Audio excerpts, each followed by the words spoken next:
Yo, yo, yo, yo, yo, what is going on, everybody? I don't know why the thumbnail changed. It says GT versus SW. It's an old thumbnail, but it's all good. I'll fix it. What is going on, everybody? Welcome to the 1093 versus 1960 Kingsland watch party. I haven't really watched this KvK since the last stream. They did have the past 7 openings. Last time I saw, I think 2605 was still in the zone, and it looks like they got kicked out, so they won't be participating in this Kingsland, and neither will the G4. So it does end up being a 1v1 versus 1093 and 1960, which is, I guess, you know, what people want to see. But I think it's pretty interesting how the KvK ended up turning out. I don't know what's going on with my thumbnail. It just switched to the old one for some reason, but it's all good. Let me say hello to everyone. Oh, Ignir, we had Black Bear earlier, Sean. Yeah, the thumbnail, I just literally use seriously Grand Prix or Grand Finals, because this is literally a matchup between the two teams. So it's gonna be, I guess, a revenge round for both teams, because 1093 did win grand finals. I think 960 did beat 1093 in Grand Prix. So they're currently 1-1 in terms of head-to-heads against each other this year. So we'll have to see how this Kingsland will turn out. I think this is going to be a really big Kingsland and really important for both kingdoms. 1093 having 4 passes is crazy. They will have a lot of territory going into KL. If we look at the midpoint between these two passes, and I'm expecting both sides to be, you know, building at the same rate, they should have about maybe 60% of Kingsland, maybe 70% of Kingsland to start off. So 960 is definitely going to be in the back foot here, having one less pass than them. But the thing is, 960 last KvK was in a similar situation against us in the 3v5 KvK, where they had less passes going into Kingsland. So I think they should be pretty comfortable in this spot. What's up, Mr. Fox? Is our KvK stats out? Not yet. We still have one more day before the KvK closes, and then that's where we get, I believe, I forgot what it was called, the season in retrospect and all that kind of stuff, season accolades. I'll definitely be making a video, maybe even streaming it once it does go live. But yeah, this is gonna be a pretty exciting time. I'm gonna be kind of curious what the strategy for both sides is gonna be, and if any of the G4s or 2605 are gonna start burning. I guess they're pretty tapped out, right? Let's see the timer on the pass. We have 20 minutes left on this pass. Looks like they're getting ready with the buffing marches as well as the swarmer marches here. Let's take a look at the alliance powers right now. We got 960, 60 GT at 19.5 billion power. The thing about 960 that's pretty special about them is they really know how to save their power for Kingsland and all that kind of stuff. They're really strict in terms of who can swarm and who can't. And you could definitely see that here, where being at 19.6 billion power going into KL is pretty crazy. Even 2429, which we fought last KvK, I think they were around 17 bill, maybe 18, maybe 17. Scuff Tigers being at 15.4 billion KP. We have 93L being at 13.6. The fact that they have, how many alliances does 1093 have? Like, I'm not really too informed with the 1093. Oh wow, they have 93T in both sides, so going to be building from both passes. That's going to be pretty crazy. Let's see what else they have here. What other alliances do they have? Oh, this is definitely a main alliance, 93D. So they have like 4 main alliances, which is crazy. The fact that in 2024, oh, is that 4 main alliances, 5 main alliances? I can't tell. What's up, Genie? Man, this KvK is going to be pretty fun.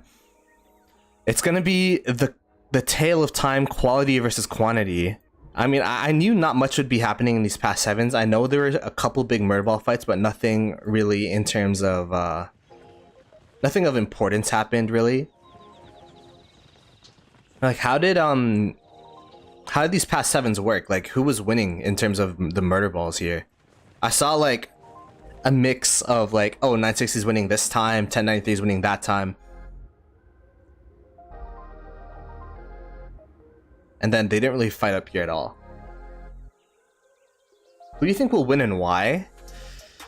I feel like I haven't watched this KvK enough to formulate an opinion, because like, I haven't seen 1093 and 1960. Like, I didn't spectate the past seven, so I didn't see how the murder balls went. At the same time, I think both sides knew that past sevens didn't really mean much. This past seven is similar to Heroic Anthem past seven, where you have the fort wall already built, you have all that kind of stuff, so like, you might as well just say for Kingsland, it's not going to be too consequential. Oh man, I mean, I was talking to Rez about it and he said 1093, but maybe he's biased because, you know, they have been fighting 960 for a while. 2605's coming in. Gonna zero myself by the end of KvK. Yeah, Genie. I think you will have, like, everyone in 960 will have to be comfortable with being less than 80 million power, which is crazy. 2605 is coming? Where are they coming in? They fought mainly for fun. Yeah, the thing about 1093 is that this whole KvK, I'm pretty sure they didn't have too much of a fight compared to 960, which was fighting 2605. And 2605, even though it wasn't really murder ball fights, they did, you know,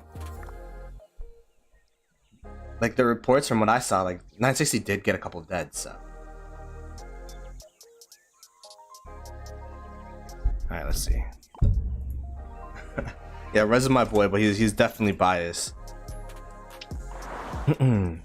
Oh, they are coming in. Are they? Oh, they can't fort drop, right? What are they doing? Just being annoying? What's the plan here? I was about to say, if you could fort drop, and nah, they can't. These are the 2605 folks that still have resources and just want to play around, I guess. Like, it's not like a huge murder ball. Actually, there's more people than I thought there would be.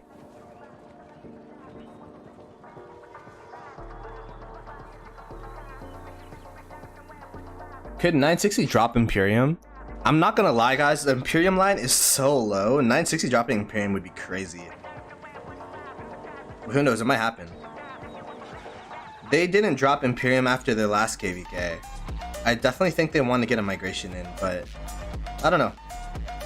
I haven't really been talking to my 960 friends that much. They've been pretty busy with the KvK and such.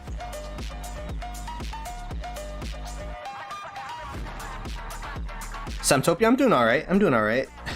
The thing about these past opening streams, it's not early in the morning, but like, I'm still waking up. It's 9:53 a.m. Eastern, so if 930 overwhelmed them touching flags, I think they'll win, but 960 will outlast if it goes 24 plus hours. That's true. Scotty, what I will say about 960, and the reason why they're super strong is during our pass opening, in the 3v5 KvK 2 KvKs ago, they didn't win with the opening. They won because the pressure from the opening lasted multiple days. You know how in pass opening, usually for most kingdoms, like the pass opening is going to be your most active time. And then, you know, after hour 4, it starts dying down. After hour 8, starts dying down. After 12 hours, like, I don't know, you might be in downtime or something. At least that's how it feels like in 2268, the past couple of KvKs.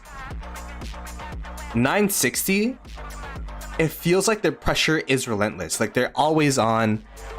They will have the consistent murder balls. So with that in mind, like, this is definitely going to be a long game, and I think Scotty's right, where if 1093 is just able to overwhelm 960, then it's going to be their KvK to win. But if I mean, 960. Isn't the garrisons this KvK like crazy? If they could hunker down in garrison during 1093's peak pass opening hours, and then, I don't know, by reset start pushing, I think that's going to be a pretty good plan.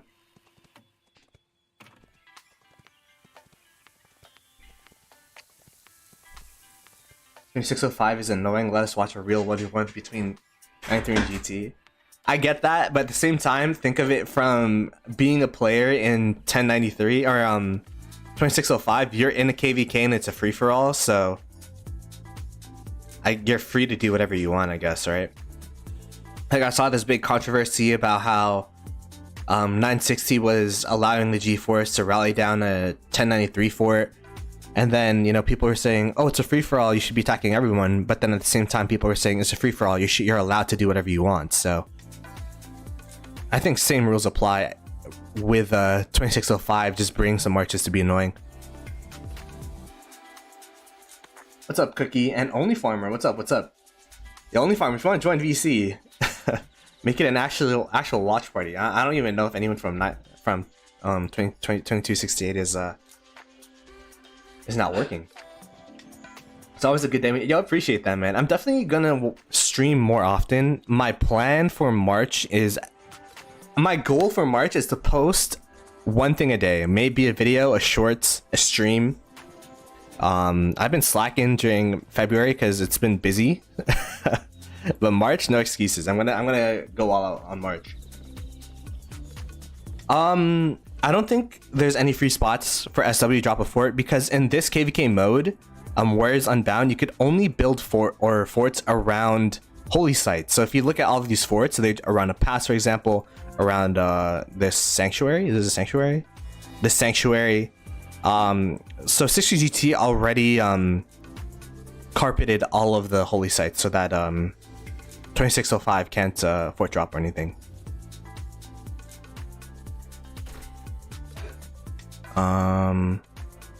Oh, where was I looking? Not gonna lie, like, this map is too big for what it is. Like, I feel like it's almost the same size, if not bigger, than Strife 58, and Strife 58 has 8 kingdoms versus 6, so, or 8 camps versus 6. What's up, Lore? 960 really takes advantage of downtimes. They'll burn everything if they notice a downtime. Yeah, 100%. If 960 is able to hold their flag lines, like, the first 12 hours is going to be really telling, because if 960 is able to have a decent chunk of territory by reset, I think it'll be really tough for 1093. I got a friend in 93, he got free from work for the entire week. The entire week is crazy, man. I don't think I've ever booked off. Wait, that's a good poll question. That's a good poll question. What's the most amount of days you booked off for Kingsland? How many days do you book off for? Yeah. 0. Let's go 1, 2, and then 3 plus. I appreciate everyone for coming through. Like, I'm sure there's a lot of streamers streaming this KvK. The fact that and the thumbnail's broken and I can't fix it. It's annoying, but wait, what does the thumbnail show for you guys? For me, it shows SW versus GT, but on my end it shows oh no, it's fixed. Okay, weird.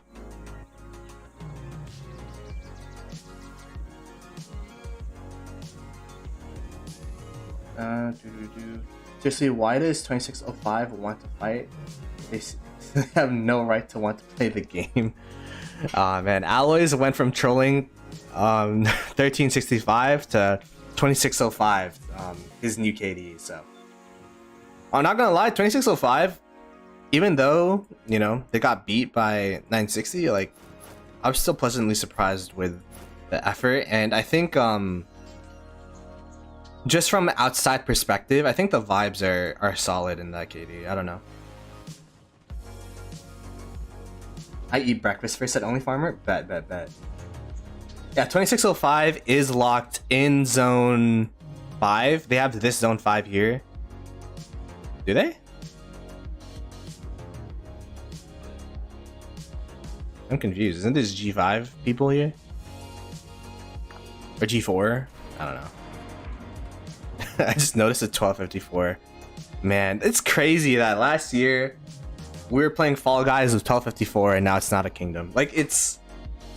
The more I stream and I look back at the streams, for example, I was looking at, for the video I made yesterday, my best marches I don't know, I forgot the title. My best marches in Rise of Kingdoms or something. I brought up Guan and Scipio, and I'm like, yo, I used out my first KvK ever that I streamed, my first SOC KvK. And that's about to be 2 years ago. So I started streaming 2 years ago. And the more you have that archive, it's like, damn. Last year, like, we were playing Fall Guys, Redline was streaming Warzone, and now Redline's a dad, so. There's a lot of chords, let's see. 984. 984. 961, let's see.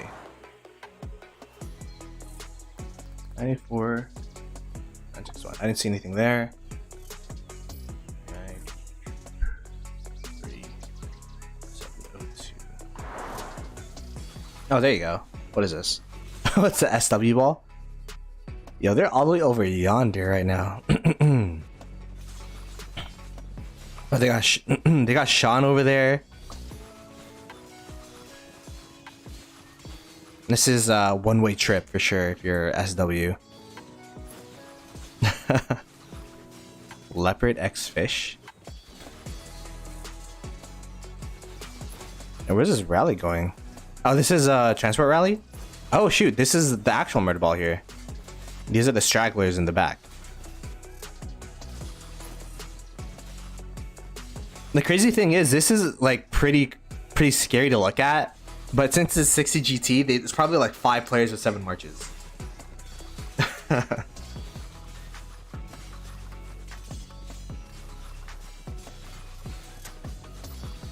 Yeah, it's been 2 years. It's Cookie. It's crazy.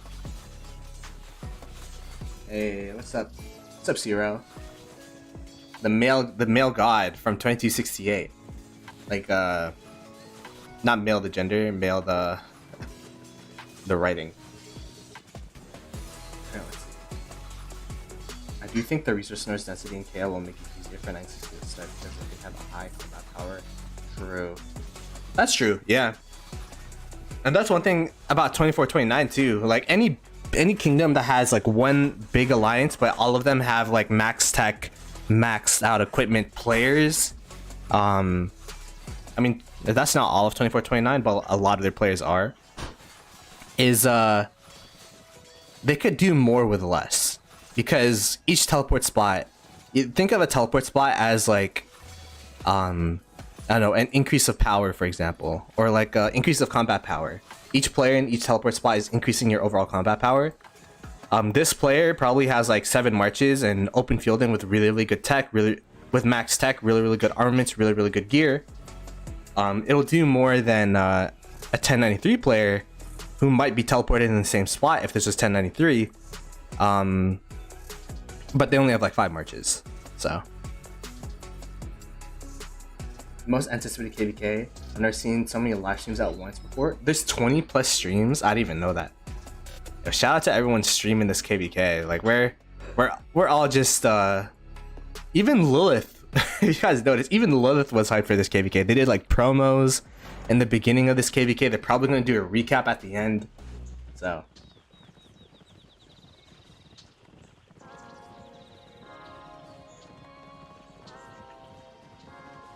Samtopia, I mean, I'm friends with Chess, but I appreciate the sentiment though. Let's see. Bet the game's gonna crash. Can't imagine fighting. If I do unsimplified, do you guys think my computer will explode? And by the way, it looks like most people actually book off 3+ days for Kingsland. That's crazy. That's crazy.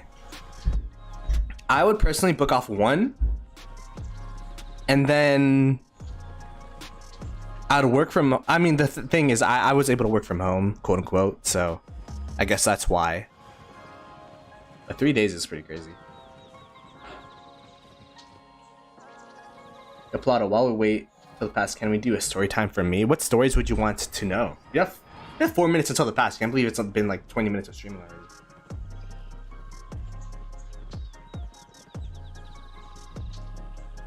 $1.2K people watching Chisco stream, watching him march all across the map to die.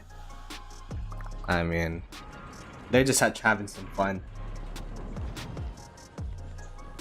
But we're also watching streamers of someone else playing KL.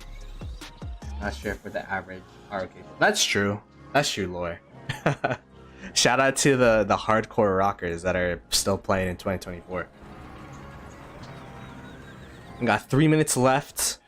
I'm spectating from my farm account so that I could still go on my main if I need to send out my gathers. Bro, like, we're in off season and like I want to make more videos, but like every single time a gatherer pops up, I feel like I'm so obligated. I feel so obligated to send it back out. In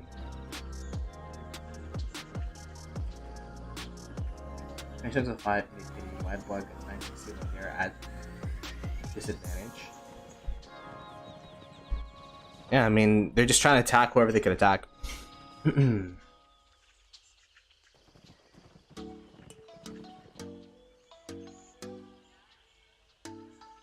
don't think 2605 has so much ground to pull, and I'm guessing like they're really, like, for their average players, they're pretty burnt out in terms of resources and speed ups, and there's no real merit to those types of players that are medium spenders to continuously do that. So I don't think they will, if you guys are like, oh no, they'll sway KvK, like I don't think that'll happen. But the players that can, they'll definitely be playing around. 1900, wait, 1919 days is crazy. I'm at I think I'm at 1100 something.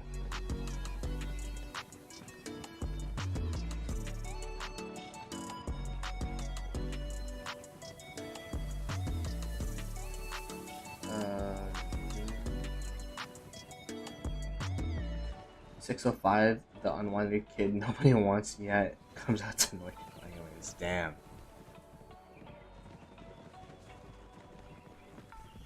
Damn, that's pretty crazy.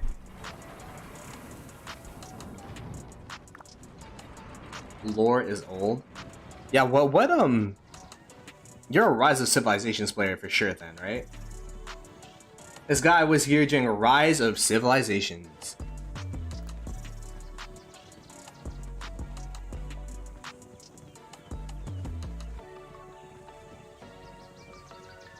Started at 11:48. Damn. Respects to all the pre-COVID players. I'm a COVID baby myself, so. All right, there you go. They are starting the buffs. In case you are new to this situation. Wait, I'm kind of surprised that they have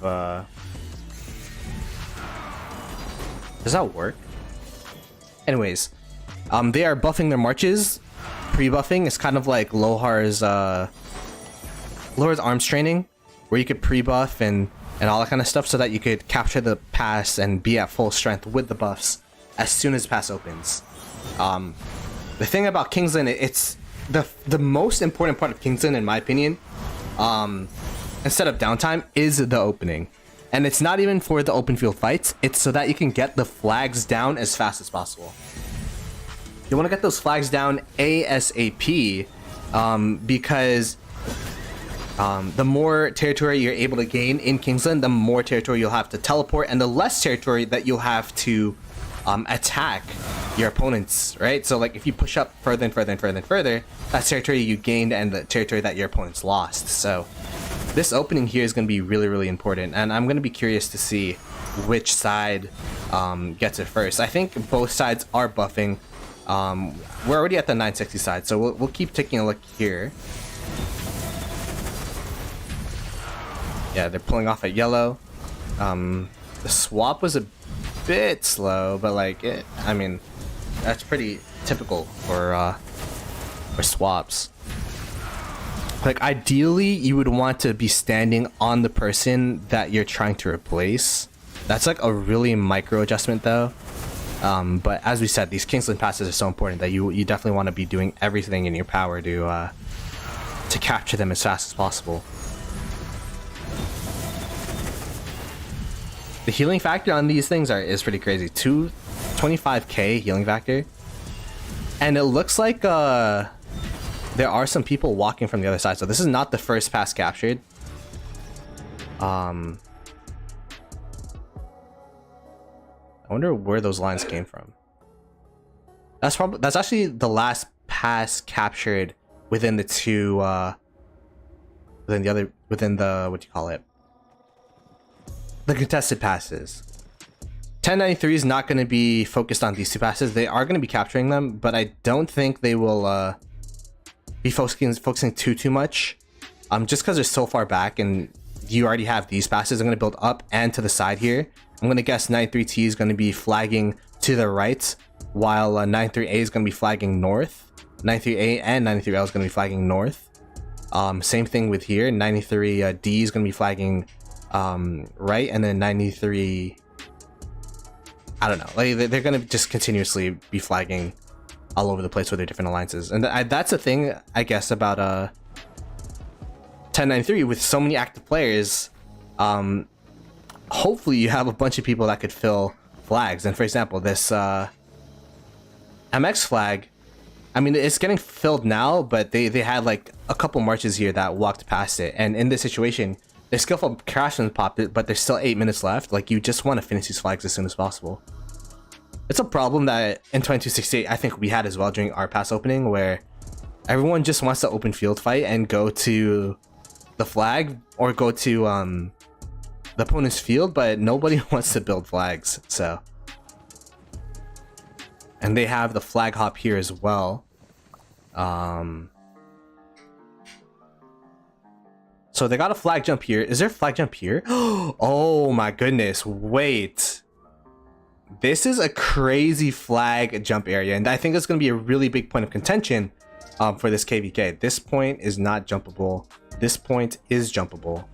So we will be seeing flag lines starting from here and here. If they're able to build this and build to the right, it's going to be really, really tough for 960.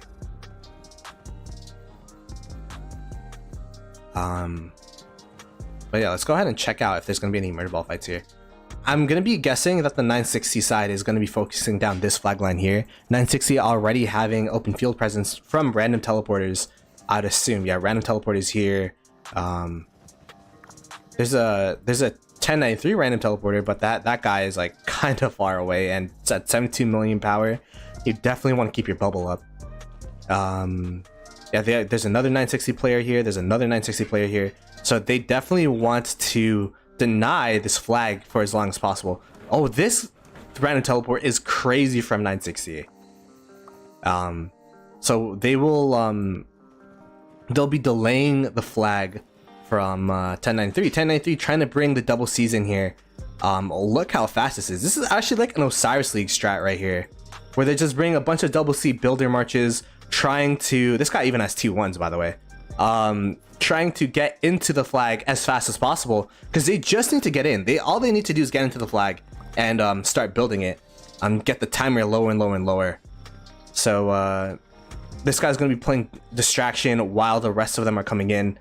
I know this isn't the open field craziness that you're probably seeing other streams, but in my opinion this is so interesting because you don't really see KDs do this. And I think 1093 being one of the most organized KDs in the game, like, the strats that they want to employ is just try to build as much flags as possible.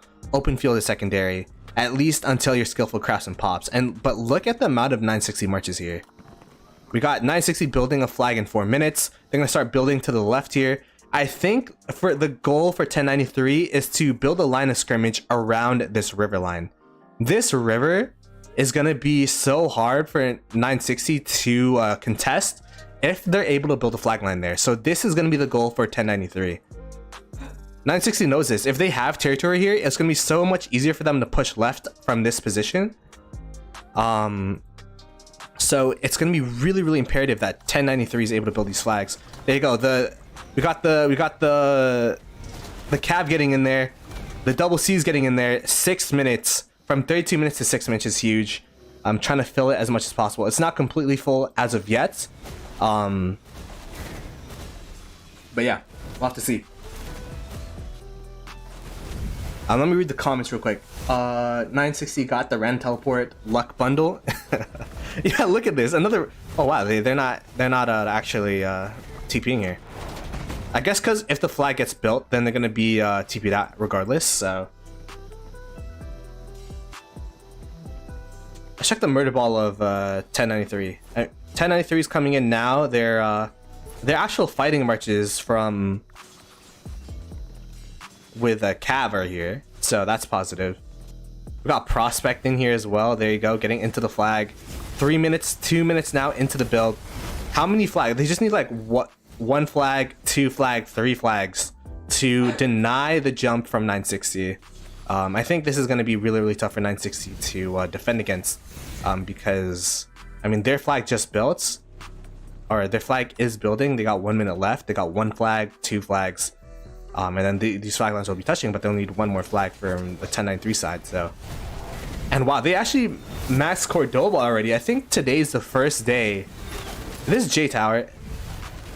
I'm guessing this is the first day that it released, and they maxed them for. And I'm not gonna lie. Range meta, like range, actually looks like that command actually looks really good. Actually looks really, really good. Alright, let's go take a look at the bottom murder ball here, as my computer is slowly dying. The murder balls are about to touch, so it looks like we got here at the right time. I see Ihara here. We see Boom Boom Boom from I think he was from 2270, right? Okay, I'm gonna go simplified. I don't want to risk it. It's like the frames are choppy, man. All right, let's go see. We got 1093 versus 960, the main murder ball fight here.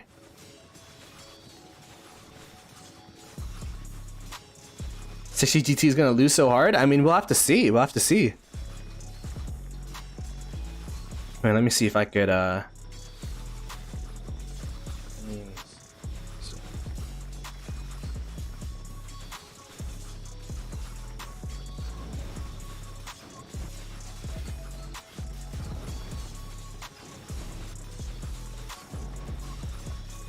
The crazy thing about these murder ball fights, especially as a spectator, who's winning? Can you guys tell?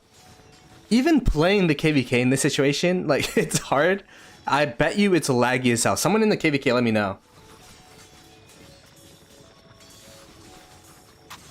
I mean, hopefully with my 4080, it could handle Rise of Kingdoms. But I think it's more so the processor that's gonna be cooked.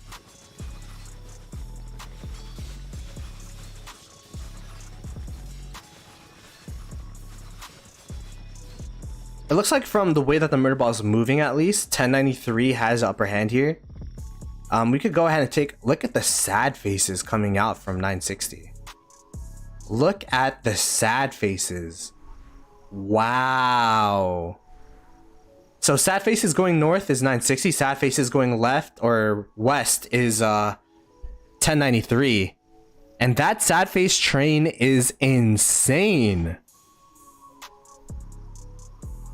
I don't think I've seen 960 be sad face like this in a pass. Oh, it is pass opening. Let's calm down a little bit. It's pass opening, and we expected 1093 to come out with the heat for pass opening. For the first like 3 hours, this was a similar situation with 1034 and 2268 versus 960, where we were able to sandwich them and sad face them as well. We'll have to see how the 2nd, 3rd, 4th, 5th, 6th, 7th, 8th murder balls go. And then from there, I guess we'll be able to tell how the KvK, how the KvKs are going in general. But first round victory going to 1093.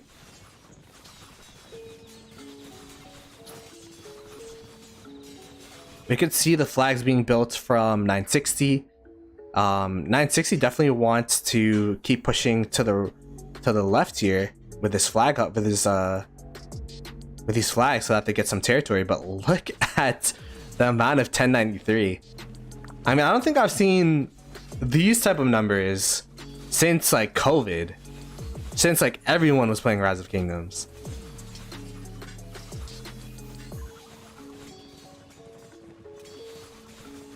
The ball was closer to 9-3's pass. I think it was closer to 960's. If not, it was in the middle. Like, it's pretty comparable. Okay, so with these numbers, what do you do as 1093? 1093 seems to be pushing north. I'm guessing they're following markers. But honestly, I feel like the best thing to do is just carpet this area and make sure that they can't build flags. They do have some people just standing here. I'm guessing they are carpeting. I mean, they do have some people here as well. But damn, 1093 just going all over the place.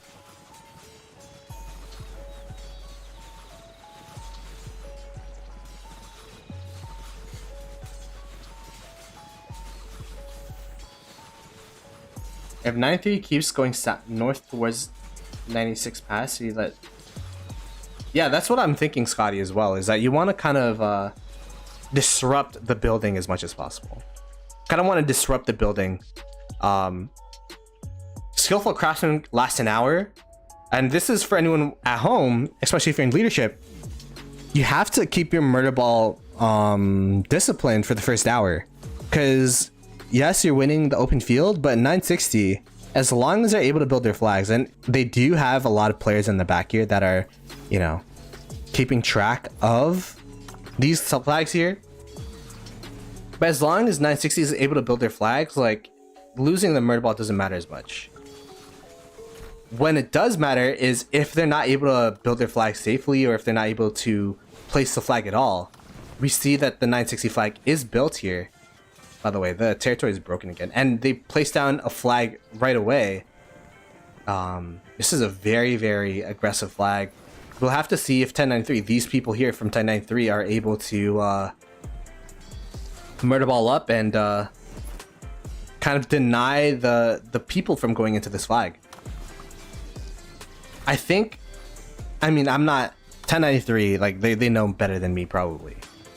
But I think the goal for them should be trying to disrupt flag lines. And maybe they're trying to disrupt flag lines in the middle here. Maybe they're trying to disrupt flag lines around this area in the center so that 60 GT won't be able to get teleport spots.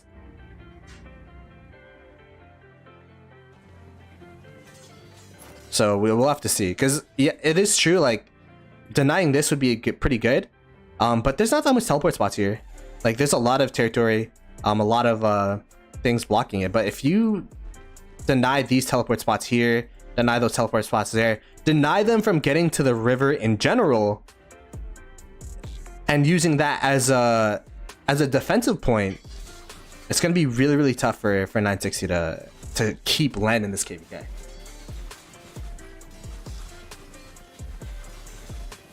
Um 960 won't win murder balls until 93 loses a bunch of power on flags. I'd assume there are some max tech, high powered players in 1093 that could hopefully start swarming first.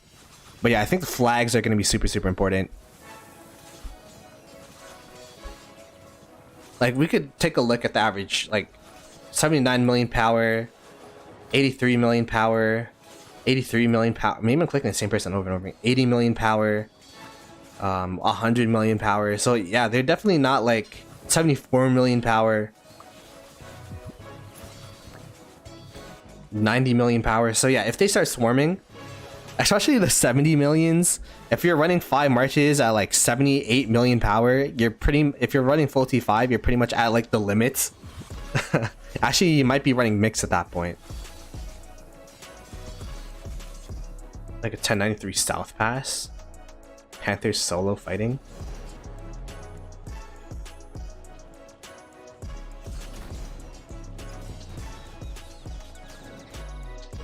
I don't see it. That's okay. I think it's solo fight if he wants to. Oh, it's over here. Somewhere. There you go. So yeah, it does look like 1093 is focusing down the middle flag line here. So they're going to be trying to delay this flag line going towards this open area and try to build towards that open area as much as possible. Which I guess makes sense. Like, at the end of the day, like, this territory doesn't really give too much in terms of strategic advantage. It does allow you to cut off 960, I guess. So you could, you know, cookie cutter your way out of it. But it's not too consequential. The thing that's going to be tough about 960, since there's so many alliances, there's going to be so many touch points for 1093. 960 is essentially an alliance, maybe an alliance and a half. So you're going to have players on this side. You're going to have players on this side. You're going to have players in the middle. How will you allocate your resources, at least during the pass opening? It's going to be tough. Hey, what's up, GG? T4 Kingdom is crazy. New hairstyle? Yeah, shout out to Ihara for the model's cool. I like the talking better than the glowing thing, but we might go back and forth.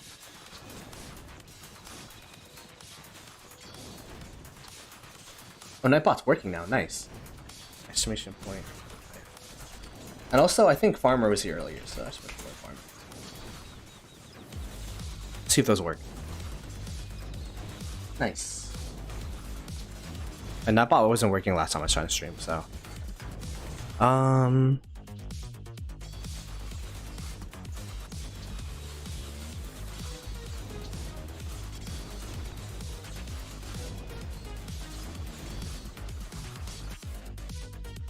Yeah, the murder ball is pretty crazy.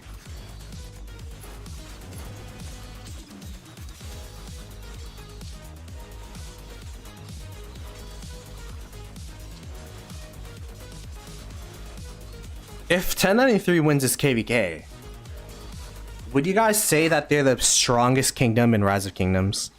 Would they get that title? Some people say that they have the title right now. I think it's crazy looking at 1093 and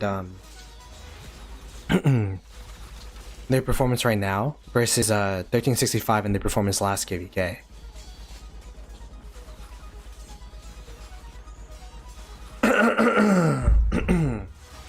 Oh my goodness. Let me drink some water. I told you it's way too early for me to be streaming. Farmer's barbing? Probably. 2605, Hard Grief 960. Most overcrowded for sure. I mean, it'd be really hard for 1093 to drop Imperium, right?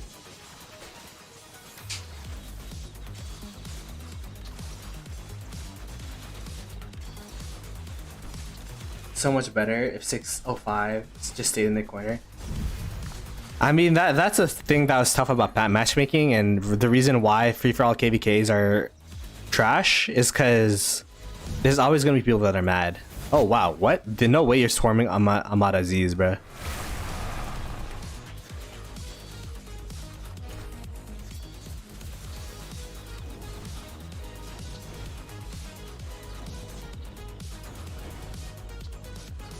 At least it's EU friendly time? I guess so. Shout out to the EU folks. Maybe I should do more EU friendly streams. 1365 only won because of their allies versus 1093. I think 1365 was pretty even to 1093, if not a bit. Like 1093 1v1 probably would have won, but like it would have taken a while. But definitely the ally situation was 1365's favor. But the fact that they were comparable, right? And then now we're 1365 is versus 1093 is pretty insane.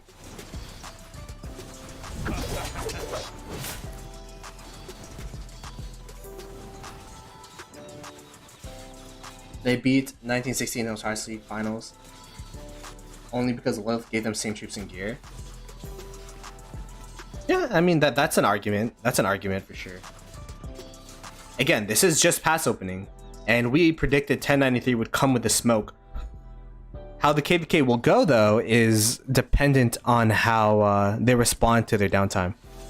And would you look at that? They have the players that were holding this section. It looks like 1960 is allocating some players. They have Fish over here. They have Ihara.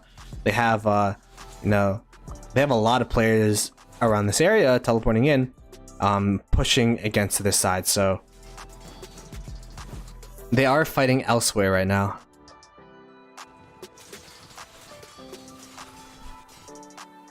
And the thing about the murder ball here is that as you get whittled down lower and lower and lower on enemy territory, your murder ball shrinks and shrinks and shrinks. Like, it gets smaller and smaller. So reinforcement marches are getting picked off by 960.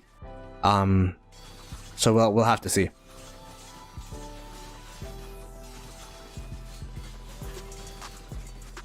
.1093 will likely be forced to downsize from here. Probably slowly, but not possible to keep that many players up at this point anymore.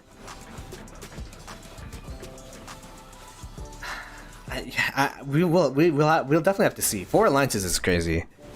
4 alliances is like during COVID numbers.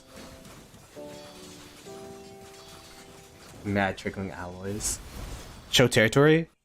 This is how the territory is looking so far. So 1093 definitely having pushed territory pretty well here. There was a jump point for 960 though, so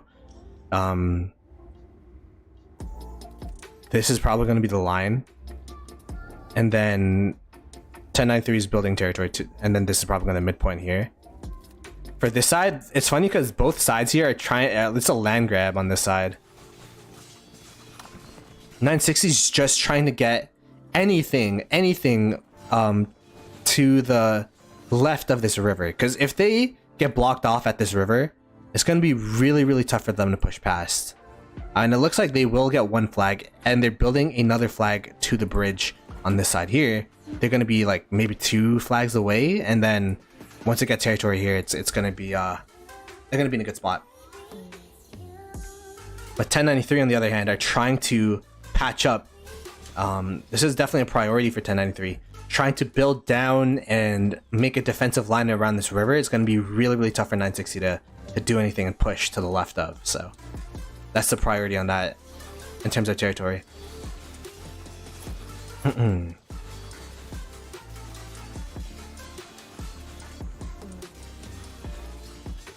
1365 had to shrink because they lost a lot of players. So when they asked everyone to delete 5 to 10 million power to get migrants in, 93 will be in the same position. We'll have to see. Like 1093, I mean, deleting troops is tough.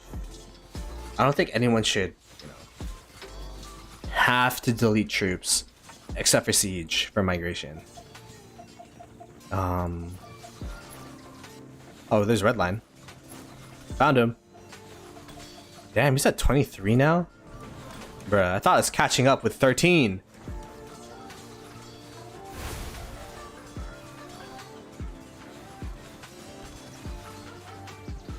We'll see a repeat of your KvK. If KL lasts more than a day, 960 will just drain 1093 players.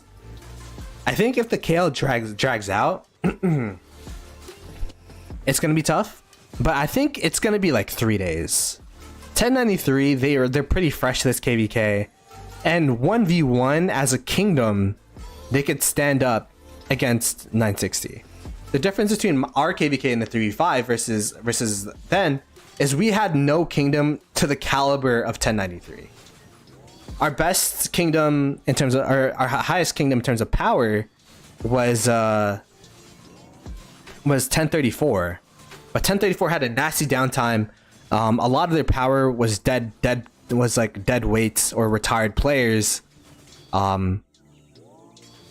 So having them spearhead when they could only open field fight for, you know, a couple hours here and there, compared to 1093, which is gonna be able to not hold, like, I think they're gonna be able to hold off against the 960 pressure for at least a couple of days, versus 1034.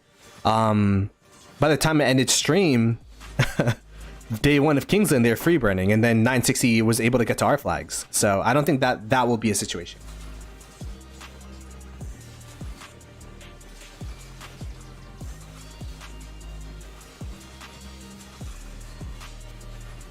Yeah, 960 got one flag over the river, which is this one.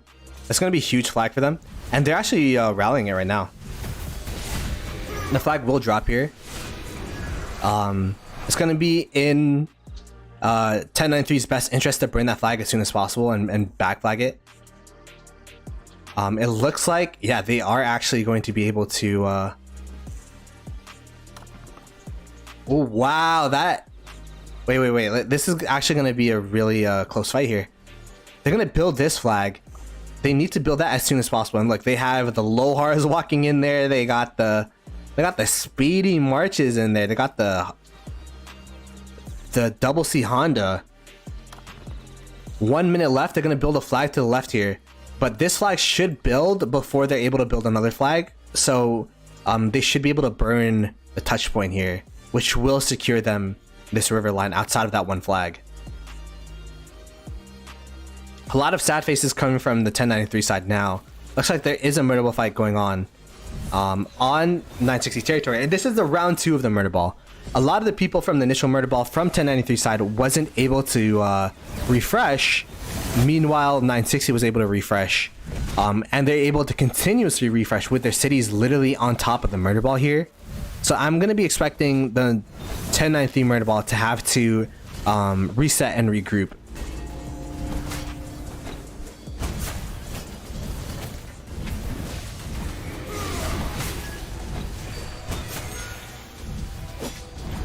Did a 1 versus 3 KO? I think I heard about that one. But the real question is, in those KvKs, was 960 fighting a kingdom the caliber of 1093? 1093 are relatively fresh. They're one of the best kingdoms in the game. 3v5 KvK, shout out to all our allies, but we're not the caliber of 1093. In that 3v1, I'm not too sure what the kingdoms were, but I remember, wasn't that the stream where... No, that was a different one. Wasn't there like this up and coming Imperium KD that got like destroyed after that KvK? Oh, it's 3 Imperiums. Okay, we'll have to see then.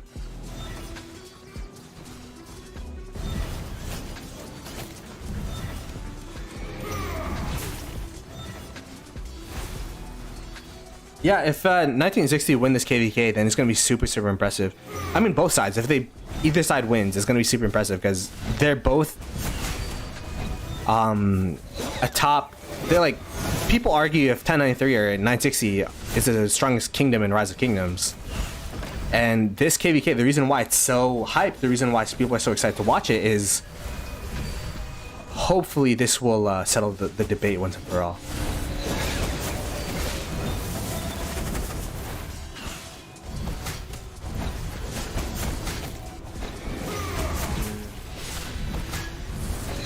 Yeah, that SO8. Yeah. At the same time, 960 and 1093 being allied, like those two kingdoms were a higher caliber than the rest of the kingdoms outside. Like it was 1365, 1093, 960, and then the rest. You know what I mean?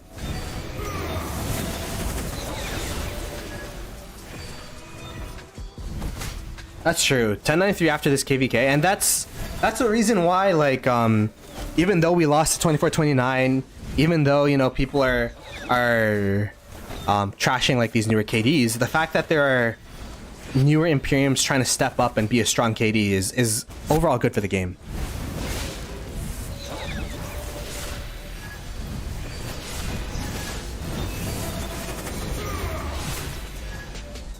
But yeah, it's gonna be It's gonna be a marathon, not a sprint here.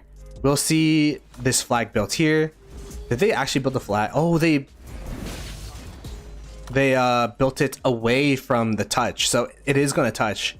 That's really, really smart from 960. I forgot they could do that. So it's not even touching, so they can't even burn it. They could burn this flag, but that's already built. So they're actually gonna be able to build to the side here, if they really want to. Interesting. That's why I don't do territory. This is gonna build. They're gonna have to build a half flag if they want to touch it. But even if they build a half flag, they're probably just gonna build down maybe and secure this territory.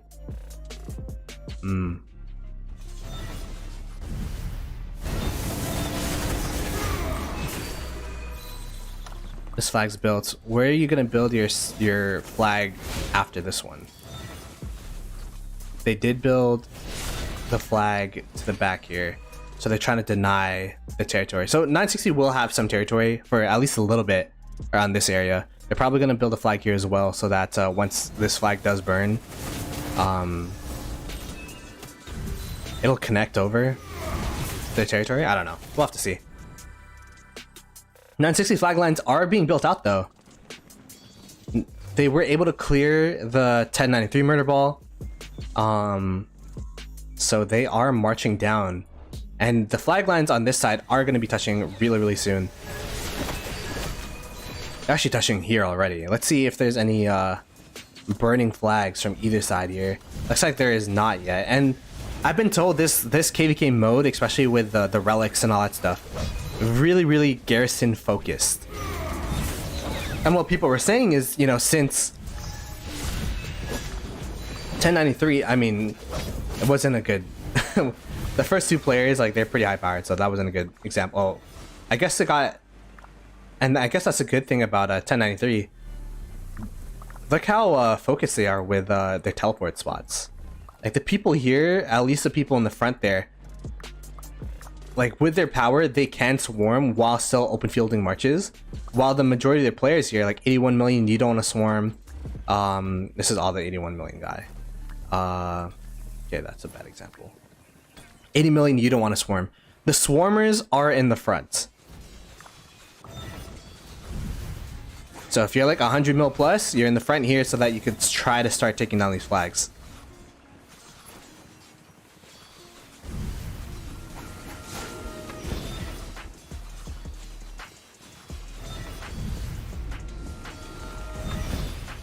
This is first time 960 alone versus some tough fight. Go look at any 60k.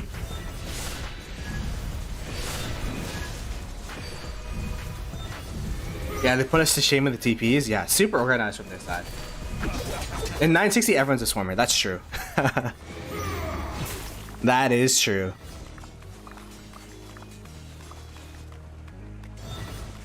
When the king drops a mail to cheeseburger, that's the only meme anyone will ever need. To love you allies wherever you are.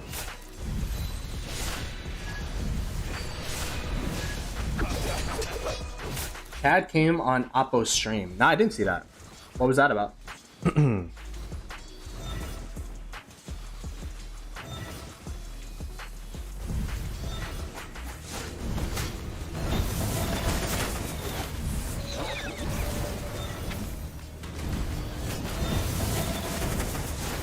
Gotta head to work, but want to stop by and say hi. Yo, what's up, Gaines? How you doing, man? Appreciate it, brother.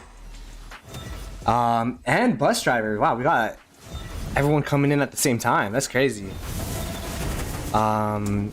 Be sure to check out. This is did I make a connector yet?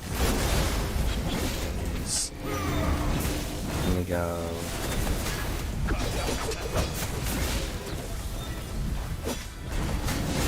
As the murder ball fight commences here. Games.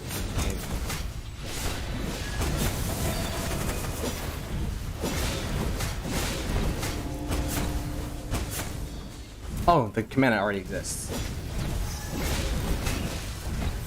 Games, mission point, plus. Hopefully that works. Like, if you think Ploto should launch podcasts and streams more, give the people the content they want. Like if you think Ploto should launch his podcast and stream more. Give the people the content they want. OK sign. Hey man, we will be having some streams upcoming for sure. This week I already got it lined up. Actually, funny that Bus Driver's here. We are going to be doing Farmer Fighter for sure this time on Friday. I already scheduled it with Bus Driver. He's going to be the guest. It's going to be Farmer Fighter Season 2. And we're actually changing it up. We're not doing Google Forms anymore. We're going to be doing it strictly on Discord. Ruz was able to set it up for me on Discord. We're going to be using forms on Discord. And you guys can just post your Farmer Fighter submissions there. And it's going to be pretty fun because everyone will be able to see it on the Discord. And then do reactions based on it. And I don't know, he did some extra stuff to it. So we'll have to see how it works out. Yoda on 60 doors swarming flag.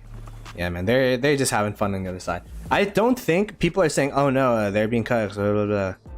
I don't think this will matter.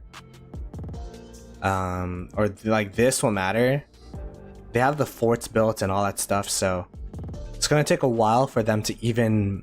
It's going to take them like 24 hours to even get to a point where it'll be a threat. You know what I mean? So... But I guess there is a timer, if you want to call it that. 22:30 UTC, yes sir. Who's winning so far? I would say the 1093 side's winning in terms of just the territory they're able to grab.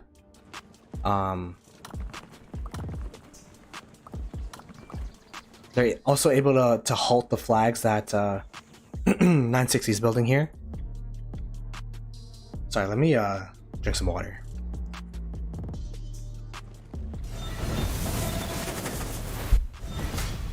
But it looks like 960 is stabilizing.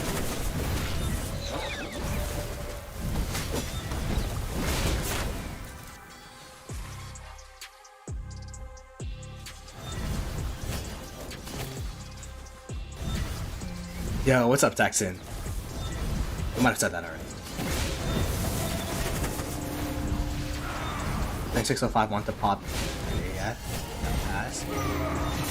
Pop it right now. Oh, interesting.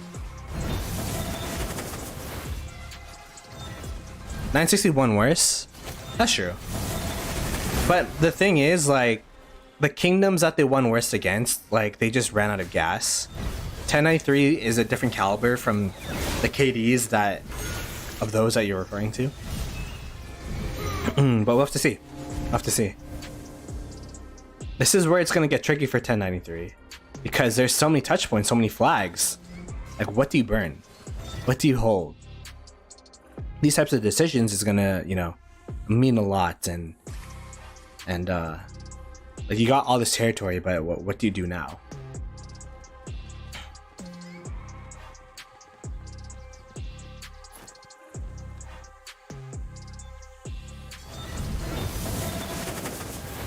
That's crazy. They have so many touch points. I wonder how many garrison leads 1093 has. Like in 2268, this we could never, man. With the amount of garrisons we have, yeah, about that. So it looks like this is gonna be the line of scrimmage here. They're gonna be building here. These flags are securing at least the river line here, and then it looks like the river line is going to connect on this side. So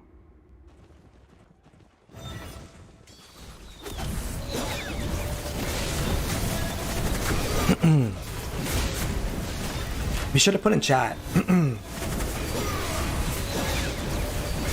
Be sure to put in chat if there's any flag swarms or flag rallies. I'm going to be really interested to see how that works out for both 960 and 1093.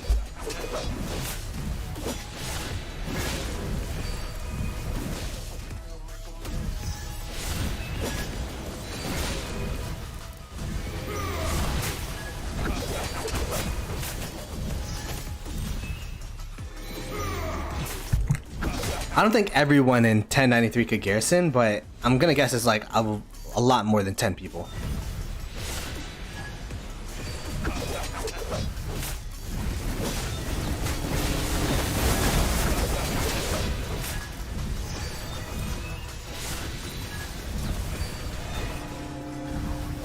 They're building a half flag to the north here. Just securing territory on their side. It's also a lot more defensible than if they built it up closer to that side, so it makes sense.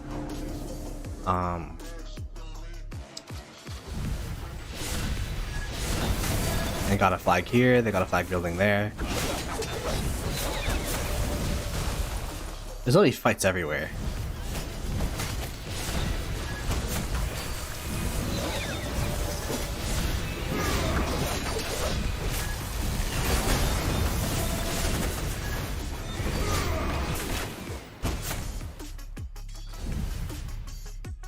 Now let's see how these flags are doing.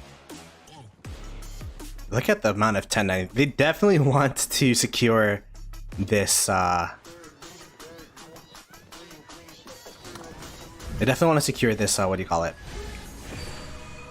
This river line, 100%. And it makes perfect sense.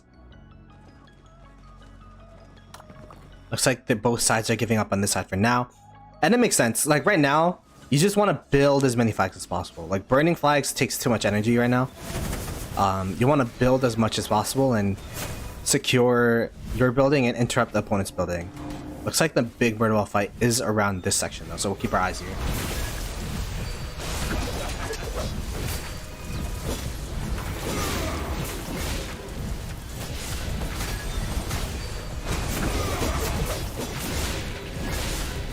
Why for being my fellow sane person here.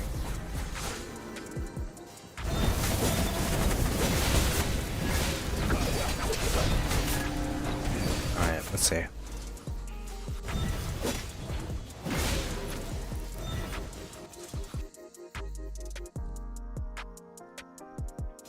They have a little bit of murder ball going on in the bottom here as well.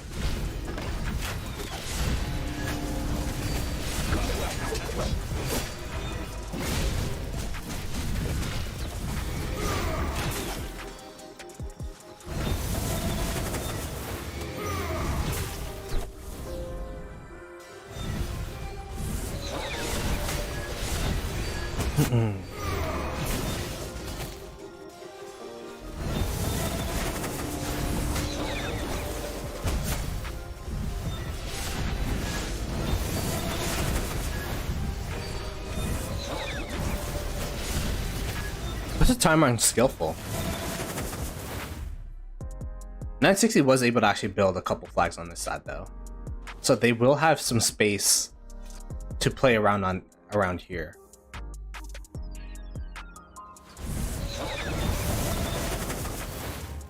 They got a flag building here, and then their territory should be touching within maybe like 6 to 7 flags there.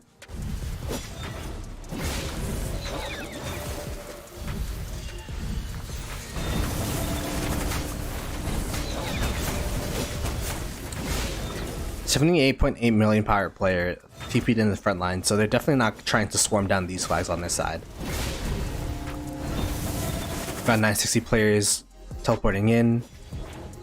We got Doodoo, got Mules, we got Red Moon.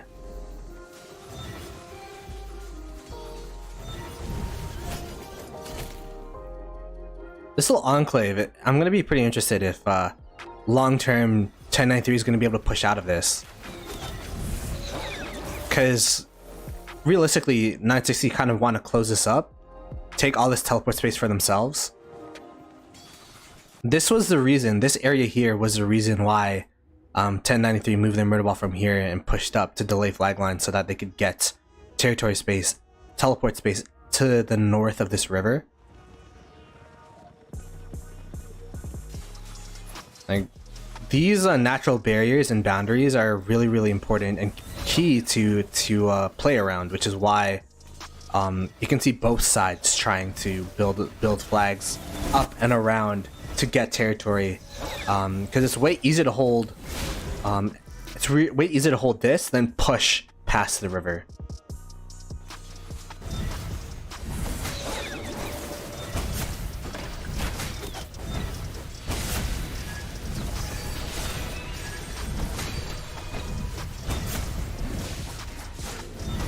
Simplified graphics. You want simplified? Alright, let's see simplified.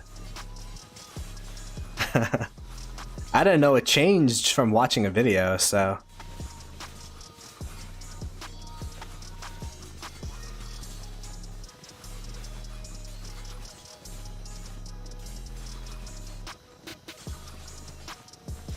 They dropped a fort. Yeah, they're just trying to have some fun. Let me go ahead and how do I do this? Favorite. There. See those chords. Hey, what's up, Chris? One.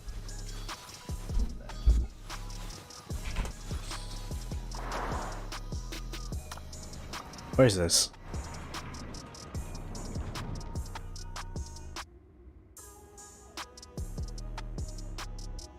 Oh. So I think I burn through and build, I guess. Oh, I guess in your home zone you could build forts wherever. I just noticed that. Interesting. Special. What are these flags? That's from spectating a different KvK, I guess.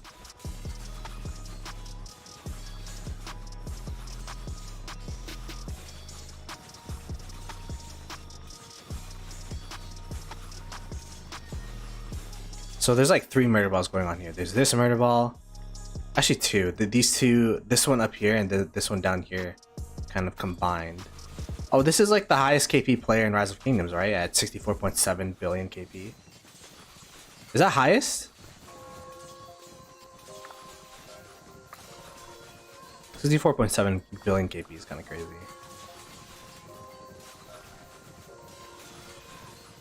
But it's crazy that how close peace was. Damn.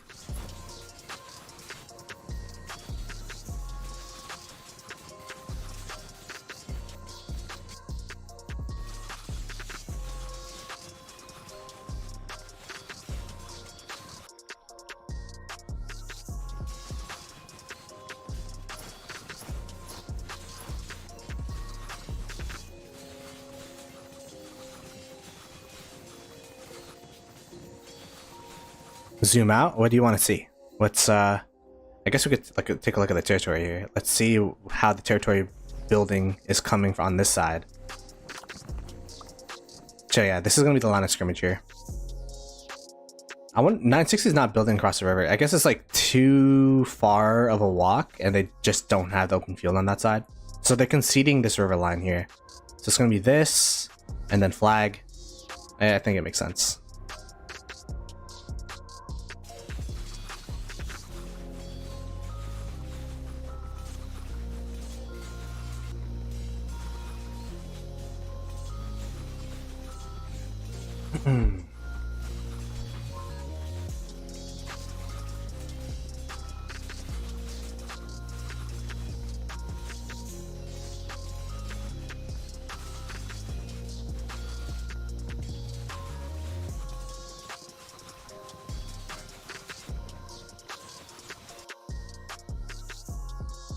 I think this is going to be how the territory built out.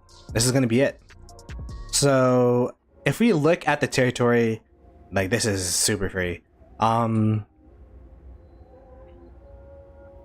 What is this? Like 70-30 in terms of territory for 1093? In terms of territory split, I think it's 70-30. 80-20? Yeah, I mean, this is not that much territory. Maybe like 75-25.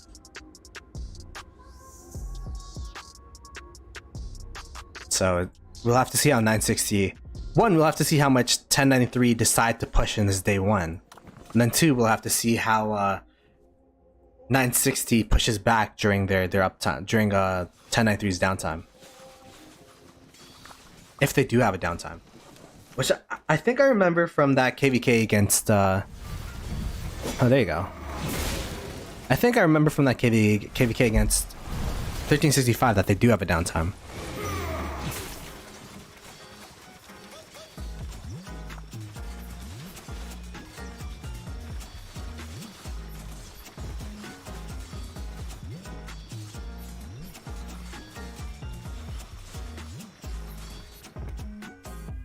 Opening went fine for GT. I mean, yeah, this is a spot, like, it's not like lost for them.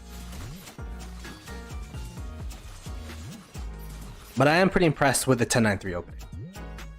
Like, they're able to push up, use their open field, get some extra flags. So we'll have to see what they can do with those extra flags, if they'll be meaningful or if they won't be.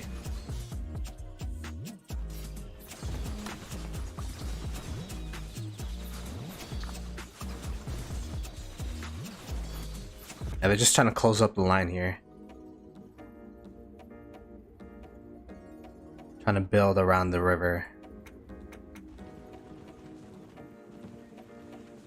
Wow, they're building to the south of the river. Wow, so they're trying to actually build some territory over here. So that they could continue to press 960. Building south of the river is actually pretty ballsy, but I think it's pretty smart. If you have the territory, if it's not contested, might as well get some free territory and then see what happens. So little enclaves here. 960 has this, 960 has this, but they're currently getting burnt out. 1093 has this, and they have this. These two little pockets that they have of teleport space is huge. And that's why I'd say, in terms of the opening in particular, 1093, because of this pocket here, and the pocket that they're trying to build here, and the river line that they were able to build a defensive line of scrimmage on, I'd say they were advantaged, but it doesn't mean they're gonna win. Your downtime soon? I mean, hopefully in an Imperium Kingsland, you won't have a downtime in the first day. Well, we'll have to see.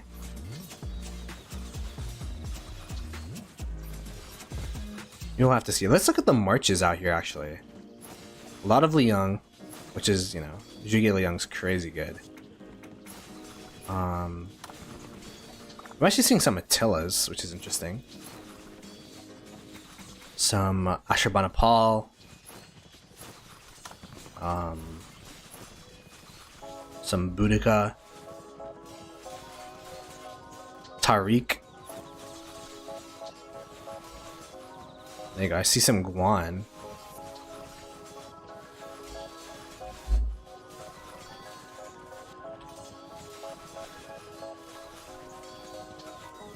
It's pretty interesting.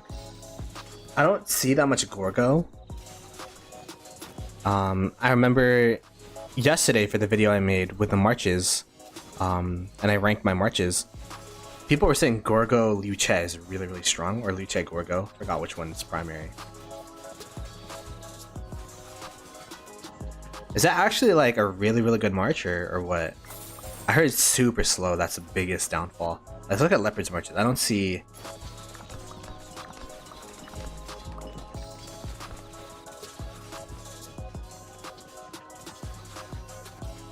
Oh, Attila Gorgo because of Warriors Unbound. Gotcha.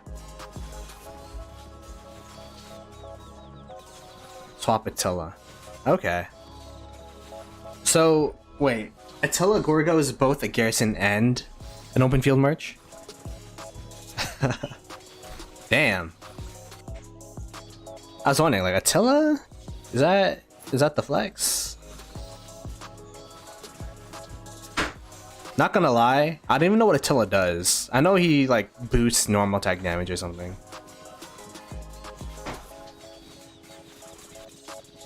Did we see a Saladin? I don't know. Maybe. It's so hard to swarm down with the skill damage reduction. Got it.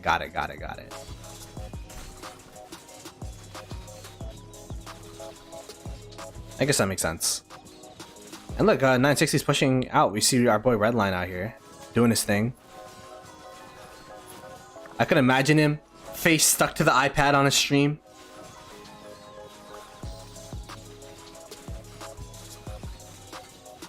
You see his hands like moving.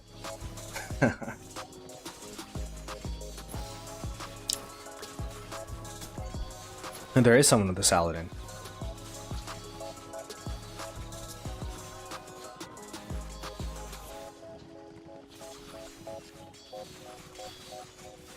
$10K whites while defending a flag is crazy. And I guess that's why 2605 was able to hold their flags, in that, especially in that zone 5 for as long as they did. I bet 10k on GT here with 10 to 90 odds. About to be 100x if they win. Where'd you even bet on Rise of Kingdoms KvKs?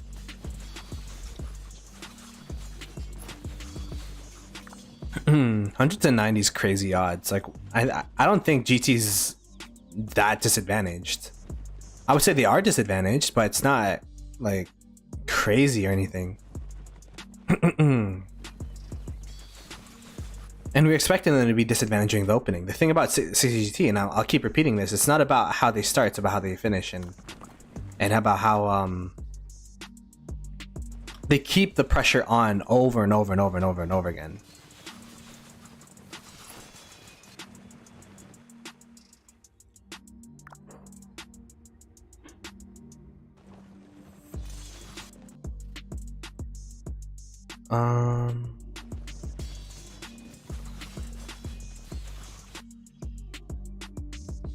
Where'd the murder ball go? Oh, it's here. There you go. I've been like, why are they not here? It's because 960 actually has open field control right now.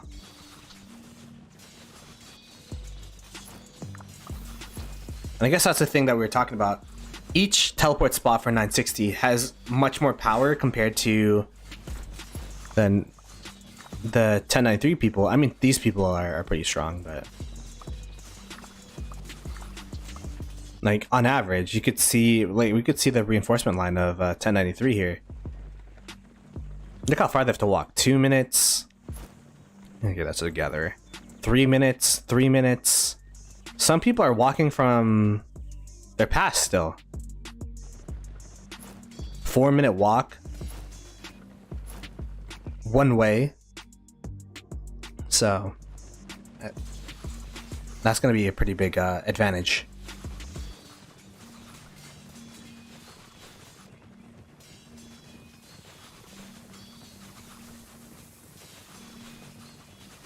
It's a race of time for 993. Yeah, that's a good analogy. It's a race of time for 1093, and it's a marathon for 960.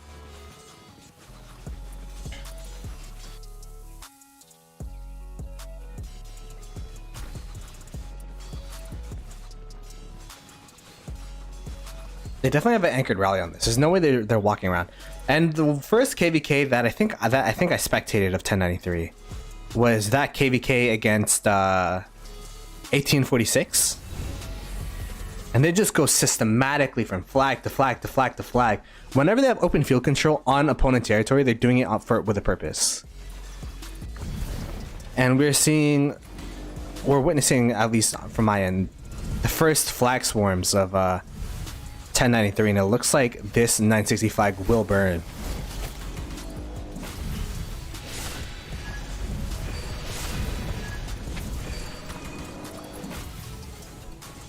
That's big.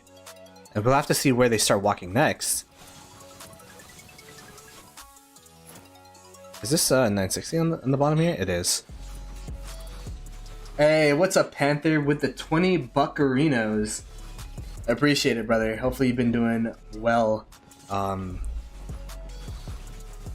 haven't been talking to Panther as much, but hopefully you've been doing okay, sir. And Taki's here as well. Be sure to give Taki some love, especially if you're Espanol. Great content creator. There are English sub captions there as well, from 2268 as well. So always gotta give love to the homies. Give some.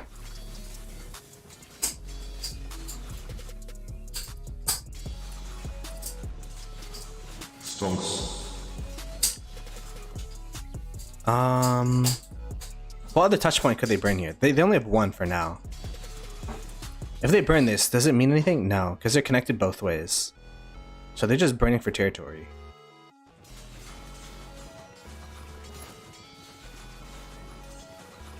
But on silent, gotcha. So this touch point's burned. They're open field fighting there. Let's check here. this one flag of 960 is touching 2.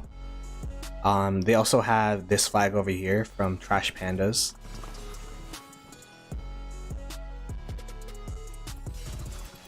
This flag's healing. This flag's burning.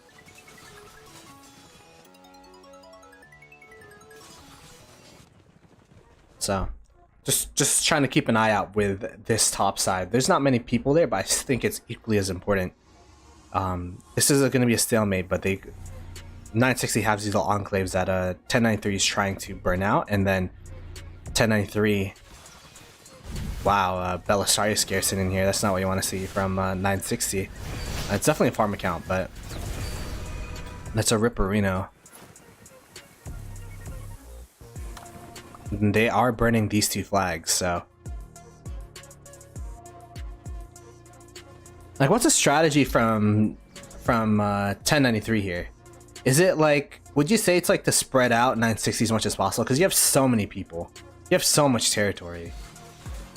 Like, you have the main fighters, the main powered whales that have a bunch of resources. Keep 960 busy on this side. Burn that flag when you can. Meanwhile, you gain ground with the rest of the map. Is that like the play? 960 though, gaining ground on 1093 on this side, and the Lazy Lion side.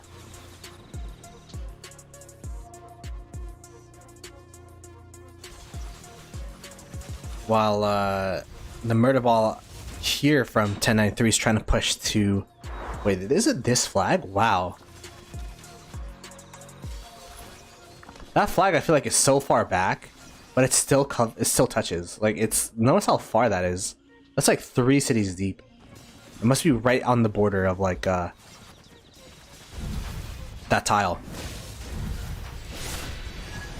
2605 is burning the flag lines of 960, or the forts rather, but it's gonna be a day or 2 before they get too much progress. Although they are building a fort, so maybe it'll be a couple of hours before they could actually get some territory in and start burning some flags of 960 and such. But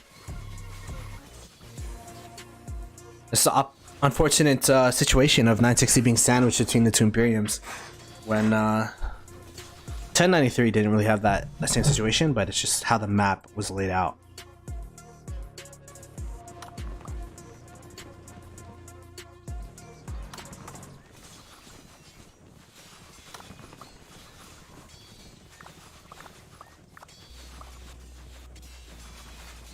.960 is trying to regain the territory, that control of their territory here.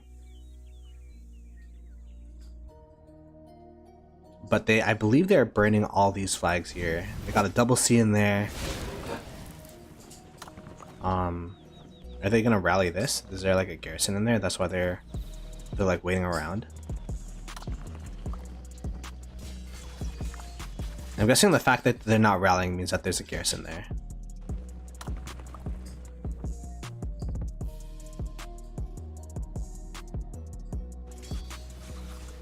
Meanwhile, we could go to the main murder ball here.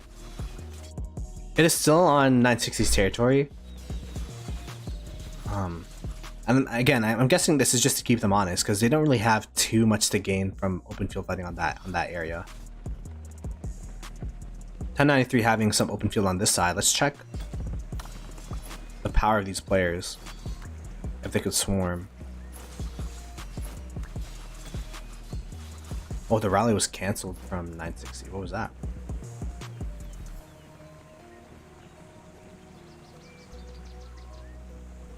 Mods in Chiss's live stream are deleting comments asking why 2605 has only attacked 960 side and never 1093 side.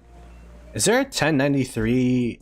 Has 2605 ever had a touch point with 1093? Who's this? Who's 30? Who's 34?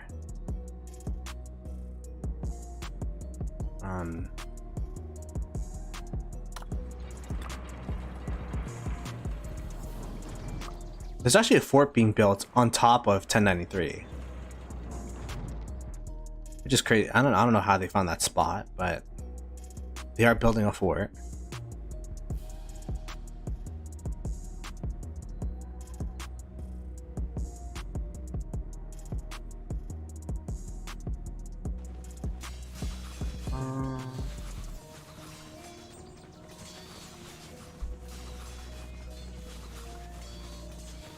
964 is the FFA, now they have to face 2 imps. 962 identified 3 or 4 important touch points, and 3 of them in a medium way that's touched by inside and then push forward. Yeah, I mean, the thing is, like, the murder ball of 960 could get matched from 1093. Meanwhile, 1093 just has like a bunch of forces elsewhere. Like, this the thing that's really great about 1093, and I will say this, like, they literally didn't have open field here a minute ago. The minute that they get open field advantage, they just insta swarm a flag. They're so efficient with how they use pressure. Because, like it or not, having this pressure here, allocating these resources, means that they were taken away from another spot.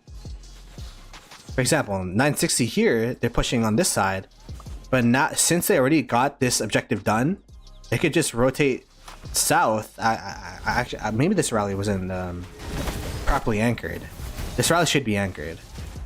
But he could rotate south, burn this flag, rotate south, hold this flag, then burn that flag.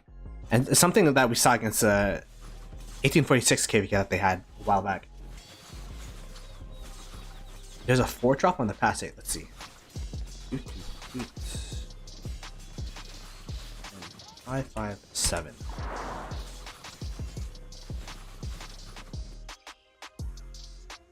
Oh my goodness. What is 60 fufu?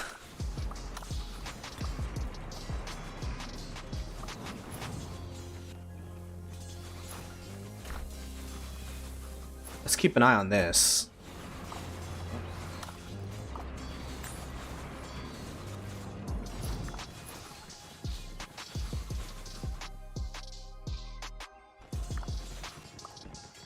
I mean, they got people here. They just gotta whittle down the murder ball over and over and over and over again, and then they'll be fine.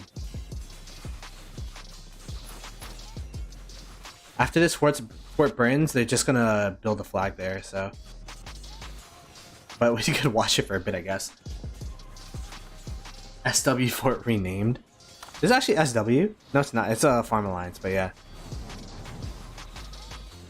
1254 coalition name, yeah. That's why I brought up 1254 earlier in the stream. It's like, this time last year we were playing Fall Guys with 1254, and now they're gone.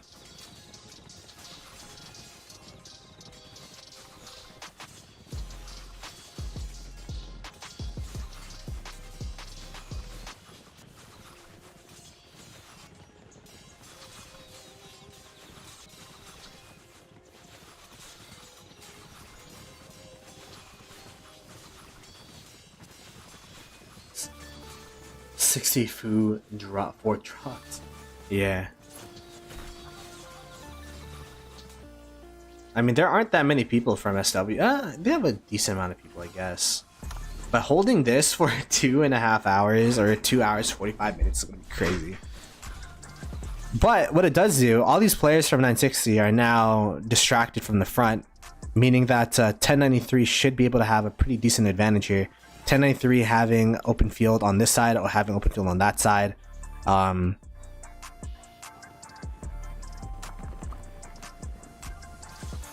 they never had open field here. 1093 probably starting to... Yeah, they have open field here. They would have already burnt the flag if the rally was anchored. That was like the... That was a weird blunder by... It's not really a blunder, but you know what I mean? Like, you don't really see 1093 wait for rallies too often.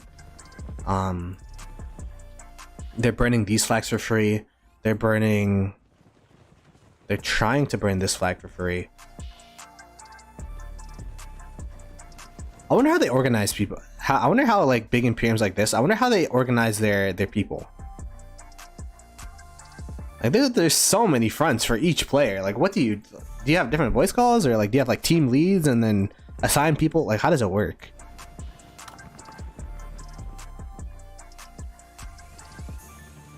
It's just like wherever you were able to get a teleport spot.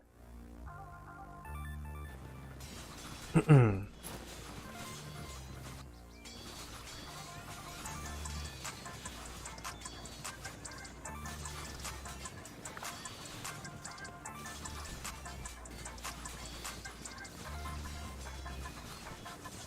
just gonna do this.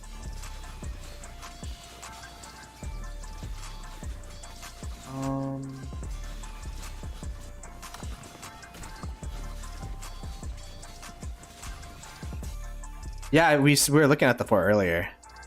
I was just trying to see what advantage 1093 was able to get with the pressure that 960 now. All these 960 marches now have to focus down this fort for at least the 10 minutes, 15 minutes that it's going to be up.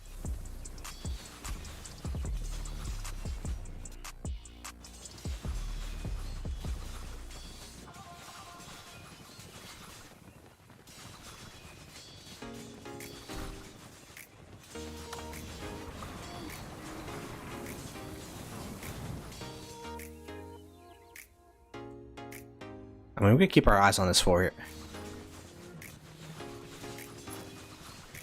I think it's pretty crazy though that they didn't see the spot though.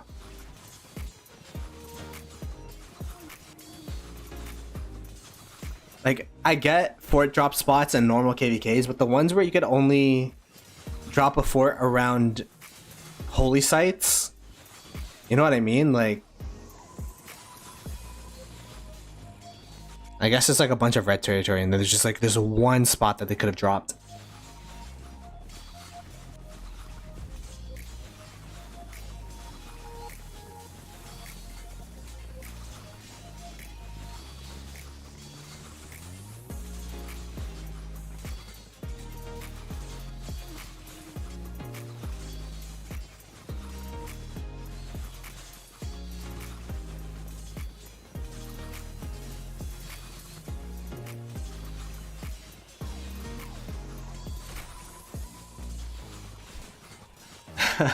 I mean, it'd be pretty funny to see 2605 after their opening. Just get into Kingsland. They got this, get the pass, start building some territory. Realistically, is there any implications that they take the pass? And they're not going to be able to take the pass, but they'd have to burn this flag, they'd have to burn all the back flags, and then this territory would be disconnected, but I doubt that'll happen. Actually, no. Yeah. I doubt that'll happen.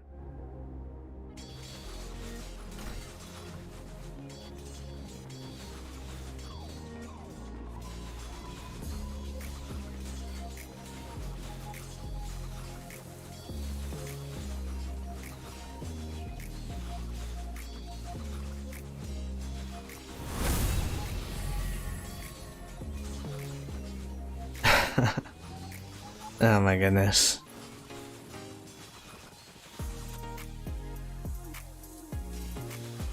Surprisingly, there's still a lot of healthy, well, not healthy. I doubt these guys are healthy. There's still a couple of SW marches around here. We got 2 hours left on that. We'll keep an eye on it. Someone let me know if like a rally starts hitting that or something. That flag's burning, these flags are burning. The touch points on this side is burning, so 1093 is going to be able to develop their territory on this side of the river. And if they keep pushing down from there, it's going to be really tough for, well, not tough, but like it's going to be a interesting dilemma for 1093 to answer. Like, what do you do from here? Let's see the new towers.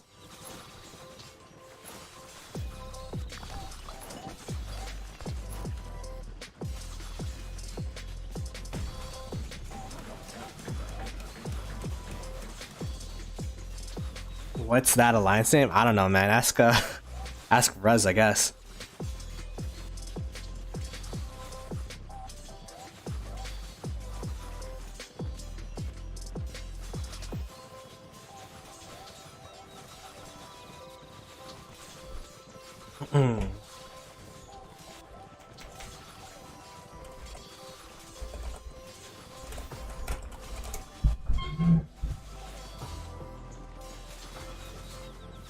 Eight minutes until the force down. No, I'm not gonna lie. This Cordoba guy actually looks pretty decent.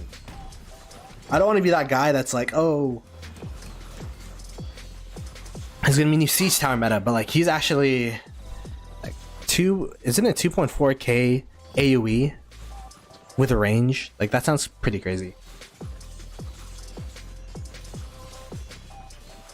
I think 1633 lore says. All right, we'll take a look at 1633 on the dot and see if the fort's still up. Where's this rally going? The Barb Fort? Oh, get an extra TP spot. Get some honor while you're at it. Check pass level 8. Yeah, we saw the fort drop there.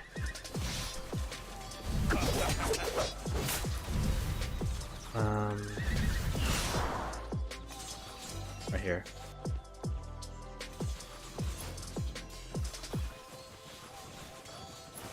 A lot of sad faces now coming from SW. It might drop faster than that, not gonna lie.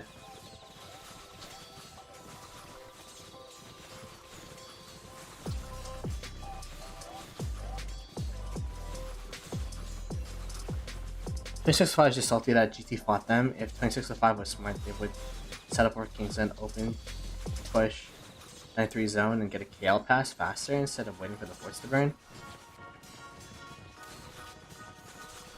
I'm not too sure what you mean by that.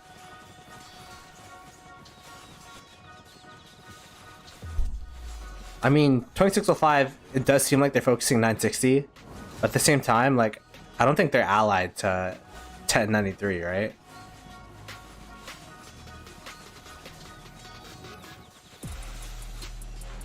I don't think there's any allies this KvK. And there's allies by action, but not a name. If that makes sense.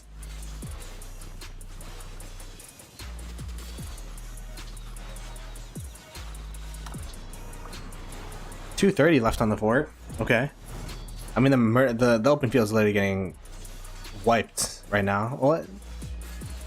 I think.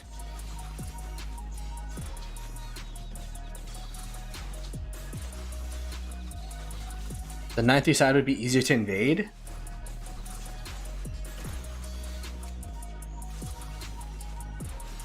I mean, let's take a look. Like, which side are you talking about? This side? They don't even have the pass for that, right? They don't even have this pass. I think this is a G4 or something. I guess like they could have went to that side and invaded, but I don't know. They already had so much stakes in this area. They still have flags here, so maybe they're just like, all right, fuck it. We're just gonna. They know they're not gonna win KL. They're not gonna win this KvK. Oh wow, they're starting to swarm the fort here. Attila, Gorgo, I'm guessing.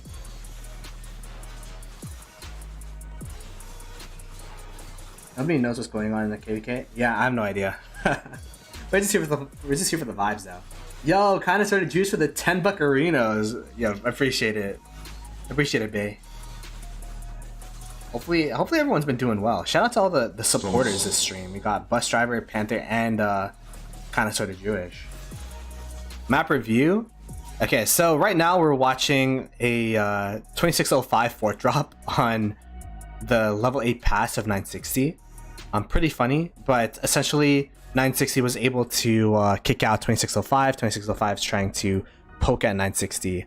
Meanwhile, in Kingsland, it's about an 80-20 split in terms of territory, where 1093 was able to get a pretty good opening here. Get a lot of territory. And the main points of territory that I want to bring up is they were able to secure this this river line, which is huge, from this wall hop that they did. They are able to get some territory to the south of the river here, which I think in the future will be pretty big, because now 960 can't use this as a defensive point. And the big piece of territory that they got is that they got territory to the north of this river. So they have a bunch of teleport spaces here, and they're able to contest the 960 line on this side over here. So that's kind of the the rundown.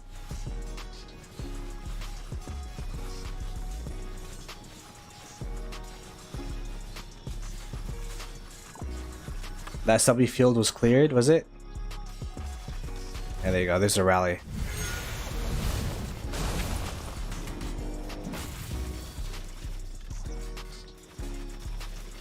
Yeah, I'm not gonna lie, this rally's getting... Is it getting schmucked or is it just not getting reinforced? I just wasn't getting reinforced.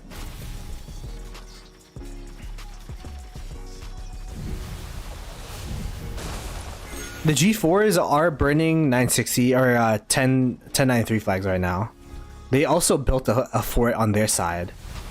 I'll show it after this rally.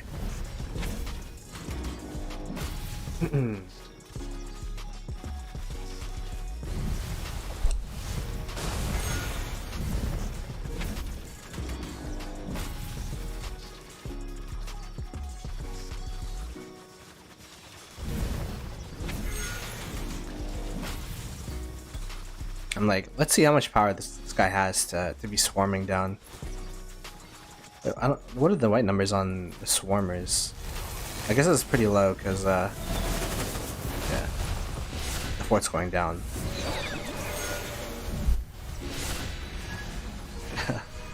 There you go. And they should just insta build a flag. Oh, it doesn't really matter because they don't have open field there, but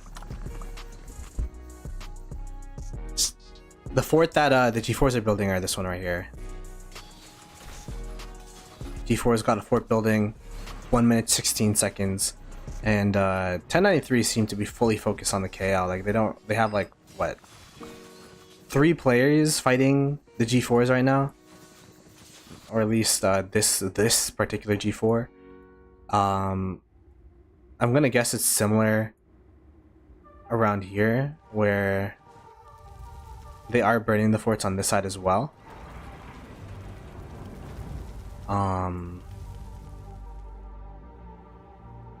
This is also another burning fort here. So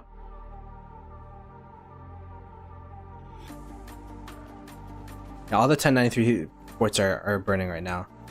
So there is a timer. I will say there is a timer for 1093 as well. Oh, look at that. Wait, they got...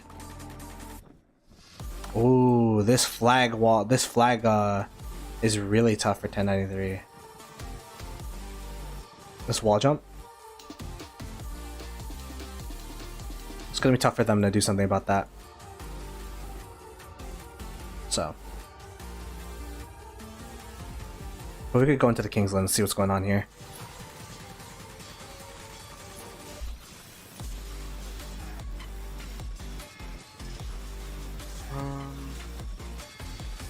Ploto sus, bruh. If you know, you know.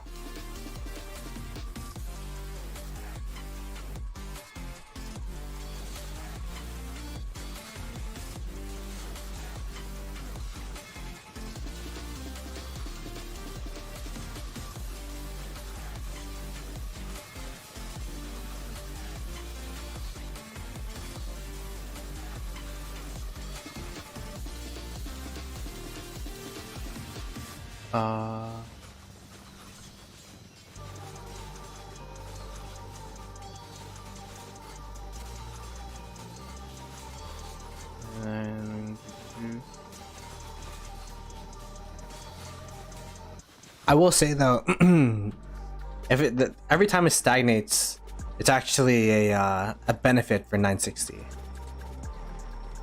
I say that because 960 in this situation, like they just have so much power on their mains. It's gonna be tough long term for 1093 to burn their flag lines like over and over and over and over again. Let's see, did they burn this flag? They are burning this flag. That's a straight up flag as well. Eesh.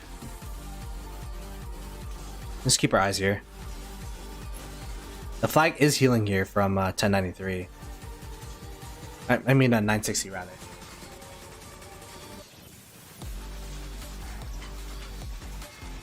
I was off by 1 minute.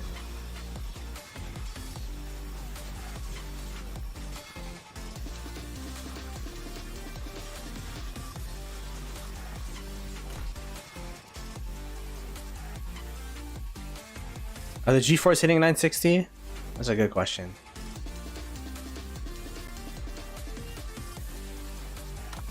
They're building flags towards this pass to 960 and don't know what that's about. They don't have any flags building off the pass forward, but I guess it doesn't really matter too much. That's kind of crazy though, that there's 13 kingdoms essentially just watching the sidelines burning flags of their opponents. Isn't matchmaking like screwed? I don't want to be a Debbie Downer, but like imagine you being in this KvK, you just want to play a KvK, you know. But then 13 out of the 15 kingdoms aren't in Kingsland. That's crazy.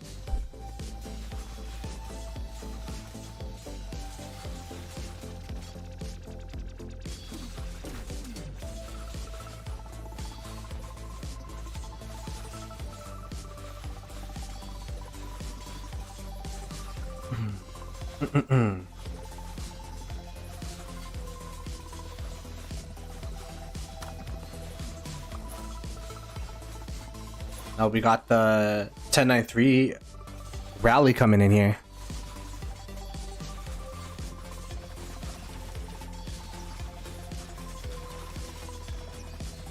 But they actually don't have complete open field advantage.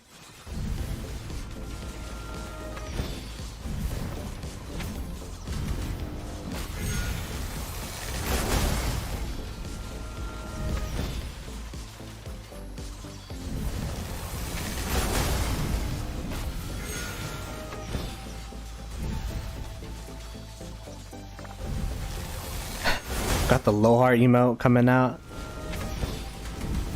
The flag is getting filled by 960, but so is the rally. But flag down. And there you go. Flag down. There isn't. Did they? Oh wow. I think 1093 actually built a flag to the right here. So they will be able to to rally this touch point as well.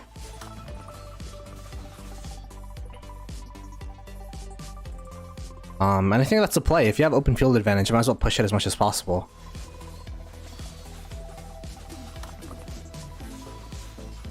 Is there no garrison? It's a Charles.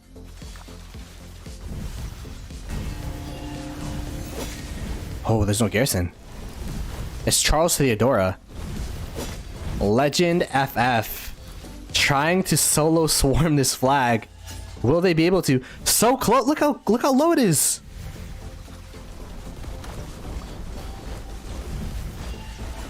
Julius Caesar burned. It's burned. Legend FF. That's a whale move right there. Holy crap. I mean, I know Legend FF is one of the big known whales of 1093, although they are at 97 million power.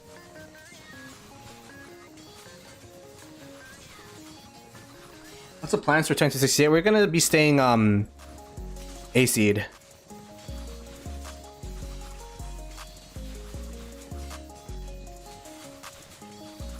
Yeah, what's up, Lefty? Let me see. Is it that? I wish I remembered my commands better. Yeah, it is. Cool. I'm doing alright. Been watching this KvK.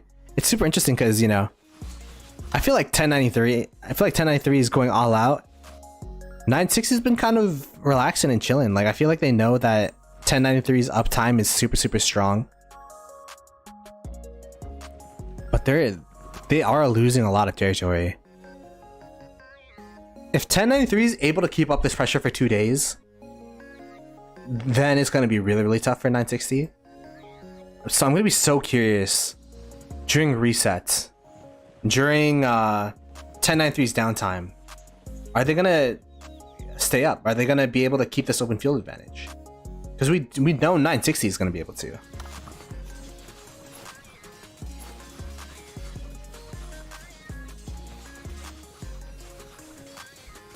The thing is, they have to keep the activity of all 4 alliances up.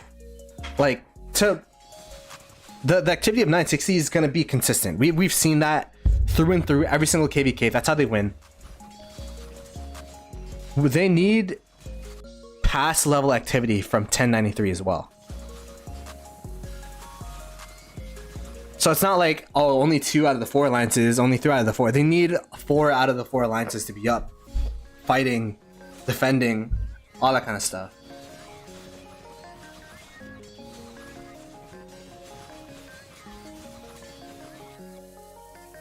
So that's going to be the challenge, and that's going to be the question that we'll have to see. We'll have to see the answers to later. Oh, Redline's right here. There you go. Found him.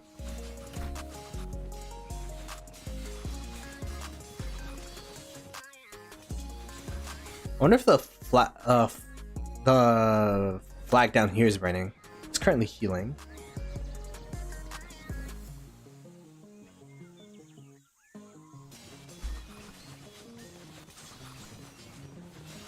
Yeah, that's what I'm saying. If it drops down to 2 alliance activity, that's gonna be bad for them, because they need to have all of their members on consistently, and that's gonna be the tough part. The tough part is as well for their members keeping power up when you're attacking flags and all that kind of stuff. Like, your swarmers are eventually gonna run out of troops. It's gonna be tough to keep I guess having, like, did we see like 75 million power players, 80 million power players? If they swarm anything, if anything goes into their hospital, they can't fill their 5 marches anymore. So we'll have to see. We'll have to see. It always looks bad for 960 the first couple hours of Kingsland, though. That's the thing. Unless like they're dominating the KvK. Even they dominated the 3v5 KvK in the first, I'd say 3-4 hours. It looked pretty bad for them in terms of just being able to win the murder balls and all that kind of stuff. Maybe 2 hours. I'm giving us too much credit. 2 hours.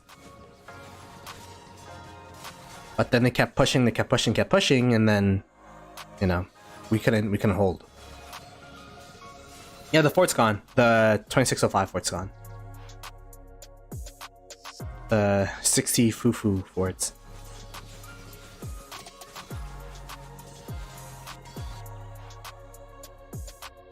So now the long wait begins of the burns, the burning wait.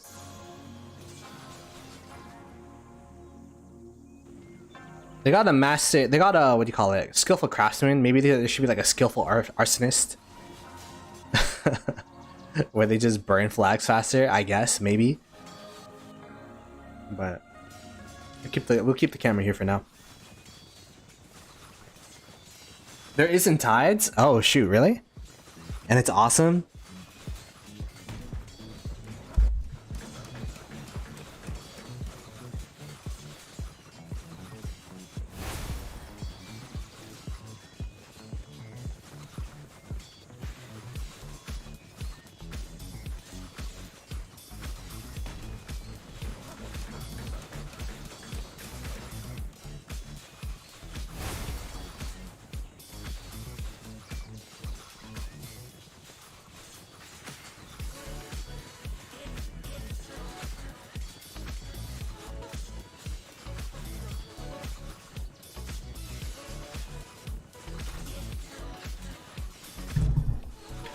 Three extra burn speed? Wow. What about forts? What about forts?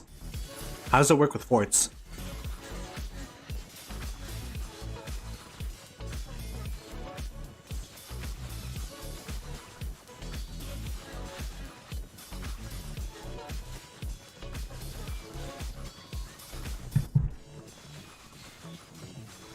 If 1093 stay up, then yeah, it's gonna be really tough for 960. But we'll have to see. It'd be funny if there's like someone piloting for both sides. It's like, all right, this time and this time I'm fighting this side. This time and this time I'm fighting the other side.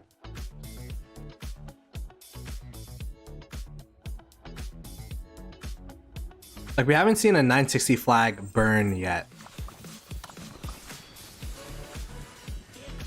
like burn to fruition rather. Like they all the 960 flags are burning, but they haven't burnt down.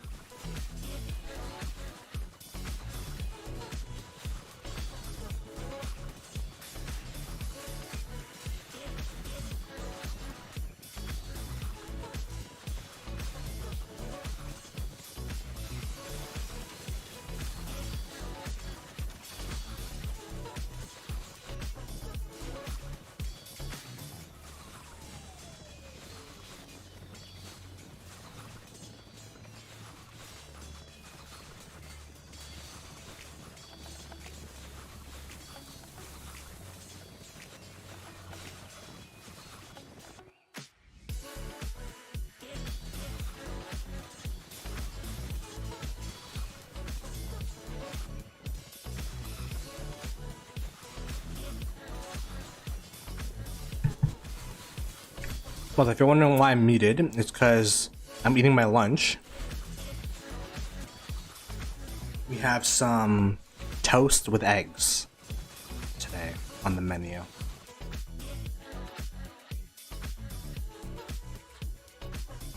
I'm pretty surprised this flag hasn't burned down yet. It's about to tick down now. 960 looks like they are starting to defend this area here. What else do they have? Trying to find the 960 marches here and what they're prioritizing. 960, they are defending this area here. Although it does look like 1093 is murderballing up on that side as well. 1093 murderball on this side. They just burnt this flag, I'm guessing. And they've been burning this flag. It looks like they're starting to rotate down now towards the healing flag here. That's what I'm saying, like, you got to beat, if you're 1093, you have to beat 960 with numbers. They're beating them because they just have too many marches all over the place. Like this murder ball here, like if we check the sad faces, like there's more sad faces from the 1093 side than the 960 side. But because there's more marches, overall in terms of percentage of you know, marches being sad face, it's around even, which is why, like, you know, this murder ball has been going back and forth over and over and over again. You think 2605 will enter KL somehow? That'd be crazy. I don't know how they get in. That would be crazy though. That would be crazy.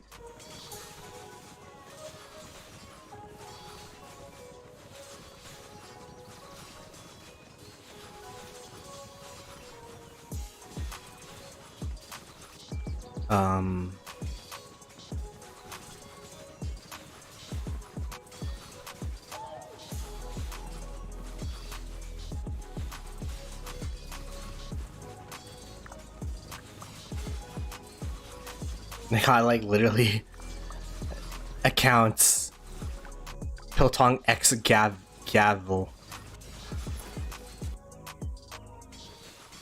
That's kind of funny.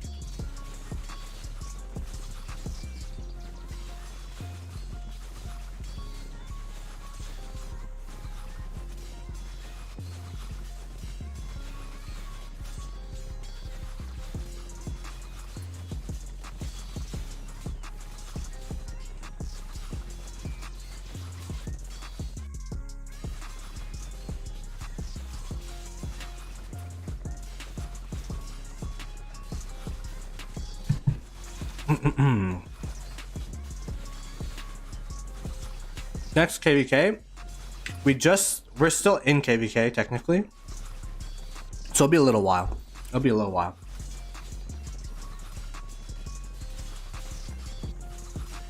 If 960 manages to hold another 12 hours, it'll be a miracle. I don't know. 12 hours is pretty. I think 960 could hold 12 hours. The thing that I'm gonna be scared about is when 960 gets the territory gets smaller and smaller and smaller. It should be harder and harder to, because all 960 will be concentrated in one area. Hypothetically, it should be harder for 1093 to burn flags than for 960 rather, because 1093 you have a lot of players, but like not a lot of them can swarm. Yeah, those are bad examples. Like this player can't swarm at all, or else they can't open field fight anymore. So what I think the plan for 960 is make them lose troops on flags so that they lose some open field marches, and then blitz them and then try to outlast them that way. Like they're gonna make 1093 just try to make them lose troops on flags, and then at least I think that's what the plan would be for 960. Wait for the downtime, then push all that stuff. So.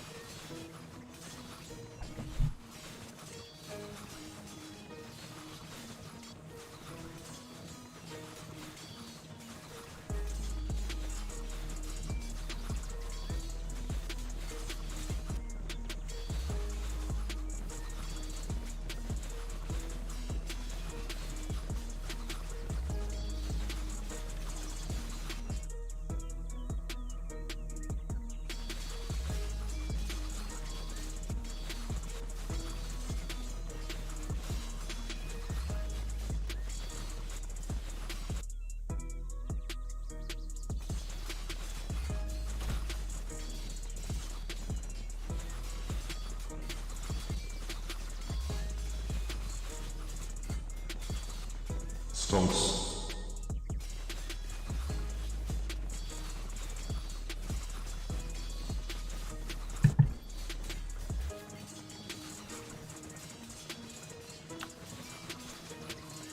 Yo, Ritz with the 15 months. What's up, man?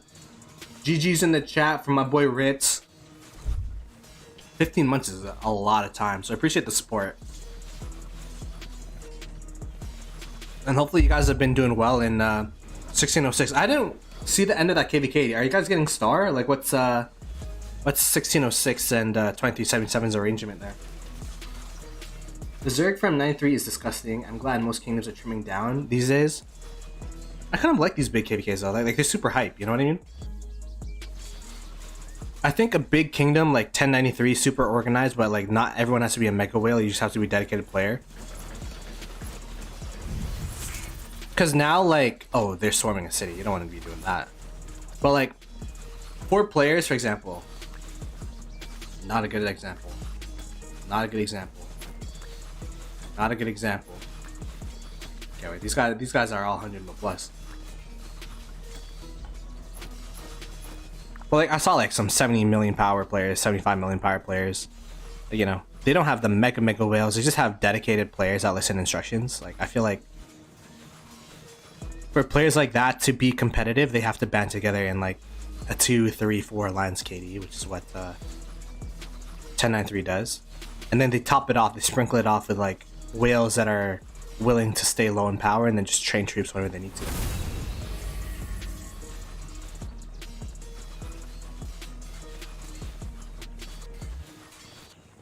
Getting our moon, nice. What's up, Lelouch? So you know why 93 has more players than 960 with the new domain thing? Because 960 only has like all the accounts, they have the same amount of accounts, but main accounts is a difference. 1093 has four main alliances, which equates to, if they're all full, 150 slots per alliance, right? So that'd be what, 600 players compared to 960, which probably has 210 players max. All those players are max tech, and you know they do have like a really strong gear and all that kind of stuff, but overall, even with domains, they still have more players. It just means they have less farm accounts.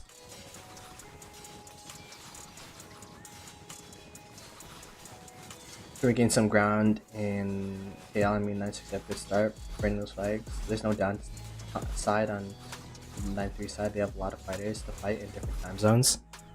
But right now, I'd assume all of their accounts are online. It doesn't matter if, you know, they have different fighters. If all of the accounts are piloted, maybe it'd be a good idea, but like what I'm saying is for 1093 to continue pushing the way that they are, they need to keep the same activity that they have now. Like what typically happens is everyone's on during pass opening, then the Asians fall asleep first because pass opening's like middle of the evening for them. And then from there, it's like the Europeans and then North Americans, Asians wake up. But you want everyone, every single account to be on at the same time, if possible. So, especially when you're fighting an opponent like 960, and we know every single 960 account is going to be on 24/7. So.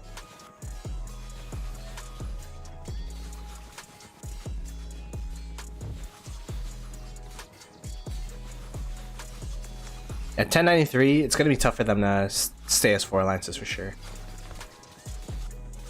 I feel like the addition of kingdoms, like the addition of domains, the addition of autarchs, the continuation of creating new kingdoms, the amount of players retiring, it's stretching out the player base to where the Imperium line is so low. In any like a year ago, like not actually 2 years ago, 3 years ago, 2268 would be a B seed, but then we ended up Imperium. So like that's kind of like the state of the game where I feel like all of the players are, all the kingdoms are super undersaturated compared to what they used to be. Like there used to be like, for example, 32 kingdoms trying to power up. Now like all the kingdoms are just trying to stay lean because I feel like all the players, all the existing players are being stretched out to different KDs. Like you'll see, I don't know, a branch of 1034 in some random 3k KD or some old 1846 players in some 2k KD, right? So I think that's kind of the trend where each kingdom essentially is built with a bunch of groups. And as the Imperium line gets shorter and smaller and it gets harder to stay as an Imperium and less rewarding to have 4 alliances, like these groups start to be creating their own alliances and their own kingdoms and all that stuff. So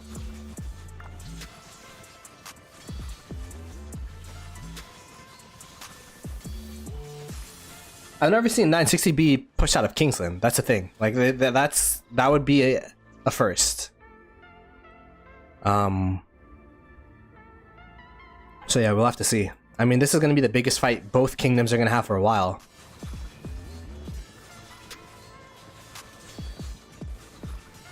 Like this is, I heard this is going to be a lot of people's retirement KvKs. So everyone's going to be going all out for multiple days straight. Every kingdom built death. This kingdom is...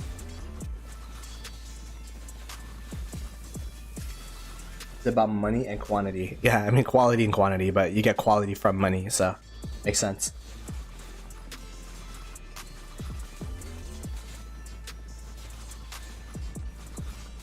The real question is if this is not going to be when, but it's going to be if 2605 start pushing. To me, it looks like 2605 are pretty content pushing the 960 side rather than the 960 side rather than 1093 side.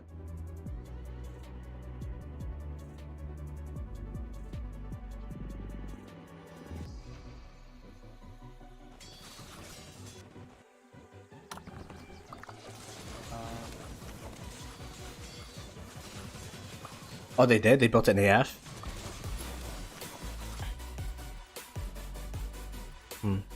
Interesting. Oh, they did. Oh, they burnt this turn and they're building an AF now. Interesting.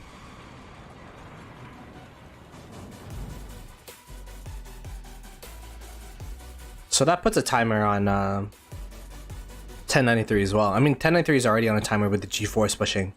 And then now we got 2605 pushing as well.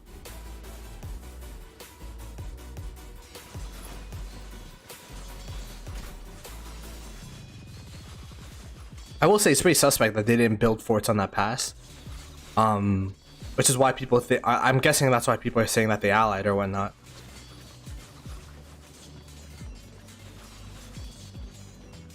Are you gaining more subscribers? Yeah, appreciate it, man. Yeah, appreciate all the love these past couple of videos, and I haven't been streaming as much, but definitely been trying to pump out the videos. The last one doing pretty well at almost 6K views. We lost KvK again, being at 10.7 is crazy. So appreciate all the love. I'm definitely gonna be. It's been 1 month since I've been full time. This next month of March, I'm gonna try to pump out as much content as possible. The goal is gonna be at least one video a day. I don't know if I'll be able to do it, but I'll try my best. The G4s let SW build the AF. The G4s are busy trying to build their own AF, I believe. Like, they were over here on this side. So maybe all of their active players are there and they couldn't allocate their resources, or I don't know. This KvK is so confusing, and that's why, you know, free-for-alls are always a mess. I don't try to, when watching this KvK, I haven't tried to piece together the reasonings behind why each kingdom's doing what. It's just like, whatever, let's just watch the fighting. I have no clue. I literally have no clue what's going on. And let me just finish my last sandwich here.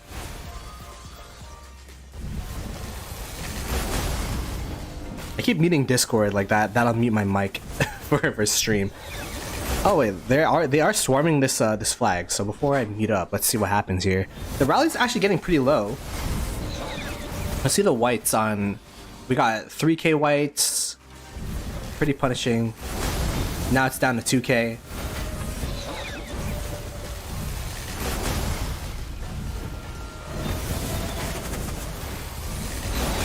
Definitely want to. I mean, this guy's probably, yeah, he has the power to lose. But they are filling this, and the rally looks like it's getting pretty low. It's also getting debuffed. 15% skill damage taken. I mean, 45% skill damage taken with 15 stacks. It's kind of crazy. They need to either swarm the swarmer or fill this rally or do something of that sort. Usually the rule. Oh, whoa, that was XY Henry. I'm guessing that's a relic thing that this KvK has. Watching this KvK, both with the Diplo and with the KvK type, is confusing because it's pretty unique compared to other KvKs. I mean, it's not as crazy as Tides, but it is a pretty crazy type of KvK. Let me do a poll. Would you want to play Warriors than this game?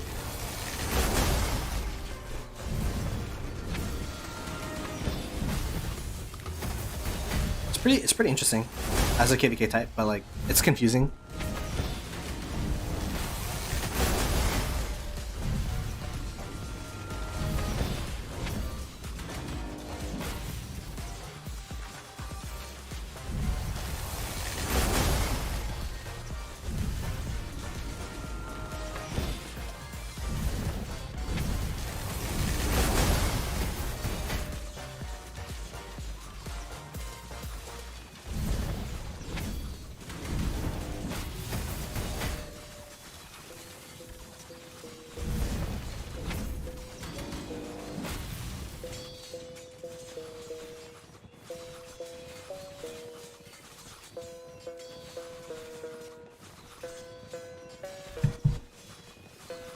Uh-oh. I started holding the flags. That's not a good sign.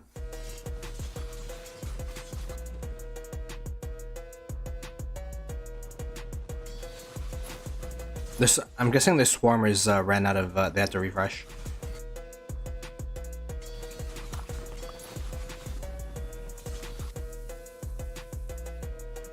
This is where it starts getting pretty grimy for both sides.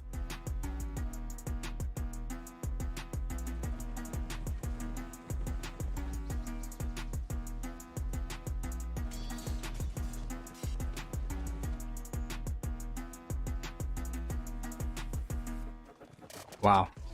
I mean, they're at least free burning on this top side, but they're not burning here and they're not burning here. So, not burning here yet, rather. Let's keep our eyes here. Who am I rooting for? No one in particular. I know more people in 960. But at the same time, like, it'd be so interesting to see how 960 reacts to a loss. They're undefeated.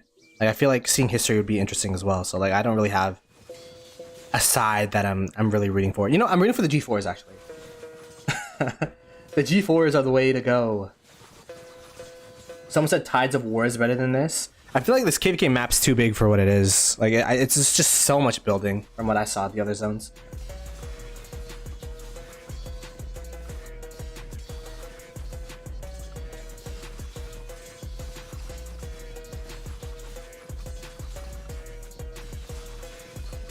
Nile's better than this KvK mode. I just had such a negative experience with Nile. Like, I'm sure it's a good KvK mode, especially for smaller seed KDs. But like, we went into that KvK and everyone dodged us, so like, yeah, wasn't that good.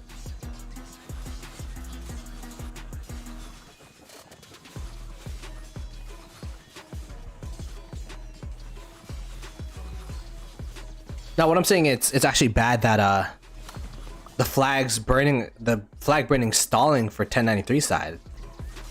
Like, 1093 need to keep burning these flags, because 960 is just gonna be relentless, and as you said, 24-hour, over and over and over again. This pressure is gonna keep going over and over and over again. And the thing about big KDs like 1093, or maybe not like 1093, but like what I've seen in the past against 960 is the first 2 hours of Kingsland looks so good for the opponent, and then after that 960 starts stabilizing, and then they start pushing and pushing, and then that ball never stops.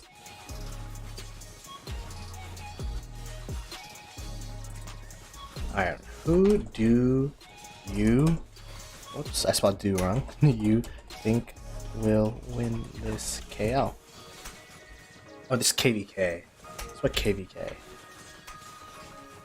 1093 960.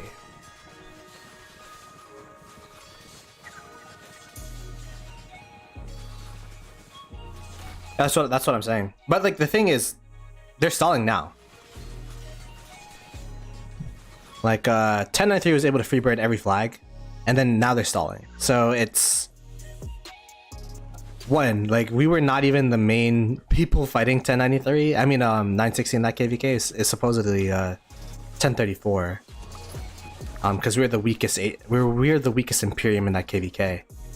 But two, the fact still stands that the momentum that 1093 had during pass opening is dwindling down to the point where 960 is actually pressuring open field. Maybe that's because they allocated all the resources down here and they're free burning.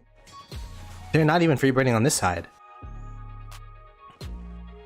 So I don't know. I would say it's like the opening's still favoring 1093, but for the next couple of hours it's gonna be super important, and the next couple of hours are gonna be super important, and we'll have to see how 1093 respond, because like the pushes at the moment have been stalling from their side.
Yeah, you're right. This flag being built is kind of crazy.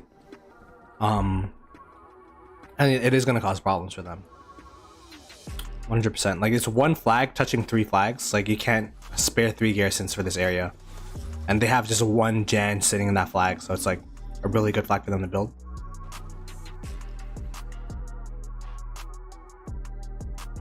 We'll just have to see how I mean, like, I've seen 960 enough to I know how they'll react to things.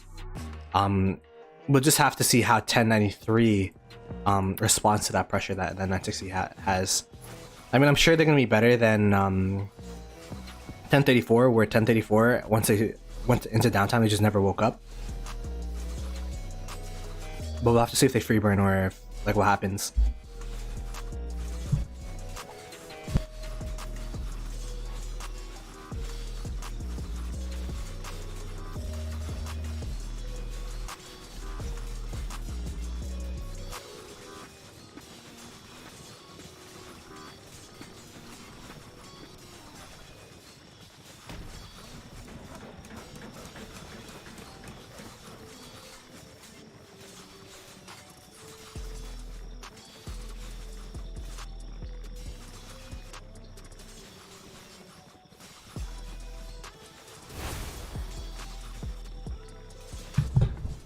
The poll's super close right now, actually. 55% to 960. 1093 at 45%.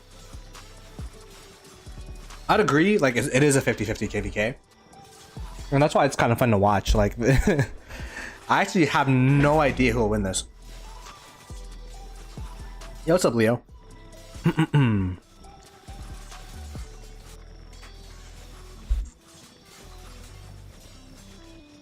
By the way, let me go on my own stream here.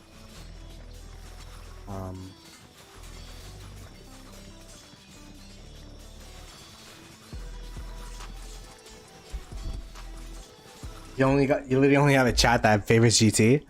I mean, the poll was 53-46%, which doesn't even equal 100, but I think the overall consensus from the chat here is that 1093 they kind of have to continue pushing, because we know 960 is just going to keep the relentless pressure until the KL is over. So they have to use this pass opening momentum that, you know, big KDs have, the KDs with multiple accounts and players and alliances and all that stuff, like the quantity KDs, because, you know, the quality of 960s, we know the 960 accounts are just always going to be online, and there are going to be 1093 accounts that are always online too, but it's not going to be the same amount that they had during pass opening throughout the duration of KL.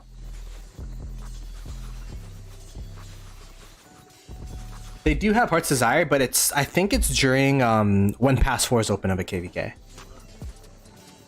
Like, I think like 12 hours or the reset before the pass opens, like, it should pop up around there for Heart's Desire.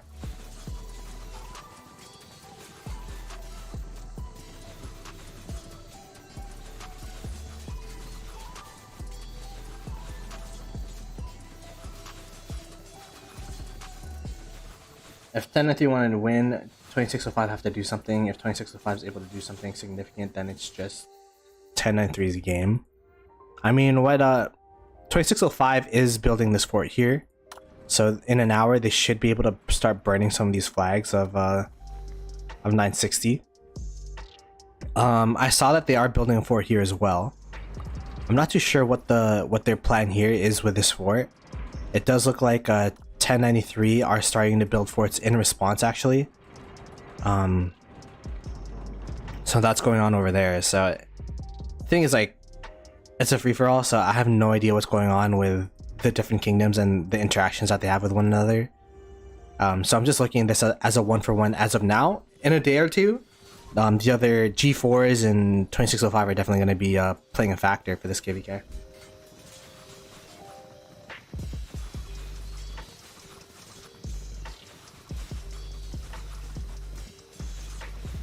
If 60 matches pull this out, it's crazy, but it's 30% for 60 to win. It'll take a lot of effort to pass, though. This time, 93W is on their doors. 1093 is getting raided from both top and bottom from smaller seeds. FFA lol. Yeah, I mean, they are getting their forts are burning. This flag line is actually really concerning that's burning here on this side here. Although they were able to take care of it. But yeah, I mean they have like what, 3 players down here just controlling things. I wonder if they take shifts. It's like, all right, you guys get to fight the BCs for a bit. Yay! We don't have to fight 960. We go there for an hour and then you have to go back up to the front lines. I think it's still a 1v1. Like, it's in Kingsland, and that's where most of the people are. Like, the side things right now isn't too consequential. Yeah, we saw this already. They're building forts in response.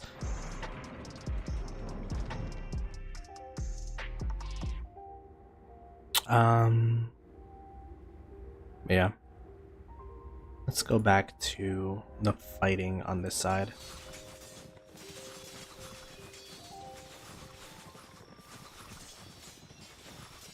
Oh, rally's coming in. Alright, let's focus up. Rally's coming into this flag. This is going to be attempt number 2 on this rally. On this flag from the same rally. It looks like it's Ashurbanipal with Henry. They got the swarmers on it. Forward march. That's a ping. I don't think I've ever seen that one before. They have enough open field around this. Last time, it didn't work out because 1960 was able to debuff the rally to the point where it's taking 45% extra skill damage.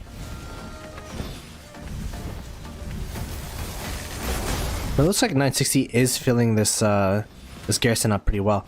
You see Red Lion's march. I think it was filling earlier.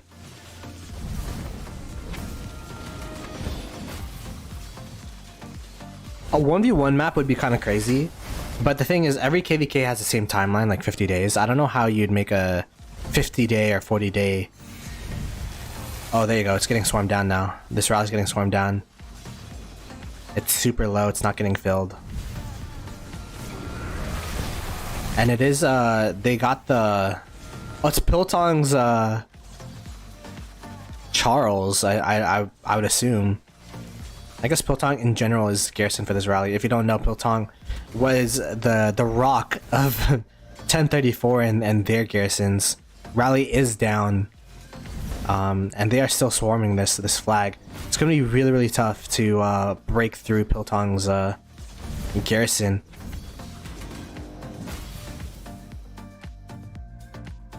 So that's the second attempt of 1093 that got halted.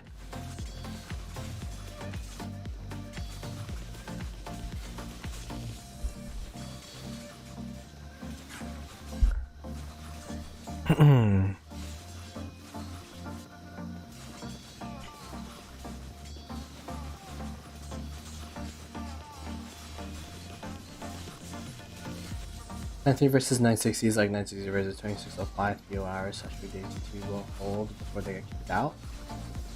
Yeah, I heard Piltong's armors are cracked. The thing is though, what's up is the reason why it took a couple of days is because 960 was holding off. And also they're waiting for Crystal Tech, and also the 2605 garrisons were really strong. Like those were all factors. But in Kingsland you don't hold back, so I don't know. I feel like Piltong just holding that flag is huge for them.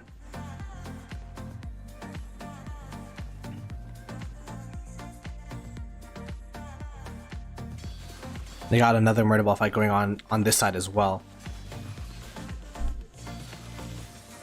He has 4 special arch inscriptions, meaning like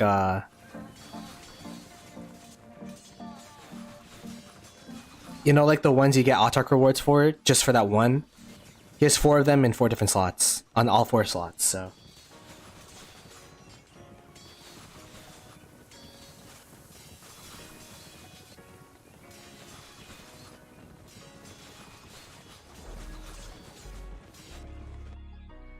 It's a hard flag to hold. Yeah, it's it's definitely a hard flag to hold, but they've been holding it like crazy, which is the craziest part.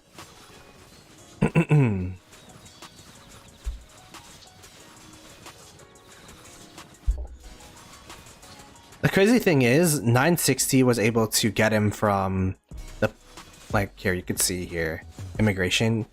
You can migrate to any KD you want to after the KvK ends in your KvK. So that actually doesn't count as a ticket. So migrating within your KvK actually is like really strong, because it bypasses the ticket and the Imperium system. So 960 was able to get like 3-4 solid players from our KvK, and then they also got 3 tickets, which was Addie, which was rallied. I think there was a popular video of her getting rallied. And then Boom Boom and I'll hide them, I think, with the other 2 tickets, which are 2 whales from 2270.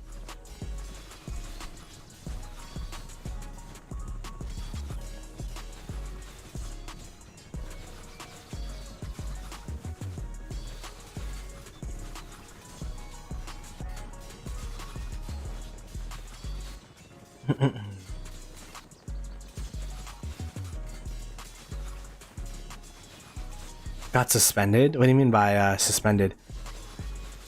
Like they're kicked out of Addie's account?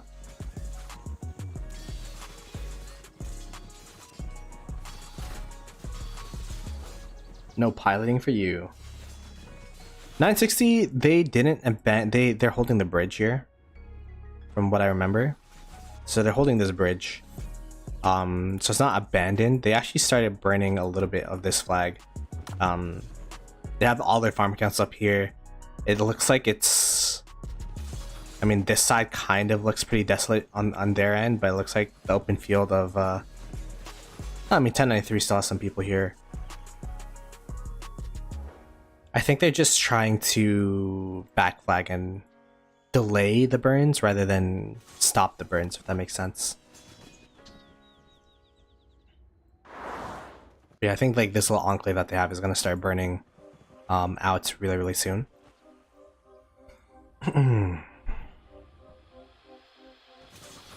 But this side's actually super interesting. Alright, let me start setting up my gathers on my farm accounts. It's been that long. On my phone. Did I get a fresh cut? I guess I did, yeah. I gelled my hair and haven't touched grass in a while, so I'm a bit lighter.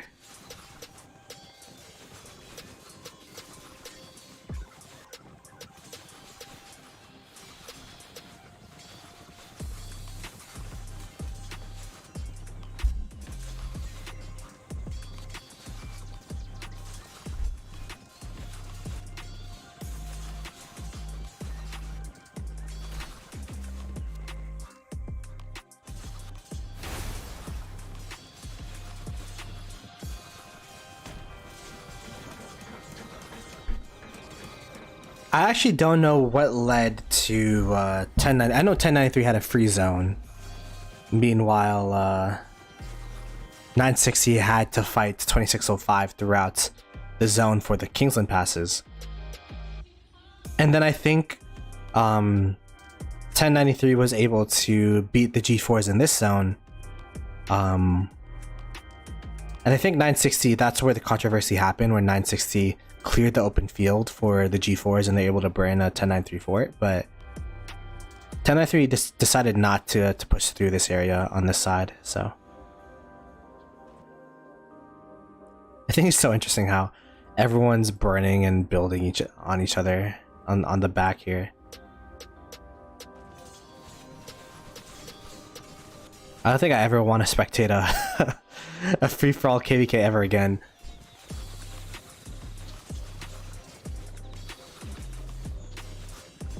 Like, it's just so confusing. Yo, what's up, Mr. Steaking? How you doing, man? Mr. Call of Dragons himself.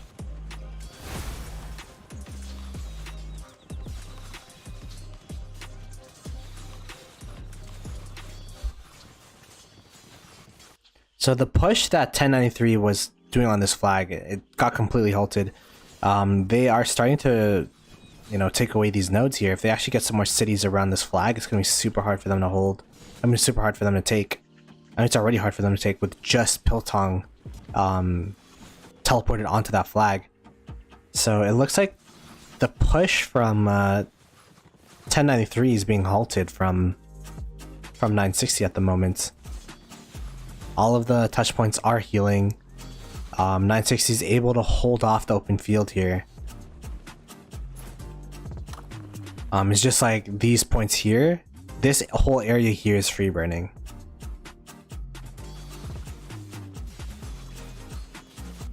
Although it does look like MX players are starting to get over here, and they definitely want to hold off this area at least. Like keep this river line, and then maybe the plan for them is to hold off these flags here, or maybe this river line here. I don't know, we'll have to see. It's a lot of space between them and the river though, so they might try to pull off a defense beforehand. As we go back to the main murder balls over here.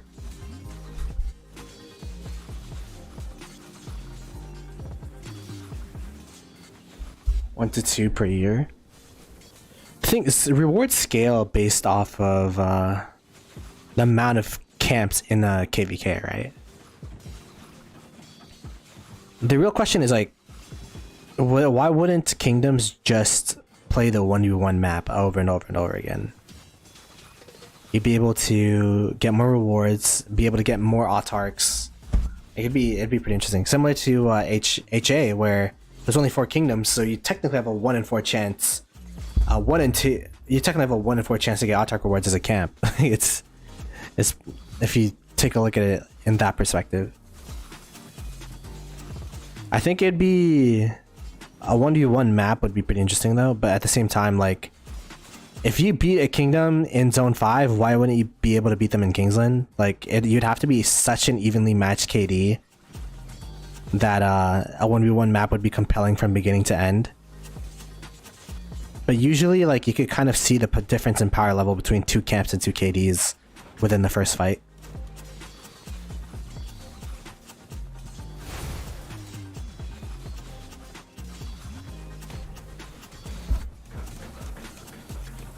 I'm not saying it wouldn't be interesting. I'm just saying, like, I could see the reason why there isn't one.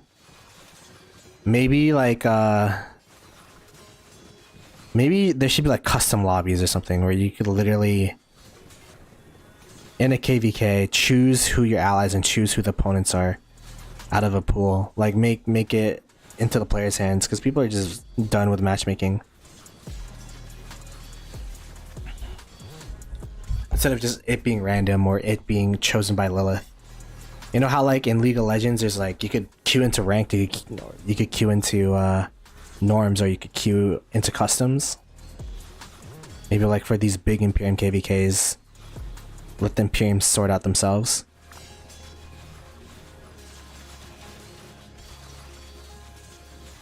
I don't know about Tides of War, actually, but, like, I guess similar to Nile, but you could also choose your opponents as well, if that makes sense. I don't know. It's just an idea. And then make it Imperium KDs only, because, like, you know, I feel like there's gonna be some KD that they just pick a bunch of dead KDs to play with and ally against or fight against, and then just get free rewards. I guess that'd be I play devil. I think about things too much. I play devil's advocate. Let's just have fun with the idea of customs.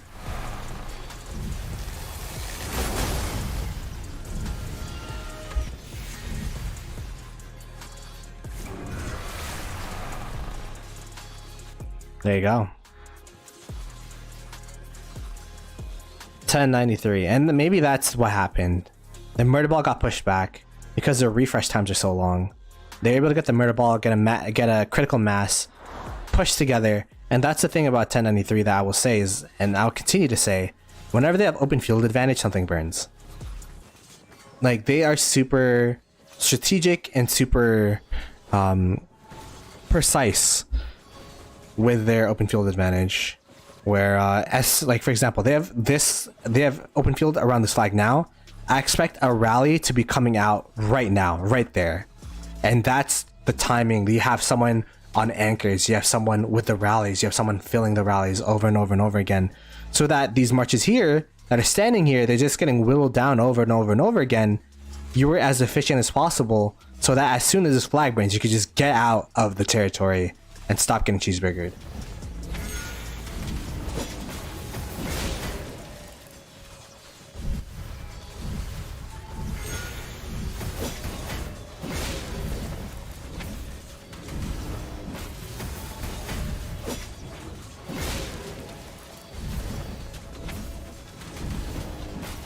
How's 1093 doing?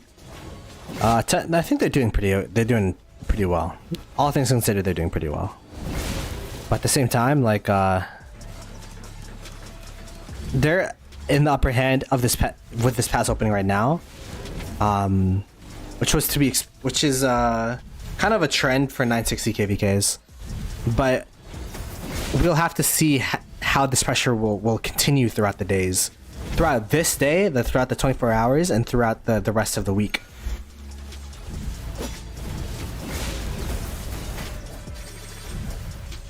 There you go, flag burnt.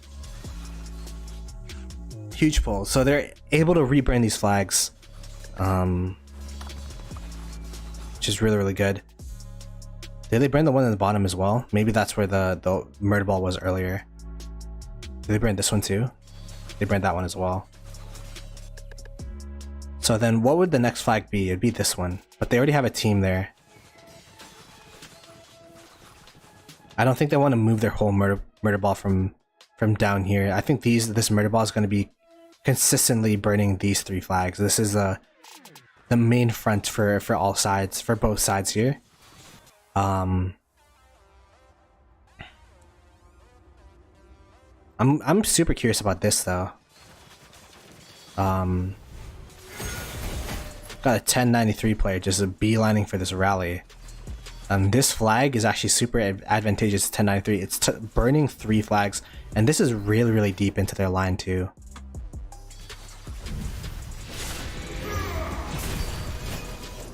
This bear guy does not care. Just insta swarm that. It's Liu Che with Liu Che with Attila.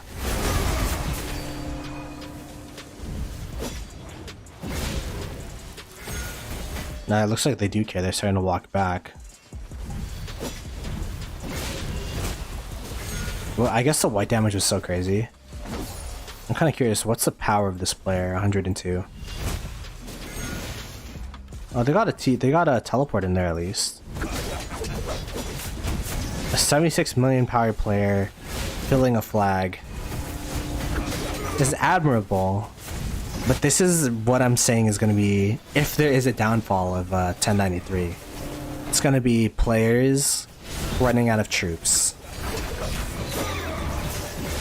Like this player is like, I mean, maybe they allow their players to train back up or whatnot, but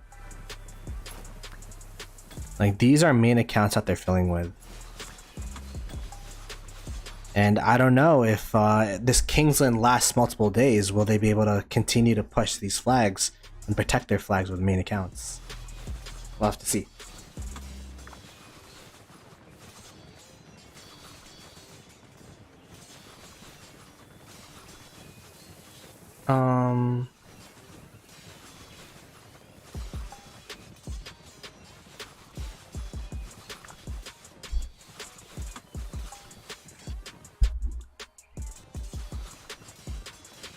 Is 05 still antagonizing?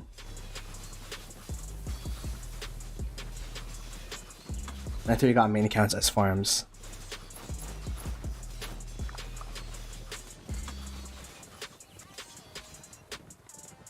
I have multiple T5 accounts.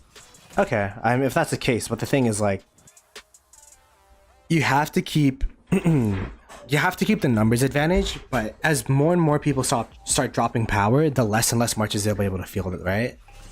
If their players start, you know, if they're like 5 march players that are 80 mil, start 4 marching at 78s and the 3 marching at like 74, 2 you know what I mean? Like if it starts dwindling, their open field advantages, it's gonna be really tough for 960, where you know that their field will just always be there.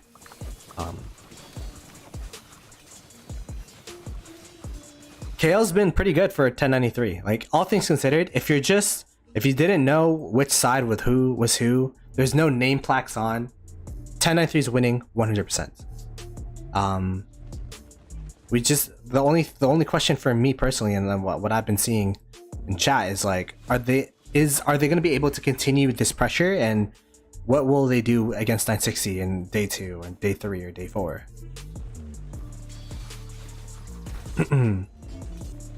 I mean, if there's a kingdom that could do it, a 1v1, a kingdom right now in the game, it would be 1093. So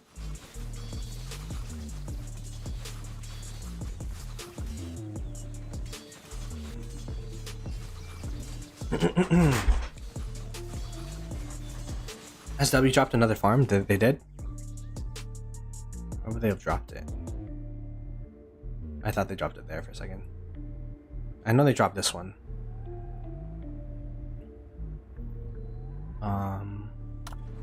44 minutes. I feel like that fort's building so slow. I mean, I've been streaming for 3 hours, so maybe it hasn't been up for that long, but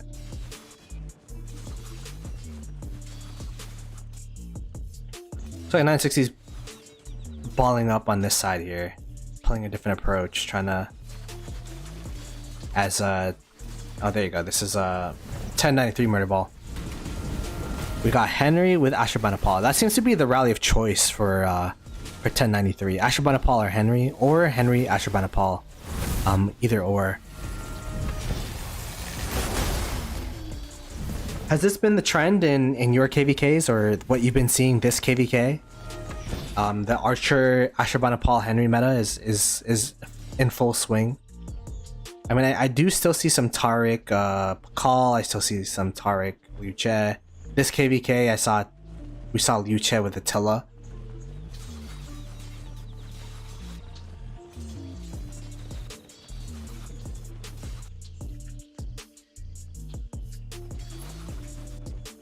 Looks like 960's murder ball is going to be meeting the 1093 murder ball here. To the south. Gilga Ashurbanipal? I haven't heard Gilga in a minute. Holy. Why would you, Gilga's is not tanky, right?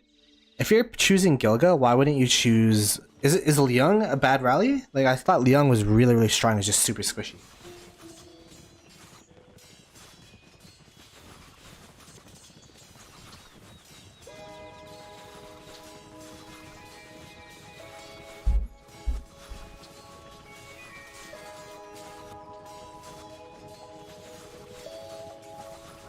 Yeah, ZL, that's what I thought, like the highest damage for archers, maybe in the game right now, would be as a rally. It's just super, super swarmable.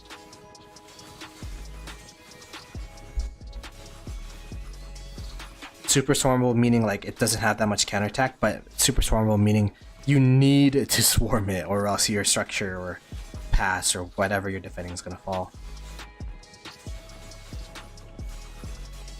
Oh, it does good against... Okay, interesting. Yo, Godstray, how you doing, man? I've been doing well. Hopefully you've been chilling since KvK.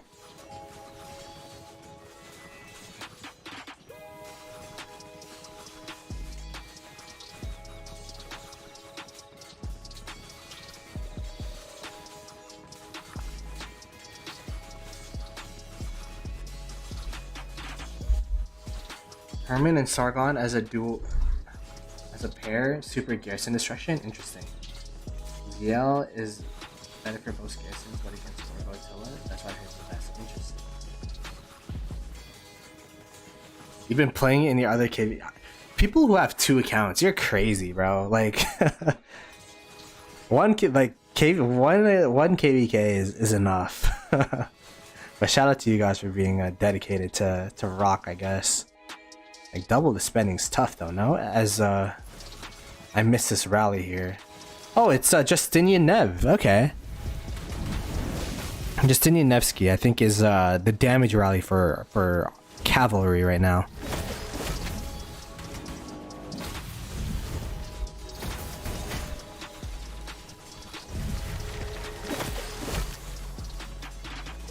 It does have a 45 poisons, 45% extra skill damage taken on it.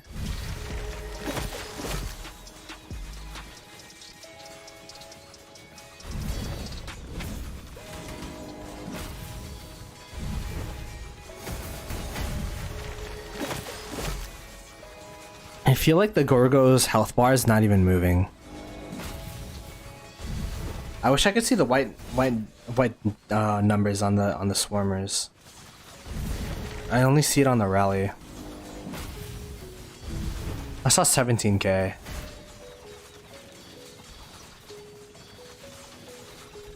I'm gonna try zooming in and out again.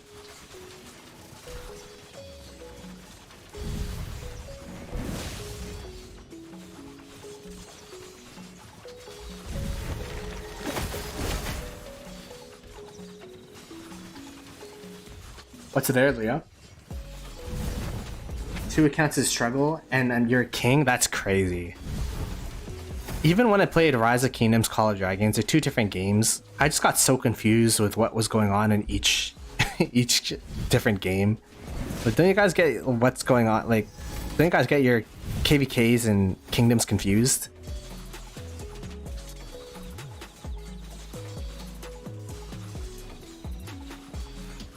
Nev Justinian still relevant? I'd hold off on it. Oh wow, they defended this. I'll hold off on it. I mean, it didn't burn that flag 1. But 2, the next cycle should be cavalry. We're gonna keep the same cycle we've had in Iraq for a while. So if there's gonna be new cav commanders, the open field commander might be a replacement for Nevsky for a rally. Who knows? Where's this?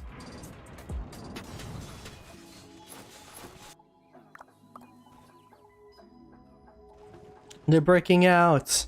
I saw this one was the one that was scary to me, but they were able to patch it up, so. Nah, I don't think it's gonna be 3. They literally just released the siege guys. Maybe wait, it's pretty much March. Maybe like in May release. I guess that is 9 weeks. Maybe June? I don't know. I feel like and this is just a feeling, I didn't do the math. I saw Omniarch did the math. I didn't really get to watch the video, but what was the prediction? What time?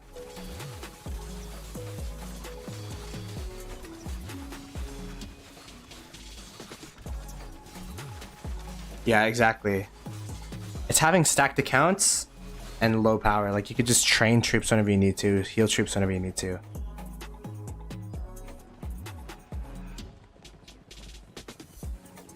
Oh, that's what he said. Oh. You need those calves in May. Apparently it might be a Jan replacement. That's what I remember seeing. Because they just released Justinian, and they usually go back and forth between Garrison Rally, Garrison Rally, Garrison Rally for cav, at least.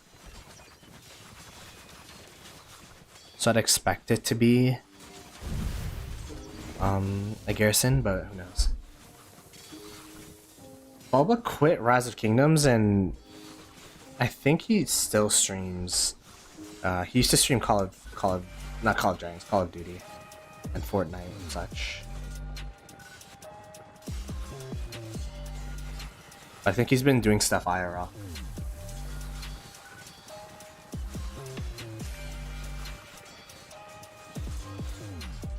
I don't know why people are so eager to spend on new caps. At least rate on this is already pretty high. Well, at least for me personally, I didn't spend anything on this cycle, and because of that, I have like 1.1k gold heads. New commanders does bring excitement to the game, although for newer players or lower spenders or people that aren't caught up to the current meta, it's going to be tough.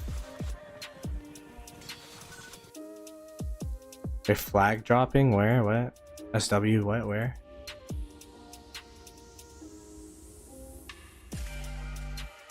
I need chords for these things. There's too much to look at in this map. And look how big this map. This is me fully zoomed out. How many screens is this? 1. Let's go right here. 2. Like it takes us 2.5 screens to scroll through this map. That's crazy. I don't know if that's normal actually.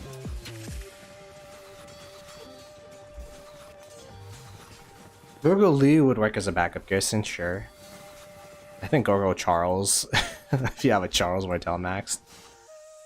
And that anti-storm is kind of crazy. Or Charles or Gorgo Heraclius is still good. Like Gorgo anyone right now seems pretty decent, but I wouldn't suggest getting Gorgo Liu as a garrison, but if it's a backup, sure.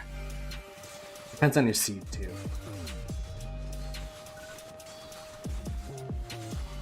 The range, yeah.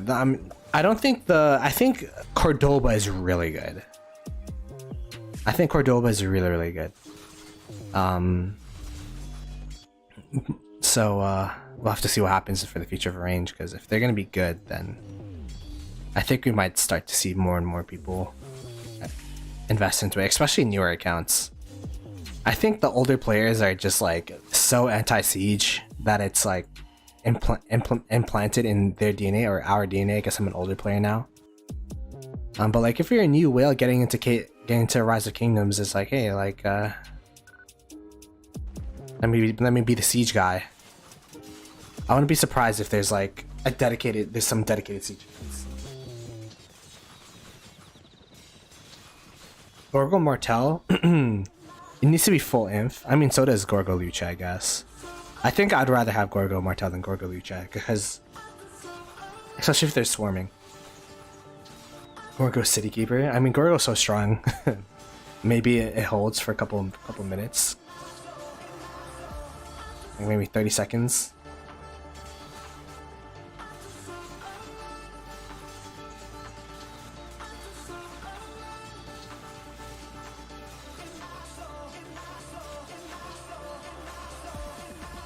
What is the stream delay on? There's no stream delay for this one. Just reading delay. Let's see what this is.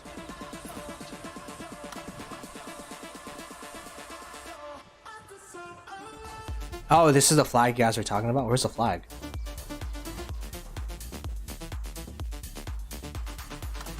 Oh, and it's gonna be down in a minute. I didn't even see they're building that fort. I only saw this one. What does that do? Is there any off-territory farm accounts?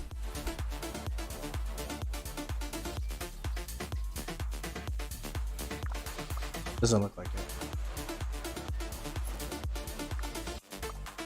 I got Chadsky up there too. I was gonna say, oh, zero this guy. No, it's Chadsky. And this is the territory that links up to here. So they'll actually have a lot of flags. If they burn this flag, they connect back up. They have all this back. They could start burning here. This might actually be more of a problem than originally thought. Like this will take maybe, how long does it take for a flag to burn? Like an hour, right? Am I wrong? Around an hour.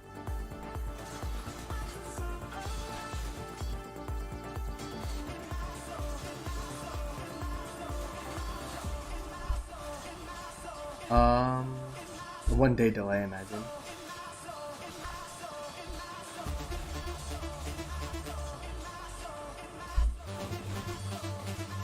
Three to 4 to 1 trades.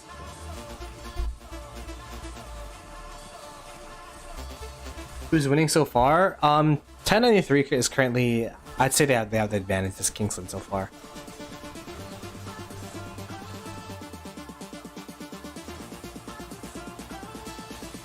They have the advantage, and the main question is how long will they be able to hold the advantage? I think clearing this corner is going to be important. Allows them to reduce the touch points, focus pushing them north. This touch point's burning. 960 pushing on this side though, or at least there is a murder ball fight on this side.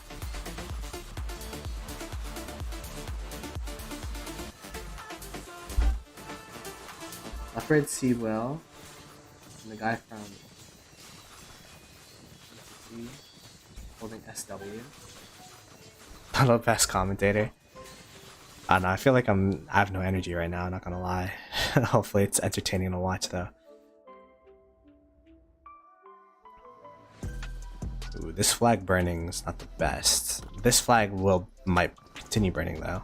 I feel like cutting here would be a really... I mean, it took a lot of resources. You have to allocate troops there, and maybe that's the thing. But like getting more territory to the right of this river long term might be a good plan. While 960 is so concentrated down here. Actually, where are they? While 960 is so concentrated over here, just getting some free territory as much as possible. Yeah, it's gonna be a big problem. It's definitely gonna be a big problem. Cause wait, let's see if they're able to. Sorry for like zooming out so much, by the way. But like, if they're able to get this, how would they fort drop though? They would need to burn these two forts or these two forts. They don't have a holy site to fort drop in. That's a problem. But they would be able to like build across here. Maybe actually, I don't think there's a spot here. They'd be able to build to the right, cut off these flags, continue on, etc., etc. So yeah, I'm guessing it's fish. I don't know anyone else from 1860.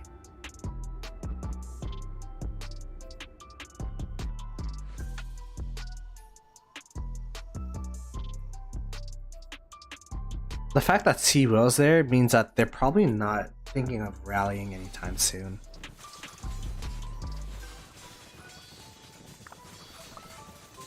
I always see some 960 cities burning, and that's maybe part of their plan, where it's like, yeah, swarm more cities, lose some troops. Oh, it's not fish.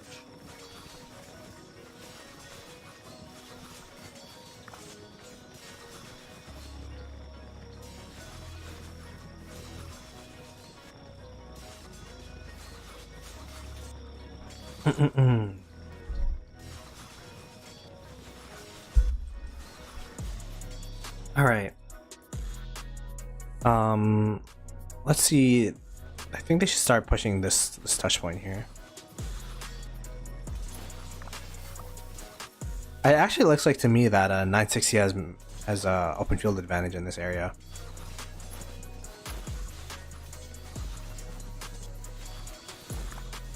I'm surprised to see them chase so undisciplinedly.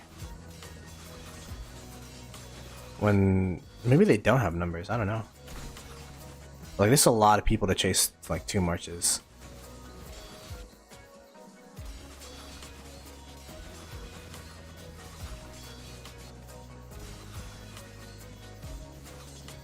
Why is my avatar so pale? I haven't been touching grass. It's winter. Haven't really been tanning too much, so I got a bit paler. Your head isn't 5x the size of your body now. Yeah, sadly. I'm a chibi now. Yeah, I could talk. My mouth moves. I've been snowboarding, but like it was during night because it's cheaper. So like, you know, I didn't really get tanned.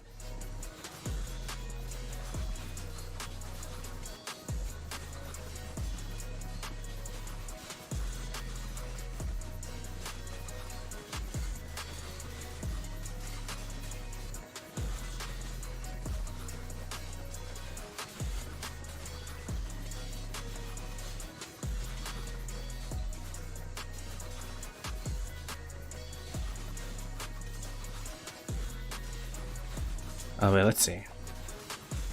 7, 1, 8. Oh, y'all did send other chords as well. Let's see.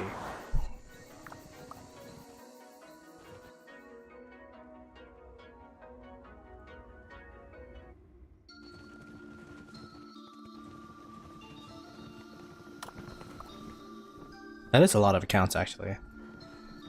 I mean, how many of these are mains? 1, 2, 3, 4, 5, 6, 7, 8, 9. This is a main. Can't tell. 9. So yeah. I guess that's the good part about having so many people, is that you could allocate people wherever you need to. That's not a problem.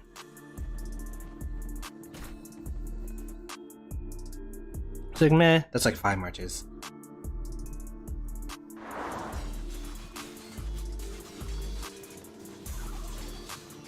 I snowboard like twice a year. I'm not like a avid snowboarder.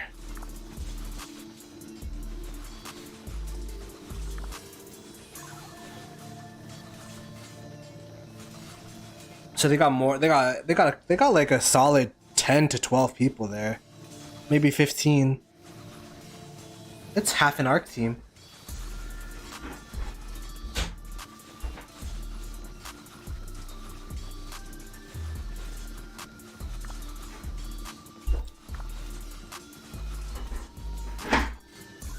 Honestly, my girlfriend drags me snowboarding. Like, we went to Blue Mountain. We went to, I don't even remember the other places. Like some random ski snowboard place.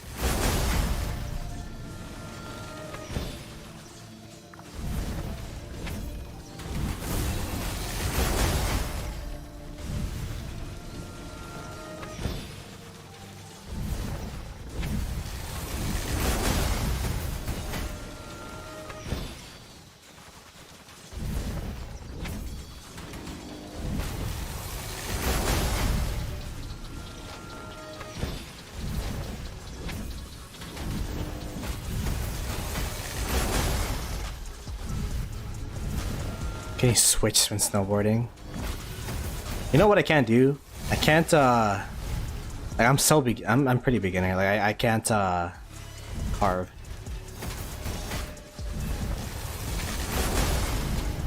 So they got a whole ARC team worth of players fighting the G4s.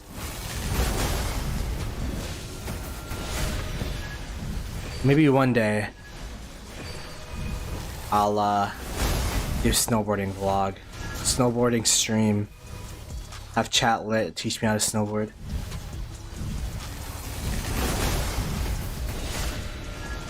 But yeah, is that final burn? 1.4? It is, right? Yeah, I am sliding on a board.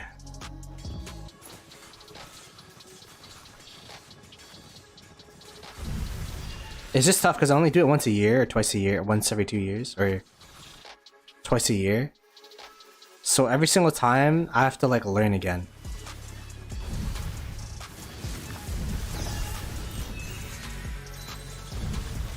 $26.05, they should be man, this is why I hate FFA KvKs. They should be oh wow. They do have players here. They got Sean, they got Seawill, they got Leopard. Yeah, that's crazy. But they're burning this. They do have a lot of people here. So, 2605. It is only like 6 players, but these are 6 Max Tech players that are not fighting 1093. We got Chiskel over here as well. Fluffy Pony and Chiskel. Run! I feel like they could win that though. Maybe that's just copium. I feel like they could fight these guys that are chasing right now.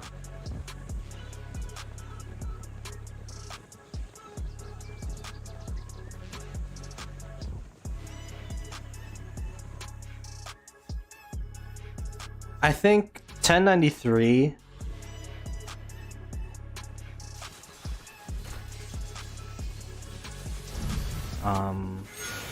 they have open fields regardless with those people or not, and they're burning the flags, so they're in a position where they could allocate people, and then if if needed, they could just teleport back.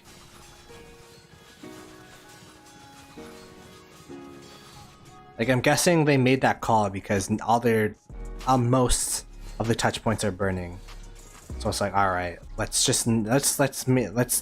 know, show these G4s that we're not just gonna let them burn us for free.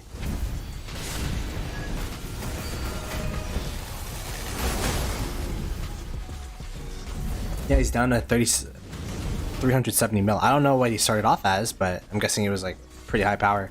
I know he's a really big whale though. 50 to 62 mains. That is a lot though.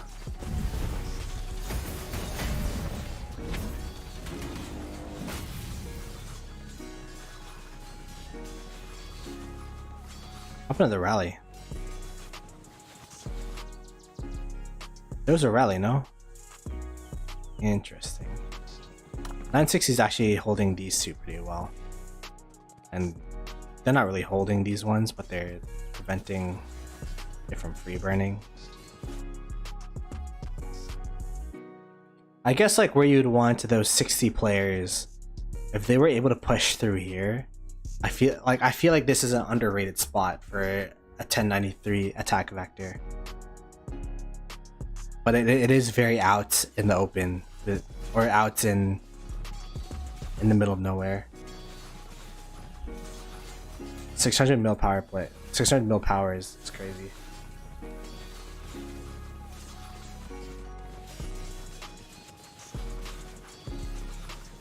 But yeah, Kingsland's kind of free burning right now. Let's go check Leo with the chords.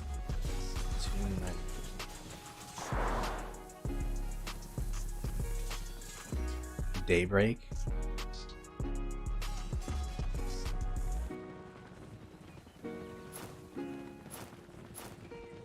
Hey, what?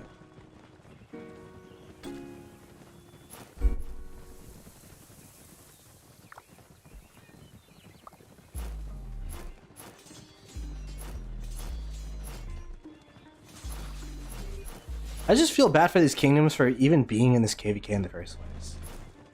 You know what I mean? Like, man. They weren't even given a chance, in my opinion, were they? Imagine being like in a B seed, all of a sudden you see 1093 and 960.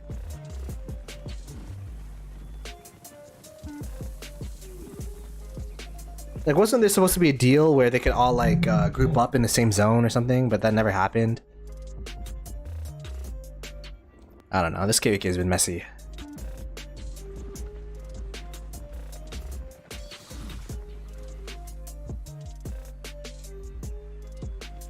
Like, this kind of KvK for like these kind of kingdoms, if you're not like if you're already shaky as a kingdom and then you get into this kind of KvK, like this could be a kingdom destroyer type of KvK. Like, don't wanna be that guy, but like, you know what I mean? Like, it's like, damn, why are we even BC'd if like we get matched up with these guys?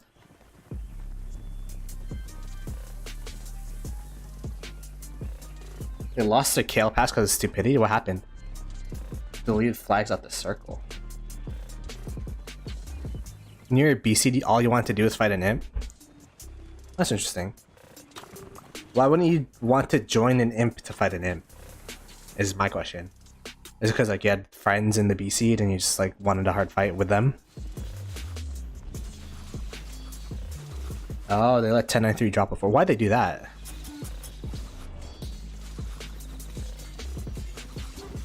I guess, yeah, I guess like you could say it's partially their fault in that case, but like, even if they didn't burn those flags, like, would it make a difference? Or they didn't build it? Like, would it make a difference if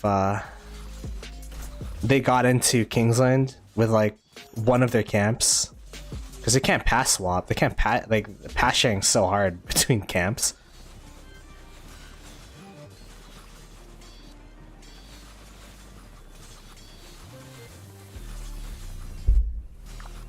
It wouldn't matter to GT, that's true.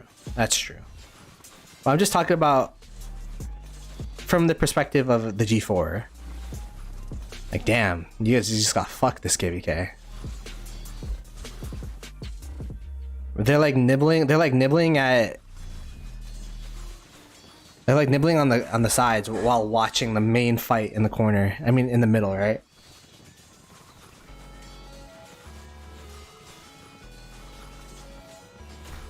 They're moving around kingdom flags instead of another kingdom. Internal camp problems. Yeah, I mean, I wasn't here watching that zone, so I have no clue.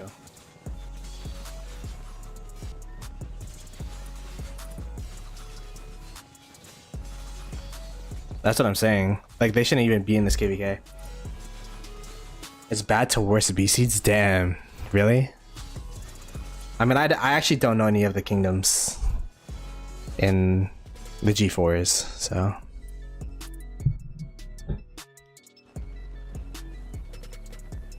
I don't know why we call them G4s. Why don't we just call them small kingdoms? In the B seeds. Yeah, that's what I'm saying.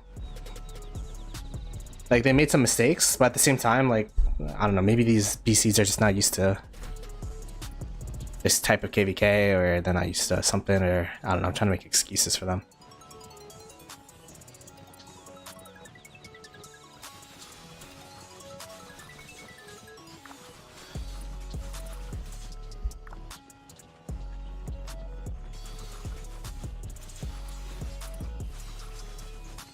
Nobody registered? I guess that's a big problem. Everyone's off cycle.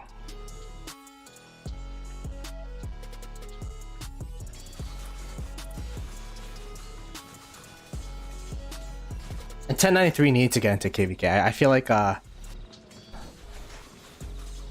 last KvK was against 1365, and by the time they got into KvK, 1365 was already out of KvK.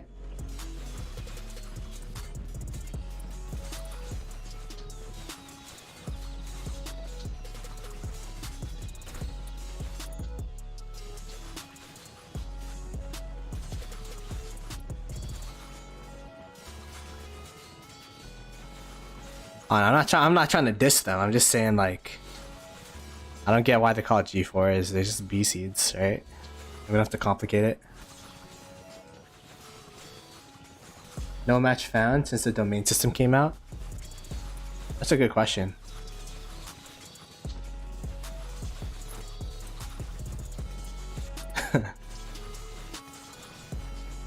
Apparently there have been. Interesting. By the way, domain system for the other, because 960 and 1093, their farm accounts are in other domains. Isn't that KvK like fucked? Like, you can't even, like, there's just gonna be 3 camps that are completely inactive.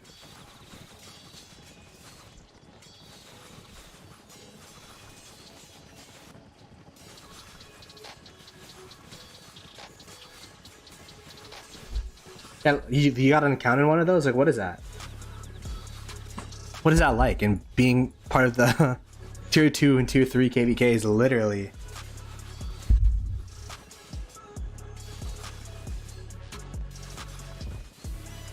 Has 3 other kingdoms in the 3rd domain? Oh.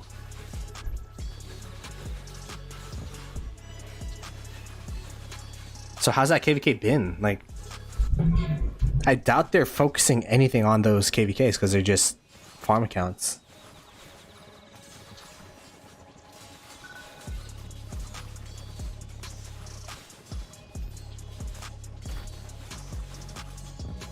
It's a 2v2. So is that a good or a bad thing? Like, I feel like it would ruin the experience. Like, having kingdoms sit out, having full camps sit out of a KvK, I feel like is a bad thing for low seeds. Like, for your case, it worked out because there were 2 camps, so you could 2v2 it. But what if it was only 1 camp? So then it'd be like a 3v2 or whatever, right? I don't know.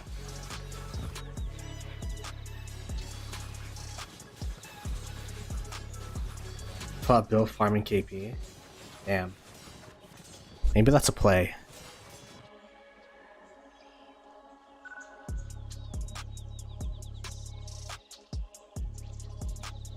Like, if you had the chance to migrate anywhere, or like, say like I had a second account, or I was to migrate 20 out of 2268, like where would you want to go? Like, what kingdom would be the place to be? I don't want to see large imps. Plus other push. Yeah, I also like watching these big imp fights. It's kind of like watching pro. Like, this is the closest thing we'll get to professional Rise of Kingdoms, in my opinion. Where it's like 2 kingdoms, super organized, lots of players, super dedicated, lots of spending. Like, it's kind of the pinnacle of the game when you see these kind of KvKs. And sure, like Osiris League as a caster it has been fun to watch. But the core mechanic in Rise of Kingdoms to this day is still KvKs. 2605 gonna win their KvK on their farm domain. Yeah, imagine their farm accounts their farm alliances get stars, but their mains don't. That's crazy. Technically, can't you like say like your kingdom, like going to KvK and you don't want to fight too much? Can't you just like sign up for the second domain and just farm KP of B seeds?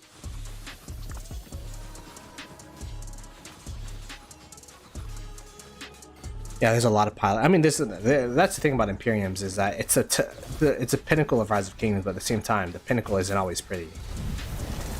There's going to be resource selling. There's going to be pilots. There's going to be, I don't know. Some people say there's botting.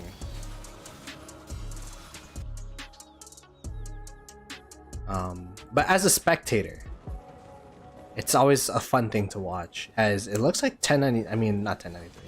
960 bringing up their murder ball towards these flags up here.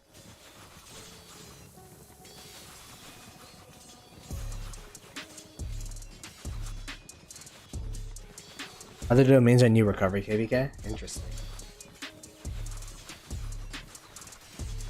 Yoda, all farm accounts. Yoda, Fluffy, add Chiskel in there so that he could make videos about it.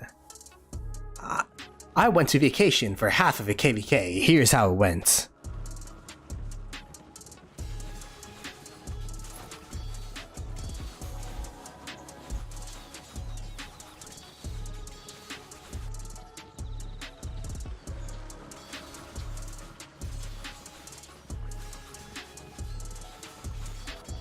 Honestly, not a bad idea.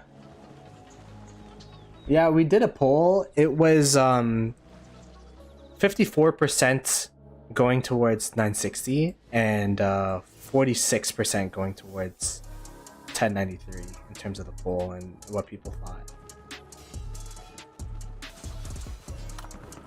This is like completely healthy. This flag's completely healthy.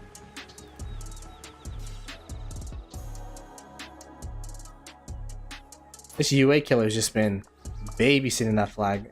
I mean, it makes sense. Like, you definitely want to burn that flag, secure this this river.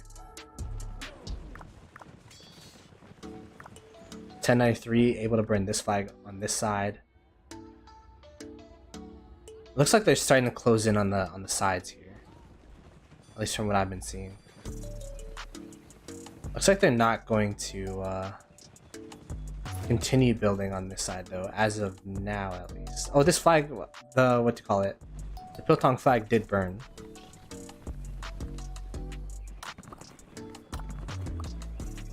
Now there's another flag that they could burn them back here as well.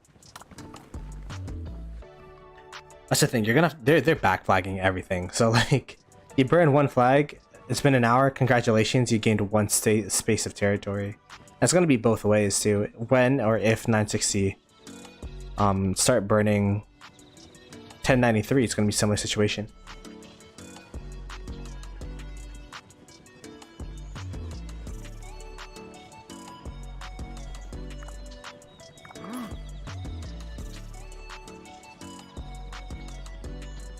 Yo, not gonna lie, like I watch lower seed because I'm a content creator, right? Like I like seeing what.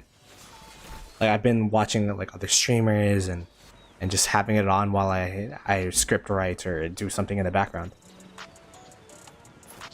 I'm like, damn, this is a whole, like, these D seeds, C seeds, KvK 1, 2, 3, they're so, the experience is so different.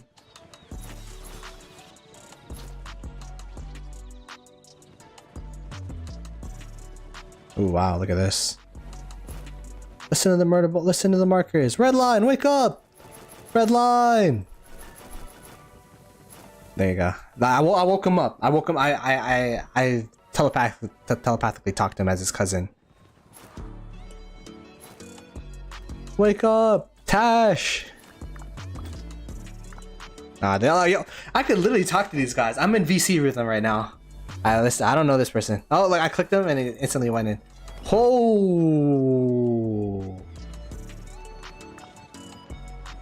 Wow. Okay. We got the 1093 murder ball coming together here. Oh my gosh, this is going to be... This is gonna be,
that's crazy. Oh my goodness. That was a tidal wave of marches slamming in to 960. I'm like, wait, these murder balls look pretty even. I look to the south. Oh shit, here's 93T.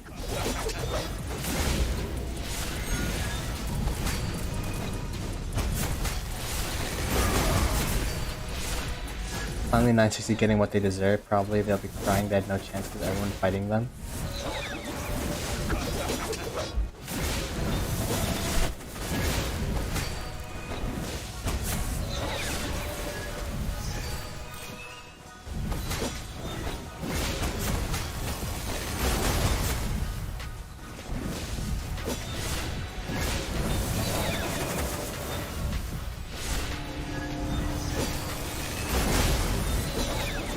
He's Mortilla. Oh my goodness. Let's see dot mode.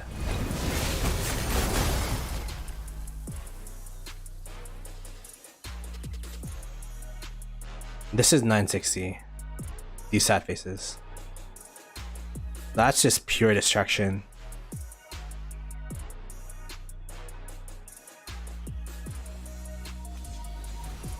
My goodness.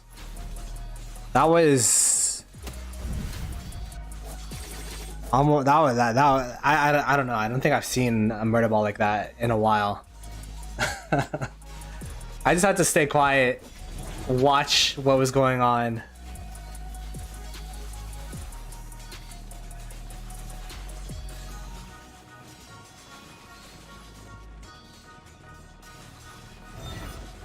Look how many marches there are. It's taking so long for the simplified to kick in. You see that? I turned on simplified graphics. It took like 20 seconds for it to simplify all the marches.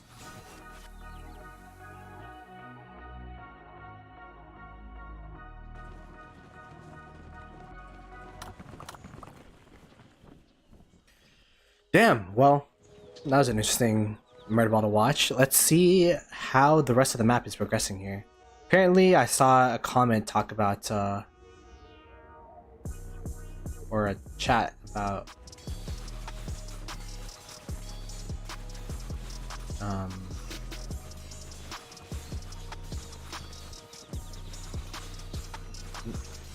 2605. They are burning the flag still.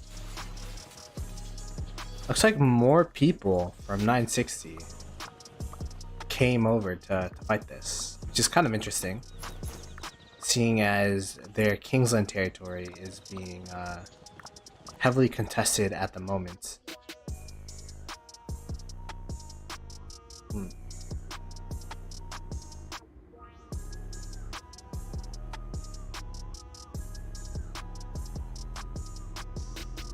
You think they'll downsize?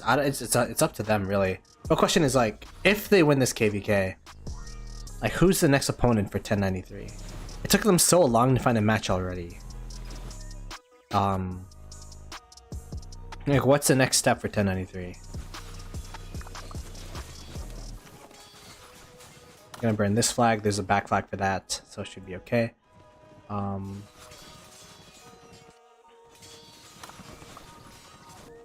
That flag's about to build. This flag's touching, but it's not burning, so that's a potential point of contention for 1093. I think 1093 now, they're just like, yeah, we're just going to murder ball up and burn whatever flag we need to. I think the flag here, it's taking forever to load, but I'm pretty sure it's still not oh, it is burning.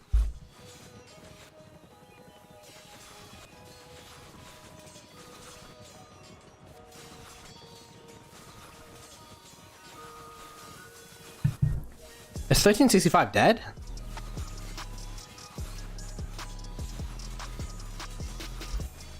(1846).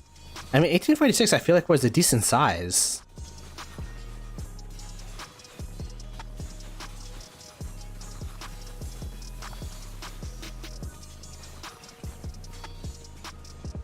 Yeah, their main strength is stamina for sure. And yeah, as we were talking about, they still have this territory to play with. They won't be able to burn this out in 12 hours. The back flags are going to be, you know, it's going to practically be one tile per hour, essentially. So with that in mind, oh, by the way, Lampo's here.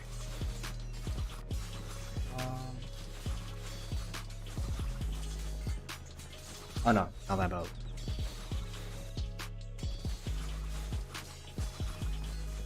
Is it now too strong alliance, KD? So they downsize, they're not dead. Are they? I don't know. 2429, 2377, 2489. But all of those kingdoms, you could say, are lesser versions of 960.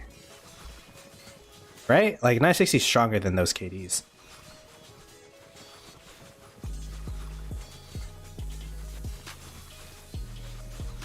But yeah, maybe like maybe I heard some people are retiring after this KvK. I mean, that always happens every KvK. So maybe that'll be the downsizing. I don't know. We shall see.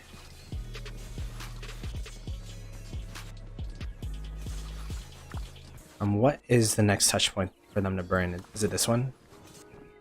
It looks like this one. So yeah, they're just systematically going flag by flag by flag. Because they know that they could burn whichever flag they need to if they just group up all their numbers together. This flag, like 960, was grouping up the murder ball here. So what's going to happen is that this side's probably going to stagnate. The 960 murder ball is going to be holding this side. But the murder ball here should be able to like, they don't even have the murder ball there yet. The murder ball here should be able to push this flag whenever they need to. The thing about 960 is I feel like they need them, like, from what I've seen in previous KvKs, they need like their full murder ball to be at the same place, and then they are like a truck. But when they're spread out, they can't hold both sides at the same time, especially if it's a kingdom that has the number on them, has the advantage against them in the open field. And then we also have to keep in mind they have like 12 max tech players that are trying to contain 2605 at the moment. So, well, I guess it's not trying anymore. They actually contain them. But 2605 is murderballing back up. Maybe it's more than 12 players. Yeah, there are a lot of players here from 960.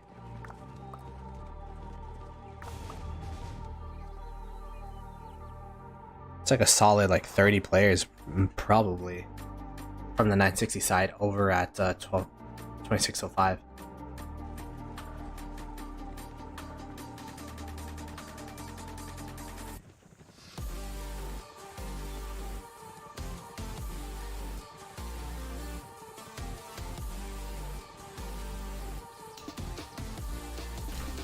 They had 12 players, but they teleported more players there. But I guess you could that's kind of the thing is every single player is so impactful for 960, and the placement for players in for 960 is so much more important because they have less players, and each player packs more of a punch than an average player in 1093. So the fact that they're allocating that many resources to hold off against 1093, I mean to hold off against 2605, is super detrimental to their I guess aspirations of holding these flags in KL. They're doing a pretty decent job, don't get me wrong, like they have open field here, but I don't know. I feel like them being spread out is more of an advantage for 1093 than for 960. But this rally is gonna die, by the way. Just insta swarm.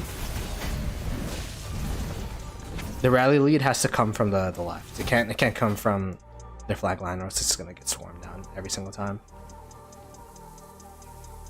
Especially if it's an archer rally like that.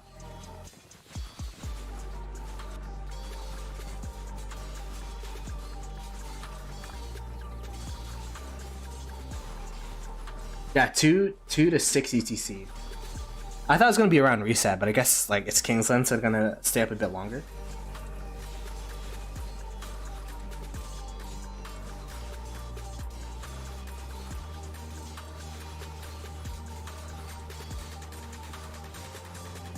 Stone Lax, that'd be my that's what I thought as well. But I think their call right now is just hold flags as much as possible and then stop the bleeding in the outer lane. I don't know. It's a tough situation. They're getting spread. 960 is getting spread out, and that's like the weakness that they if they were to have a weakness, that'd be their weakness.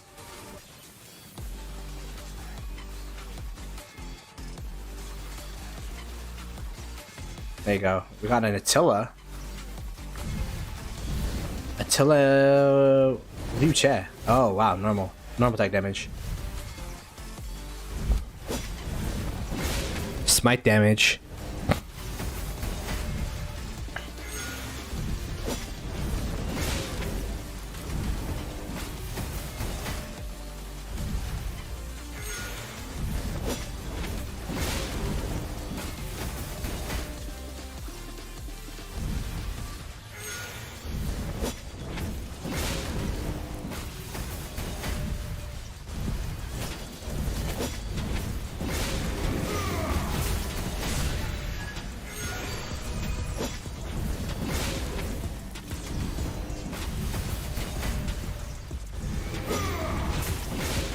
Did they overcook with this rally? Is this a thing?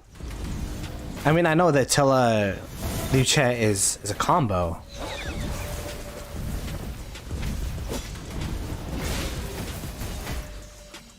I don't know, it looks like it's kind of getting schmookled to me. You're not piloting Panther? No, I don't pilot. Like, I know some people play the game for the fighting, but if I'm not fighting on my own account, like, I don't see the point. I like the collection of stats as just as much as fighting, and fighting with my KD.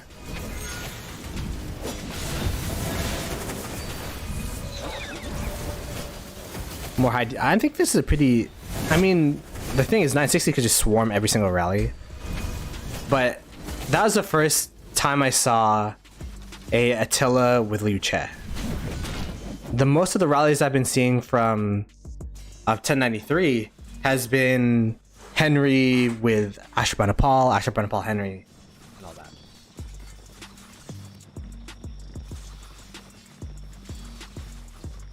It's a legal thing. I don't think Rise of Kingdoms is legal in Rise of Kingdoms, but it's just not enforced. Piloting is just not enforced in Iraq.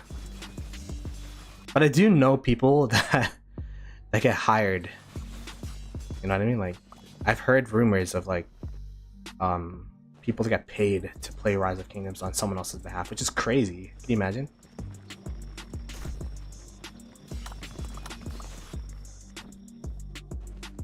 So yeah, as we were talking about, these flags up here are going to hold. The 1093 murder ball versus the 960 murder ball, which is in this north side, is pretty equal, not gonna lie. So what I expect 1093 to do is they'll murder ball up yet again, start walking through the 960 territory, walk up here so that they could get the burn points off in the north here, because they already have all the flags down here burning. They have this one burning, they have they're building a flag here.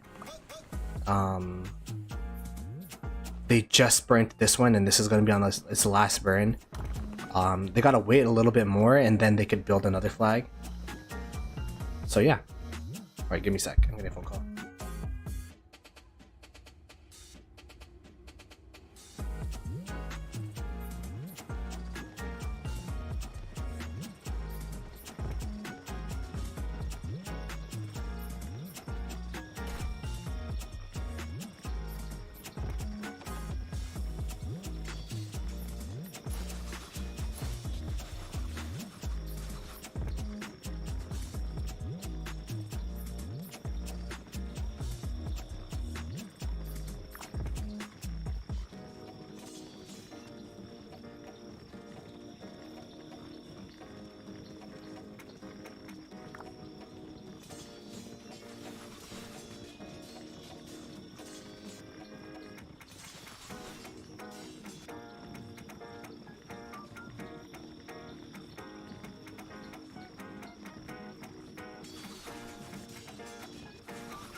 That was so funny. I did not expect to get a phone call from my old boss.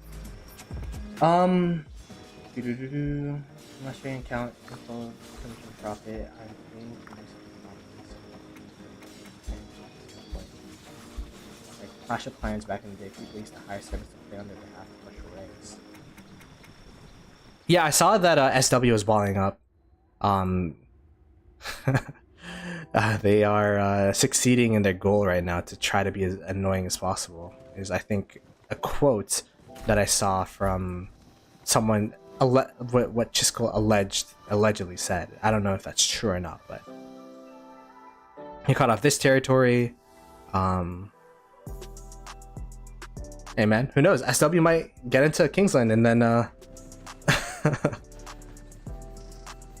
get into this Kingsland fight. But yeah, I'm surprised they're not building up. Maybe they can't as of yet. Because the farm account that they're attacking with is actually the same farm from here. So. Oh, there's a farm account that got zeroed. Damn. They also built a fort down here. I wonder if they were able to burn the flag, and they are burning the flag down here as well. So I got 2 touch points trying to burn off 960. And it's kind of crazy that this is a touch point to their home kingdom that 960 can't even, or home territory that 960 can't even invade. So I mean, that zone's kind of messy. And let's go back into Kingsland. I think there was a big fight that was about to happen. Hopefully I didn't miss it as of yet.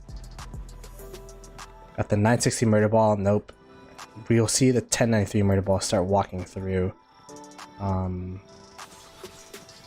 we gonna see the 1093 murder ball walking through? Oh, I guess not.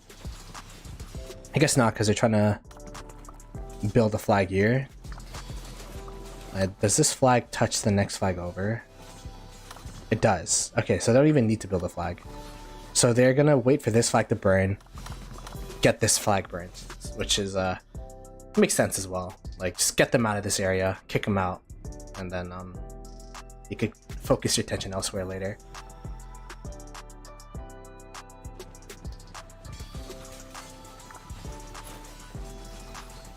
But there is a pretty big 960 presence here as well.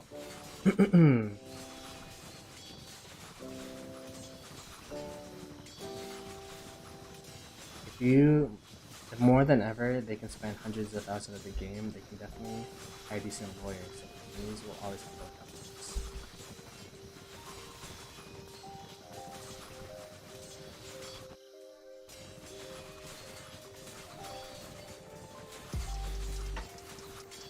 What's Lelouch? What's the chords you shared? If I could ask.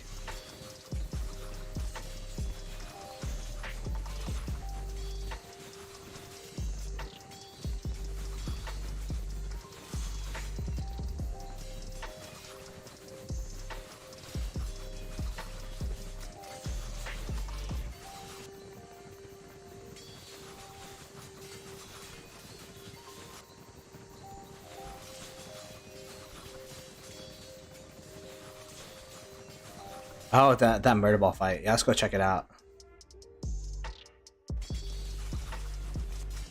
There you go. It's on top of this guy's city too.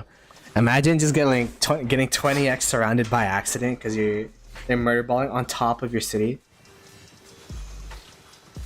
I think this is the most even murder ball area here. We're 1093, 960. Like the bottom side, 1093 has control of, but this one's been a pretty even fight with 93L and GT.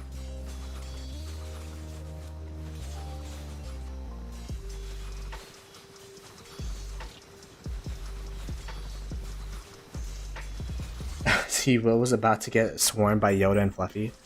That's crazy. That's crazy. I honestly, maybe it would be fun to. Maybe it would be fun to play in the KvK with Mega Wills to just swarm everyone, just to watch. Just to see.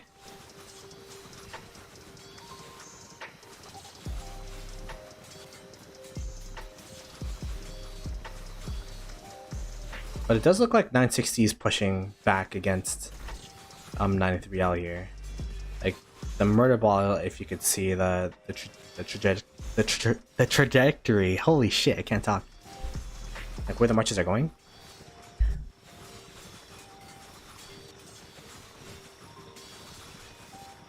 Fuck, how do you say that word? Trajectory? Trajectory? Anyways. That's 2 players from 2605. You got Jiskel, us, Chicken, and other. Our hen in 605. 1093 is downtime. Usually run reset. I think they're like European, right?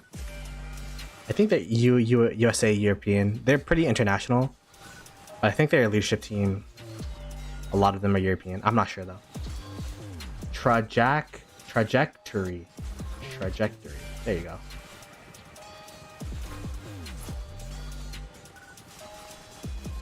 Use Indian accent. Trajectory. 93 is Korean? Wait, what? I don't think they're Korean. I think I remember them in Osiris League being the only one with English markers. Like, I could read your markers. I could read.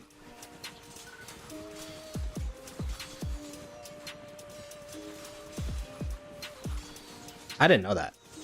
I didn't know they're mostly Asian.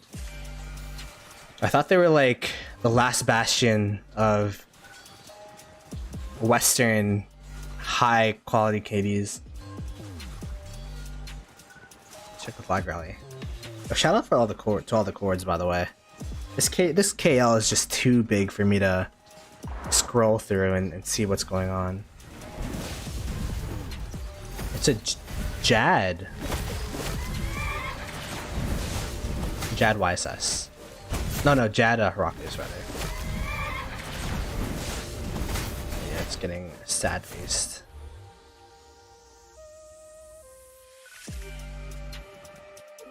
Are they gonna build again? What's the plan here? I'm surprised they don't save this flag, but I guess it's just too much of a hassle, and then you're gonna get there anyways with the flags that you're burning. Oh, Seawill's back up here. So it does look like the 960 folks that were, at least some of them, that were around here. We got like one person, two people. The majority of the people, they teleported down there into Kingsland, which is exactly what they need to do in my opinion. Like, you don't need to focus on SW here.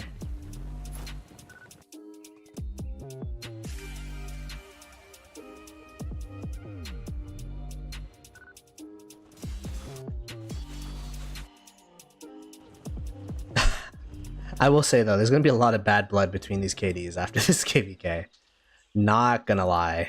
I feel like this is gonna create, I mean, that's the thing about free-for-alls. Even our KvK wasn't a free-for-all, and there's some resentment between some people within our KDs, but I feel like it's pretty cordial for majority of people. This KvK is gonna be really polarizing between relationships.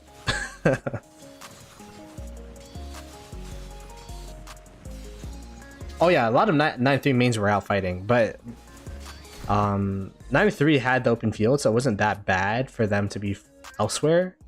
960 has been, they're not free, they've been burning. When, you know, they've been burning and they've been spread out, which is not that good. Let's keep our eyes here because there's a new set of flags. 1093 can burn.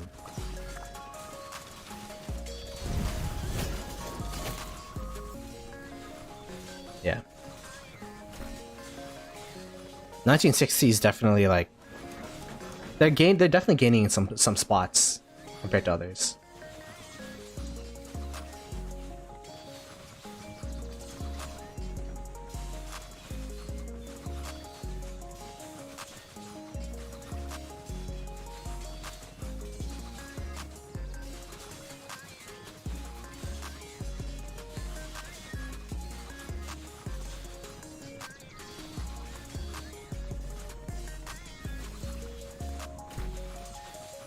First time they lost territory since that actually might be. Well, what other KvKs have they played since then? Is it only us? They had to play KvK between us and 1365. Oh, it was the 2429 KvK, right?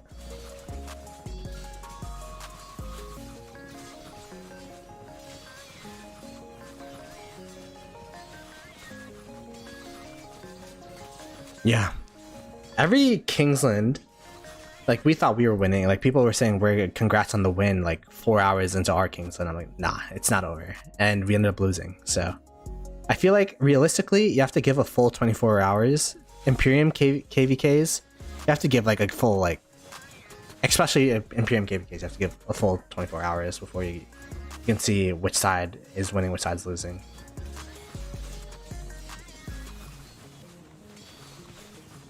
I don't think they made record-breaking profits in this KvK. I think there's even bigger KvKs during COVID and such. But maybe they didn't have Crystal Tech back then. Crystal Tech is a big driver of profit, so.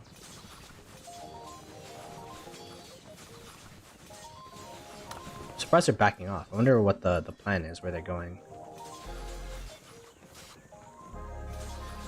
Looks like they're covering their flag up here to the north.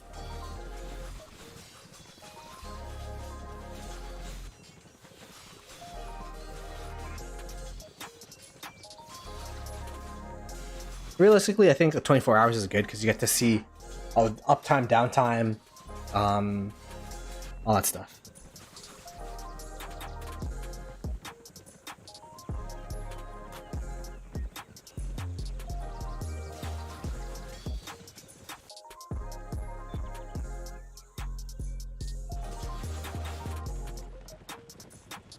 Couple 1093 guys walking through this flag. Wonder where the 1093 murder ball. Yeah, 1093 murder ball is now attacking this flag because the 960 murder ball went south. So this is what I'm talking about. 960, they get stuff done when they're all grouped up.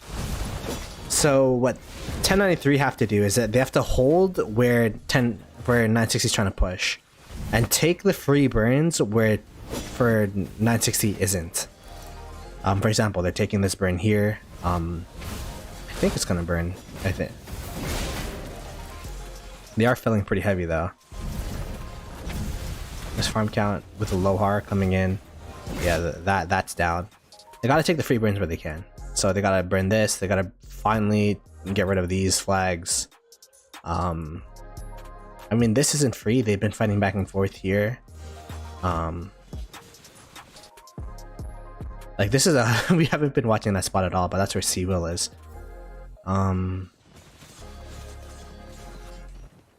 And then they should be rotating down. They have so much open field.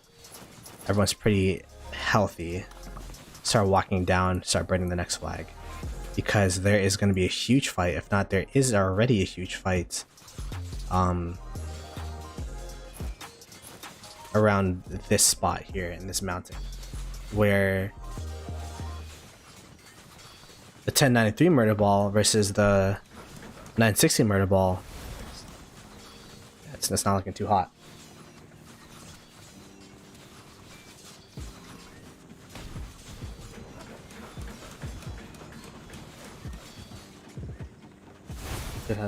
KvK with 2377 maybe KL full swap after. Yeah, you're right. How 24 actually no, Kyle, I'm not too sure what KvK you're talking about. I think you're talking about it was 1188 1484 versus 1484 and 2489, where 2489 and 1484 had Kingsland, but then they got kicked out. They captured Zig and everything, but then they just ran out of steam. There you go. We got the 960 rally coming in. I think this is the first one I've seen this Kingsland. Let's see what they chose. They chose Ashurbanipal as well as Liang. So super swarmable. It's dead. Wow. But yeah, like that's why Ashurbanipal Liang does so much damage. But if there's even 5 marches of your opponent out in the open field, you can just insta swarm that.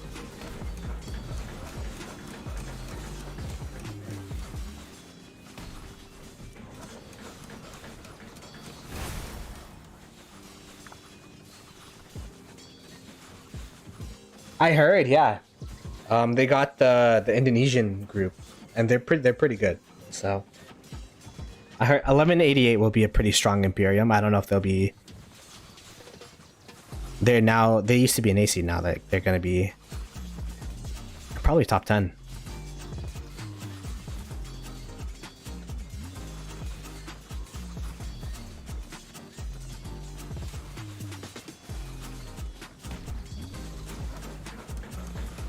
They're gonna hit Imperium once the 1034 group comes in, right? There's no way they stay A with that much power. The 1034 group is also the 1664 group, in case you guys are wondering.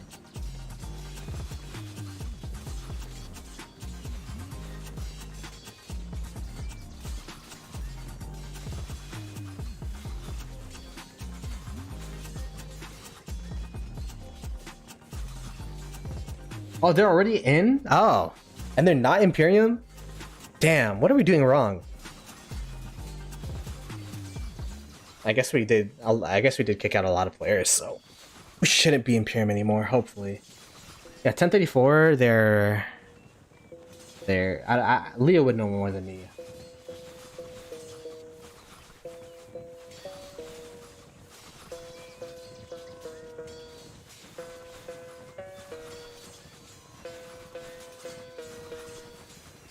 The cleanest mid, what? Mid power range of any KD. Essentially, I have no one between 35 and 70 mil power. AVG, wasn't that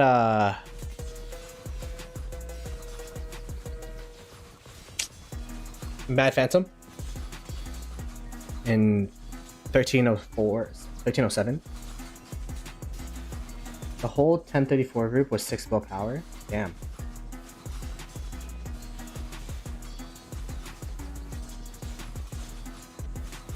That's crazy. Oh man.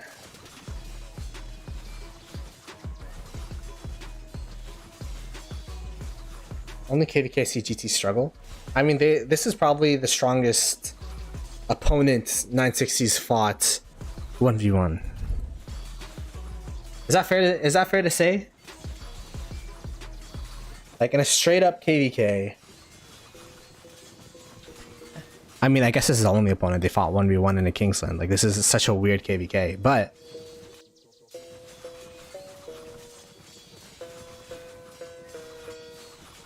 $1365 was really strong, but they had 1093 as allies. And those three kingdoms in that KvK, and I said this before, I say it again, I streamed that KvK a lot, by the way. 1365, 1093, and 960 were a different class of their own, and then it was the rest of the kingdoms. Like no one, like 1093 would hold 1365, but no one could check 960, and that's how they won.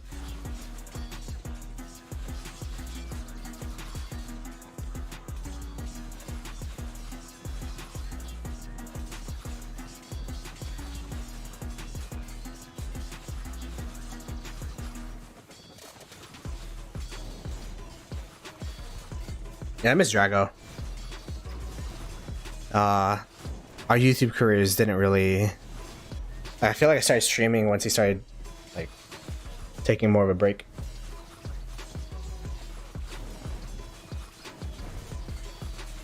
Hopefully, I'm happy that he's, at least from what I remember, he's been doing well with his health issues.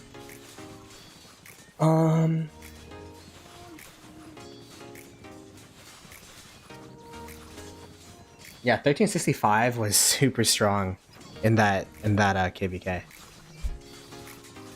And I said that they were the strongest kingdom in that KvK.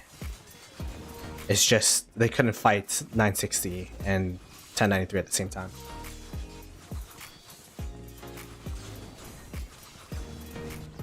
You know what's funny? Chiskel actually asked for my stream settings, and there is some frame skips, but I don't know. I don't think I do anything special. Hey, what's up, Only Farmer? Back again. If Drago comes back, he's coming to my KD. Yo, if Drago comes back, that'd be great for the game, 100%.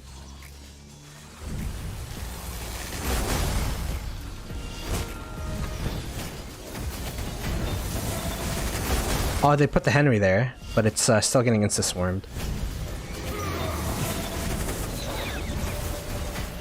The rallies, I mean the garrison's getting red though. It's good. This flag might fall. I wonder why they're using Jan. I thought this KvK, like, there's Gorgo plus whoever is crazy, or Attila Gorgo or whatnot.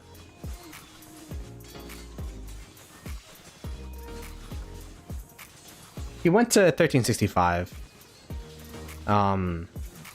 But he just I think he sold, right?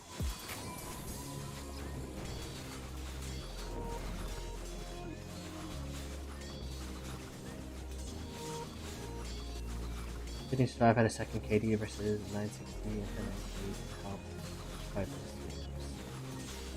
Yeah, Dragothian, yeah. Drago sold?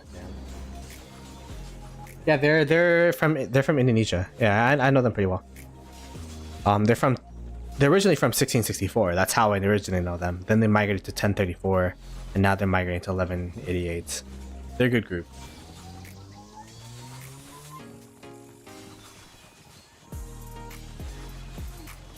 Recommended your editing software. Oh wow. 1093 actually pushing back 960 in the refreshes here. But 960 is pushing on this side. 960 seems to be really focused down here, and I think that's the right play because this outcropping that they have, they definitely want to put an end to it as much as possible.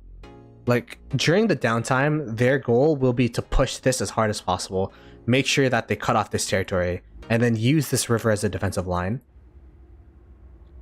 Because yeah, that territory is a big pain point for them. And yeah, they're free burning on the other side, so that's what I'm talking about. Where 960, they well, because the murder ball from down here rotated up here, but these points up here, because there's no one, all of 960 is essentially in this area. Oh, except for this bridge here. Although they are taking bridge control now, so maybe it is most of 960 in that area.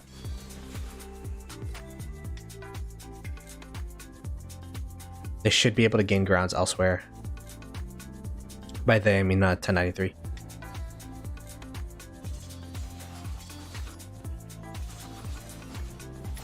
mean, 1093 is going pretty deep. They're already burning this, so that's not an objective for them. Maybe the objective for them is to murder ball up here and then clash with the ball, because they have a ball fighting this side right now. They might try to sandwich the ball, so that they could try to get a burn off on that flag.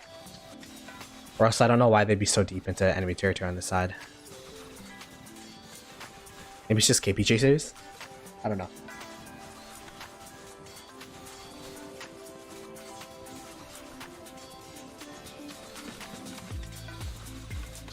Team 17, they got Libby, one of the most. I don't know. I only know Arca. Like that's my guy from, and he went to 1034.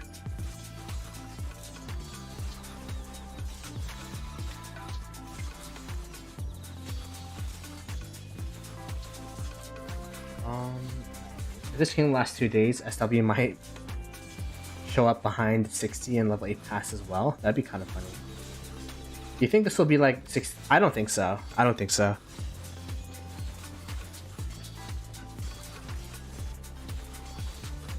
I think there'll be a similar situation where the activity, like the activity from pass from the pass opening from 1093, it's gonna go down and down and down and down. But the problem with what happened in that 8 Imperium KvK was when we got into our downtime, we just never woke up. 1093 is definitely gonna wake up for day 2. So.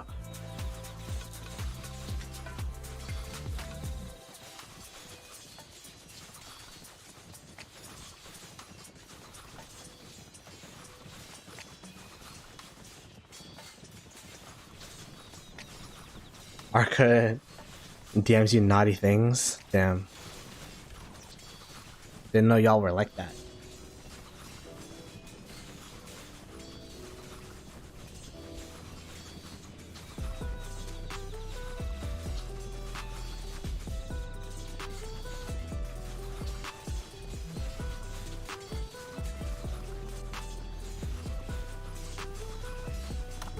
So yeah. 1093 did end up merging the murder balls here, pushing out 960 from this flag that they are attempting to burn here.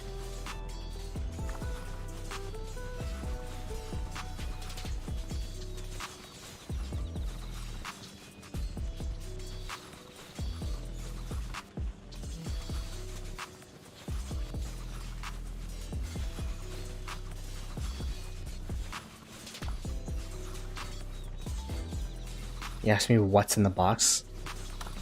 Yeah, I guess I don't want to ask that question. Yeah, for sure. I wouldn't expect them to have as much of a downtime as 1034 and 2268.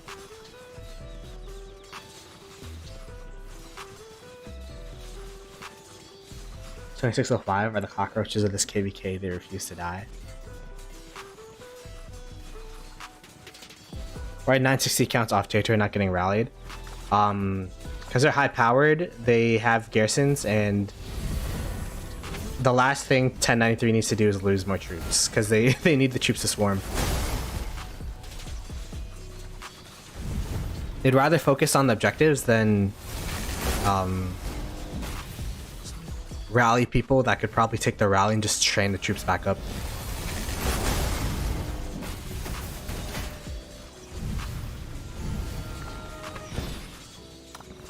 This is one of those things where if you start rallying cities, then like anything that's not dedicated to pushing an objective is kind of wasted pressure. And what they'll do is they'll just teleport out and then teleport back in. So like you could just cancel the rally whenever they want to.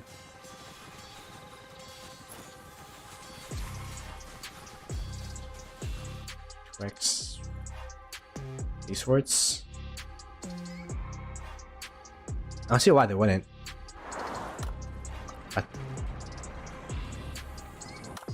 Oh, you're right. They could just take this pass, huh? I think all of SW is busy building these flags over here. Or burning these flags over here. Oh, can they not build? Is this what's happening? They can't build because of this? No way, right? Why do you hear Burning City?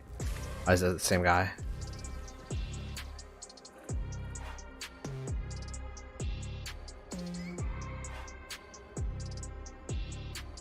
Oh yeah, 20 minute.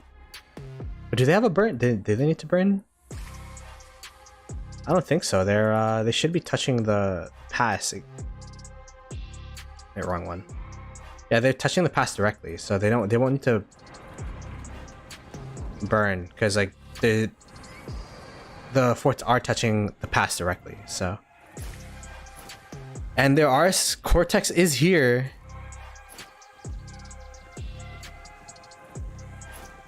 Uh-oh.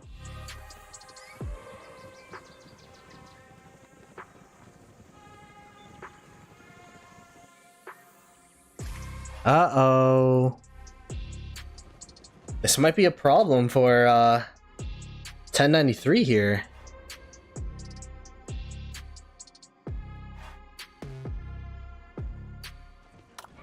You got 40 minutes for that fort to build. You got 34 minutes, so that's going to be a pretty long build time for both of those. They're definitely biting. They're definitely upset that they didn't build those forts in advance. As they built out to this flag, they burnt this flag. They just got to keep the momentum.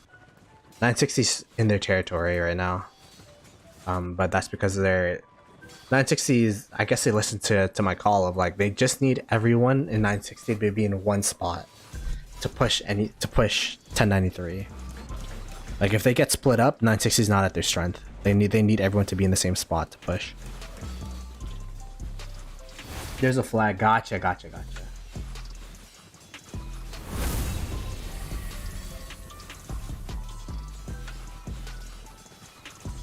Yeah, it might be like a 15 minutes of stalling where 1093 won't be able to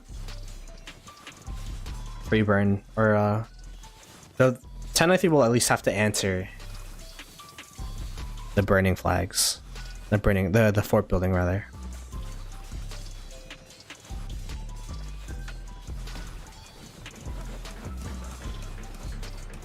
That's true. They only have like one fort for TP space.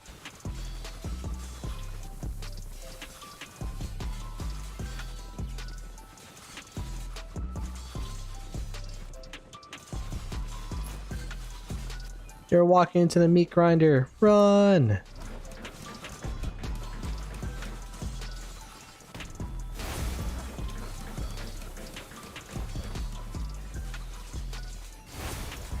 Are there any... Yeah, they could burn this flag. What else could they burn? They could burn this flag.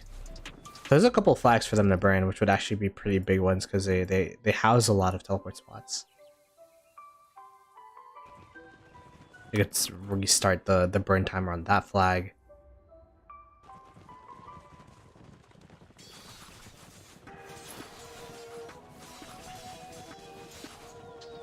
But it looks like they are choosing to play really defensively around this area.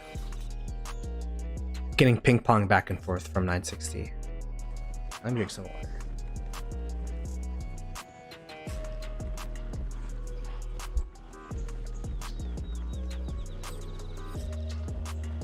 Summarize what's happened, lots of fighting. Yeah, that's a good summary. GT sending all the players. Realistically, here, the summary. What's the summary? Good opening. 4 passes to 2. They won the initial murder ball, so they're able to push their flags farther in.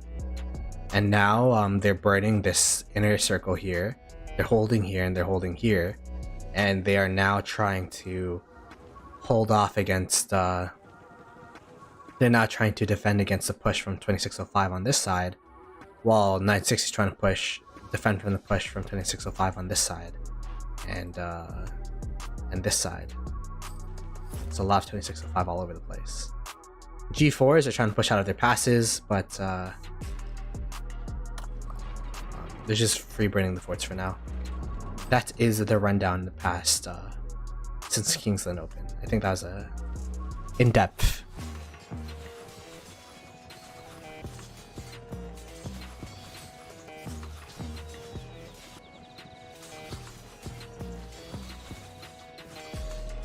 How the arcade build gunner makes those pockets for purchase drops. You have to break the flags and the fort. Yeah, like cover the fort with the flag.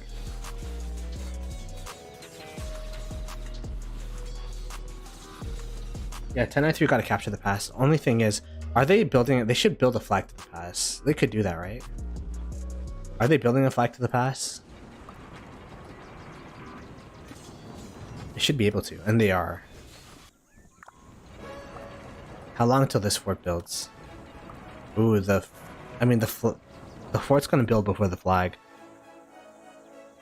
Let's keep a marker here. So we got a couple markers here. We got that's done. We got this area. It's more so this area actually. I'm gonna keep an eye here, and then we'll see the first fights of 1093 and 2605.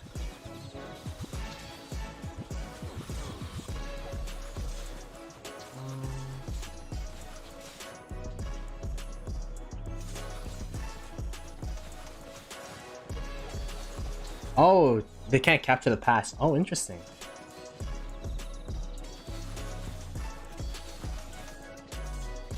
I'm gonna make content too for Age of Empires mobile game. Would you guys want me to? I don't know. I haven't heard of that game. I have not heard of that game as of yet.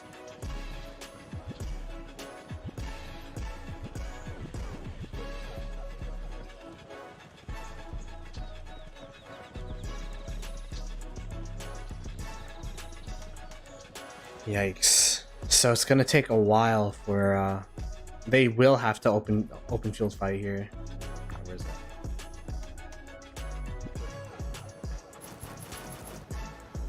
They mustered up a bit of a murder ball here.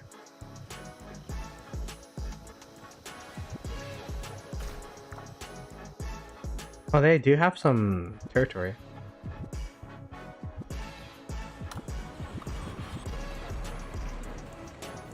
Pass has been taken.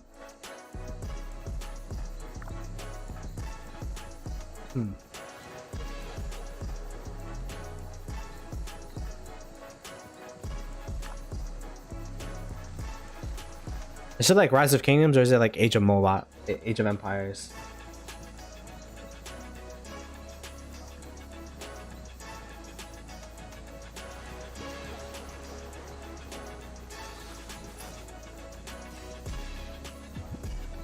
We got Cortex in here too.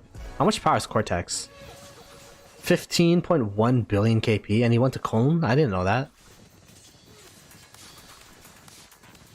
Damn. Yo, Lilith gotta invite me to one of those, bruh. I can't fly to Germany, but like...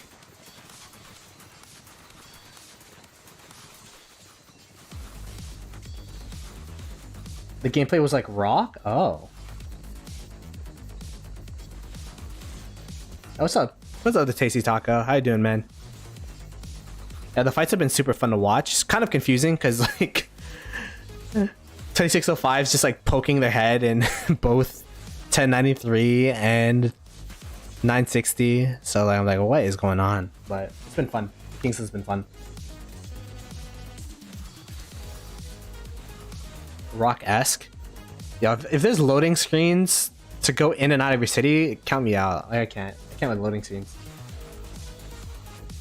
He's Greek or Norwegian? I thought he was German. I don't know. Let me ask. Is Rose up?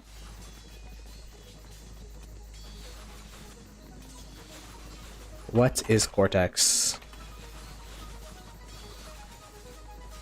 I guess it's like really late in Australia, so maybe it's a bad idea.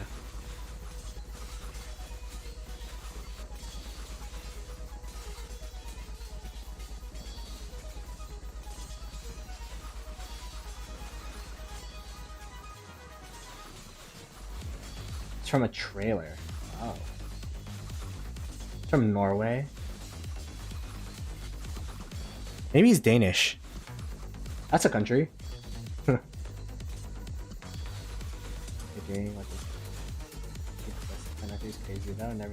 Yeah, like when the two murder balls collided into your murder ball, I'm like, holy crap, what is that?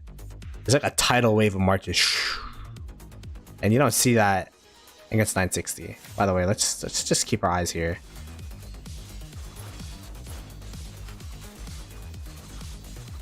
It's like two different murder balls going on. We got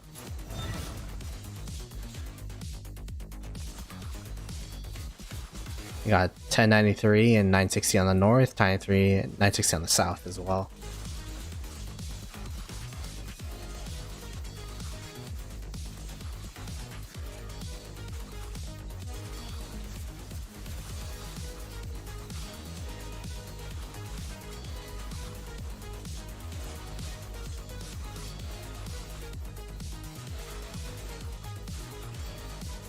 He is German.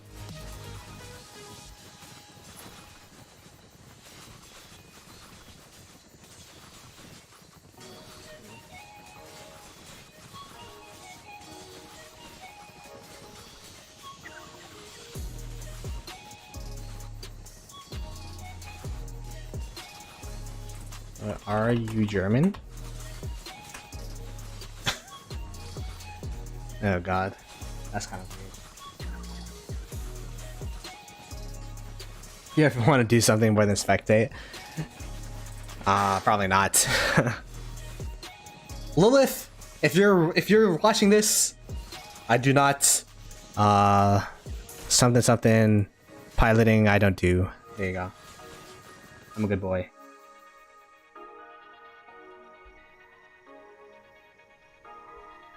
I put my money on the G4s. True. Oh, yo, see, Cortex said here. Like, I'll. Wait. How do I? I said, yo, I know you busy, but are you German? No, Norwegian. I speak a little German though. Gotcha. Chat was wondering. Thanks. Keep up the fun stuff. There you go. He's Norwegian.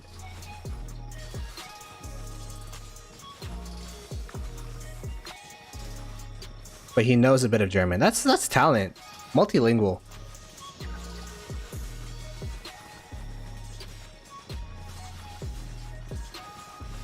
Is the stream lagging? Try refreshing. I don't know. Is the stream lagging for anyone else? Maybe it's because I'm alt tabbing. Yes, sir. Oh.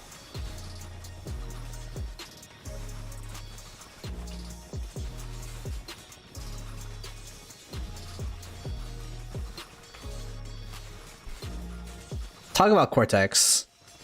I'm thinking about bringing, seeing as they've been super controversial, I was thinking about interviewing Cortex Ruz for my first podcast ever, the Ploto Pod, on Saturday. So if that sounds interesting to you, if it doesn't, you don't have to watch. But if it does sound interesting to you, subscribe to the channel. I've always wanted to start my own podcast. It was fun while we had the Creator Corner podcast, but obligations were just too hard to line up the schedules. Beast left, stopped playing Rise of Kingdoms. So I'm like, all right, let me just start up my own podcast. I'll invite a bunch of guests. I'll probably have the people from the Creators Corner as guests at some point as well. So yeah, there you go. Saturday. I don't even know what UTC. Just Saturday, sometime.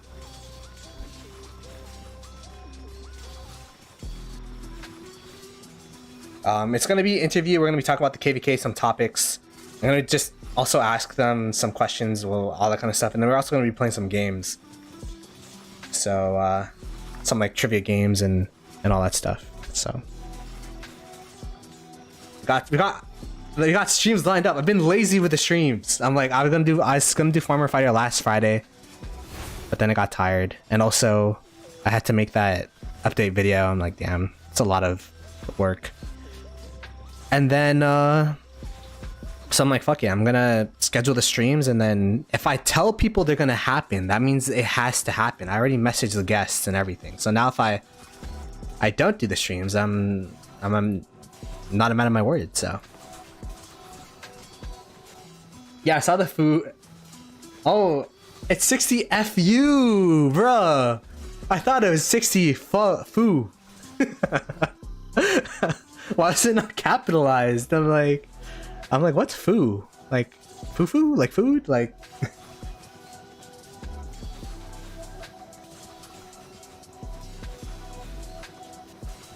2605, they're kicked out of Kingsland and it's a free-for-all, so they're fighting both 1093 and 960 whenever they can.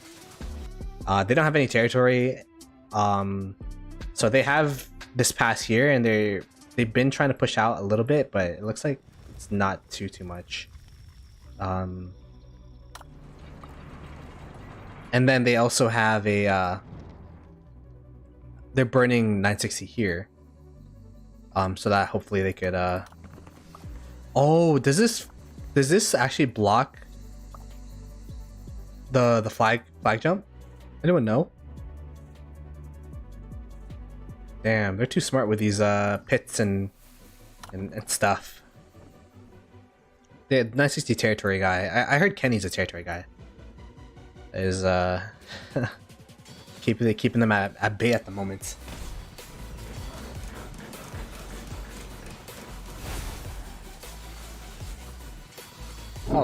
Oh shit, there's lightning outside. Scary. I'm like, what is this flash in front of my window? I thought someone like took a picture. But no, it's lightning. Oh wow, they're swarming this flag? Yo, this guy is crazy.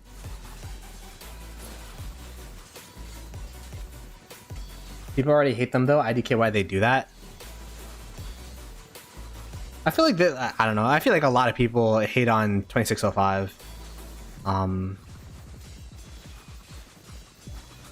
They're like the least popular in terms of opinion in rock at the moment, but I don't know. I feel like they haven't really been doing too much wrong. They've just been playing within the game. It's a FFA KvK. Just do whatever you want.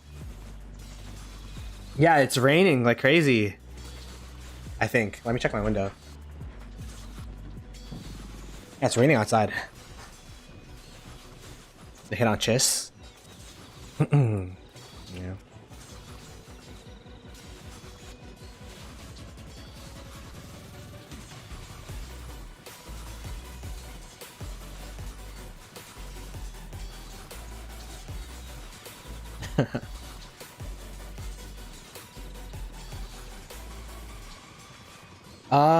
Some people like people in 960, they like it at 5555 without the expertise. But I was told like the difference is marginal. Like it doesn't really make too much of a difference. I clicked it because I was annoyed of the notification. It's like, and also like when I did it on stream, I wanted to check what the This is dumb. I wanted to check what the expertise did, so I clicked on it, and I didn't know that would unlock the expertise. I thought you had to press the expertise button. For example, like if you, sorry, I'm on a farm account right now. But like, you know, you do this and you do that. I thought I just wanted to click this to see what the skill was, but clicking it actually unlocked the expertise. So I have expertise for KvK now. It's all good.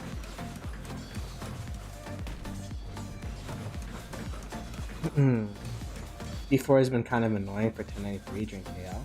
Yeah. Just as a good dude, don't know why I guess. Just as like the face of Rise of Kingdoms, so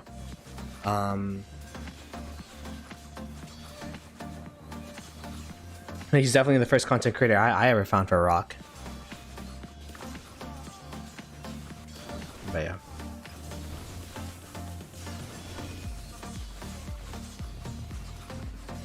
Yeah, I saw the flag. I'm kind of curious. We're talking about this flag, by the way. This one. I'm kind of curious to see if, or is it, wait, you said a different one? What is this? 950.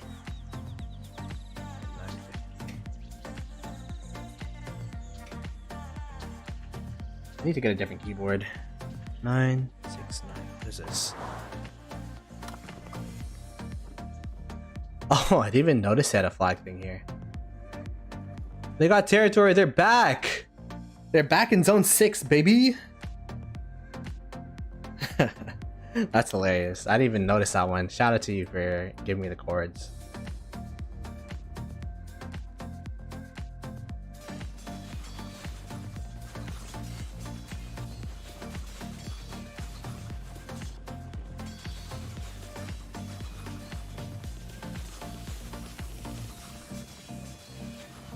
Chis is a goat, but he also makes a lot of absurd comments. Yeah, I mean, he's definitely been showing his personality a lot more. That's the thing that's tough. Like, I know people go on YouTube for guides. Like, they just want their questions answered. But I feel like everything's subjective based on your experience and what you want. So, like, making guide videos to me is like, yeah, this is my opinion, but some people, like, I don't know. I don't want to be wrong. I'm afraid of being wrong. And two, like, I don't know. I don't find guides fun.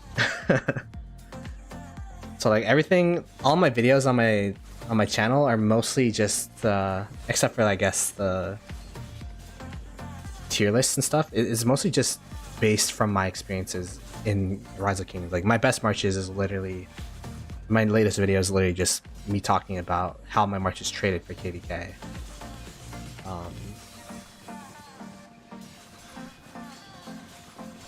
So I don't know.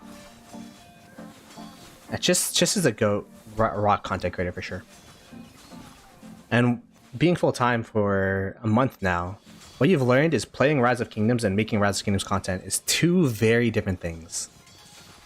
Playing Rise of Kingdoms by itself, if you want to be in a competitive Imperium, is essentially a full-time job where I have 5 farm accounts, sending them out, barb chaining, doing XY, doing events, whatever. And then like, but you don't make content on the maintenance stuff. You know what I mean? Like you could make content. Like right now, I'm streaming the KvK. Like this is not me playing the game though. You know what I mean? Like this is not me playing Rise of Kingdoms. This is me watching Rise of Kingdoms alongside you guys. A watch party, woohoo! It's fun party, but it's two very different things when you make content versus playing the game. The way that I spin it is like I would love to just stream all the time and then post videos about the streams. Maybe that's what I'll do for this stream. I'll just put like highlights. But like I do know that guide content works, so I'm just like, all right, I don't want to be like, I'm not the type of person like you need to do it like this and that. I'm gonna be the type of person I did it like this was the results, and with that I recommend this is the best, this is the second best, this is the third best in my opinion. But it's not the be all end all. Like you don't have to invest in CP Luce, and you don't have to think it's the best merge. But from my experience, that's just like how I feel. And then you could, I don't think it's like a guide. It's more so just like an explanation of my experiences.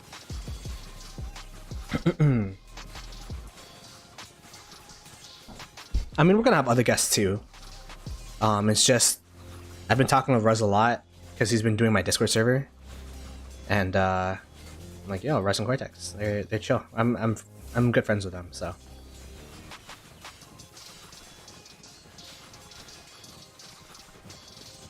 I would save for the new Cav Commander to see. Unless you're in the midst of KvK. To be honest, 80 gold heads is not going to do anything with an investment. So just save up, see what the new Cav Commander is going to be, and then make your decision from there.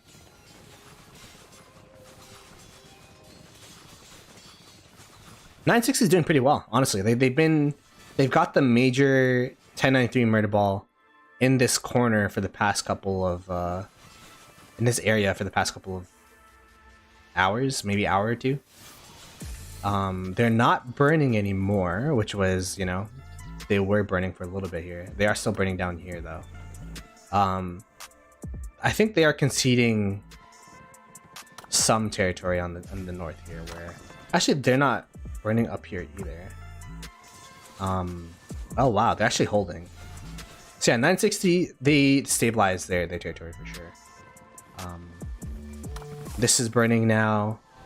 I wonder why this is. I wonder what happened. Did 1093 start like decreasing activity, or are they allocating more? Is it because of the people they allocated up to these forts? They got 10 minutes and I believe 15 minutes for these forts to build. I do know, like Leo was saying, that they have about like 60 players allocated to just fighting the G4s and making sure they don't break out. So I'm kind of curious to see what happened. Like they have like these players down here trying to burn this flag.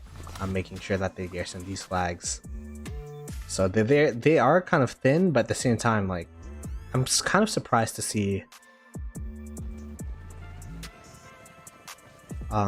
with their open field dominance that they had in the opening.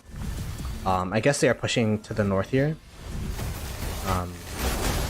Yeah, it's kind of stalling out.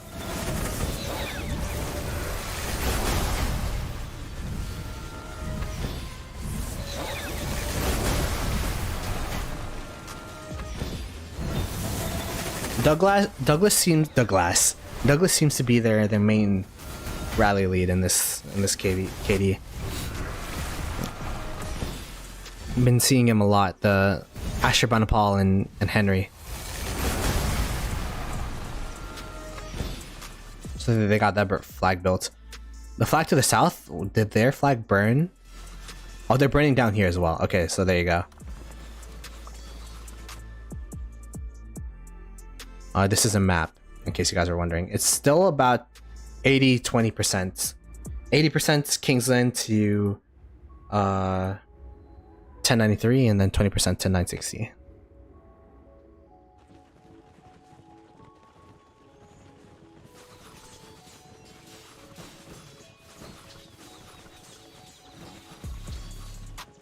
I would definitely say so far this Kingsland 1093 has been winning. But the momentum has been slowly like fading. Like they were free burning everything except for this area. Now 960 is actually starting some of the burns here. And they're healing some of their flags now. So I definitely say it's kind of like a stalemate. They're winning as of now. The real question is, how will 1093, like how will they do during their downtime? That's the real question.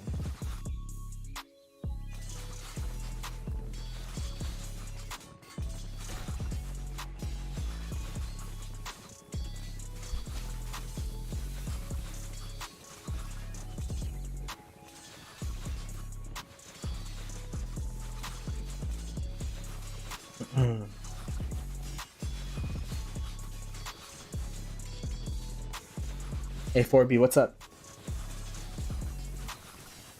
1093 is burning. I'm not too sure which flag you're referring to, but let me see.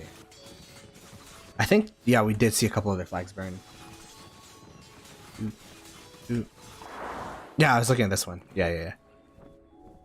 That's what I'm saying. The momentum is they still have the upper hand, but the momentum is waning a little bit here. And Rise of Kingdoms, in my opinion, is a game of momentum. look at the towers.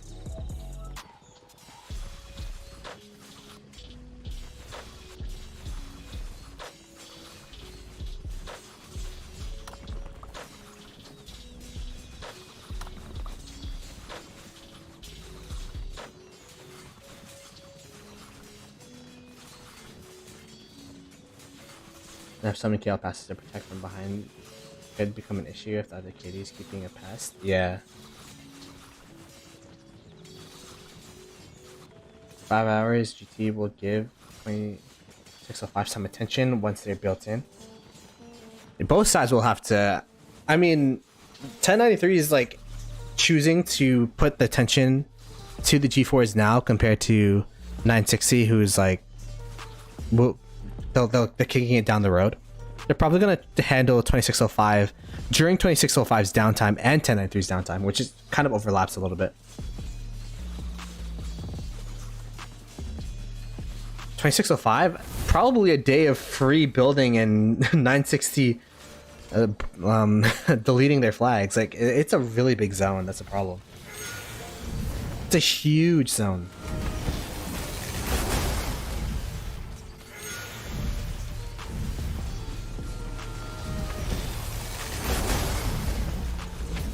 I think this flag's gonna burn.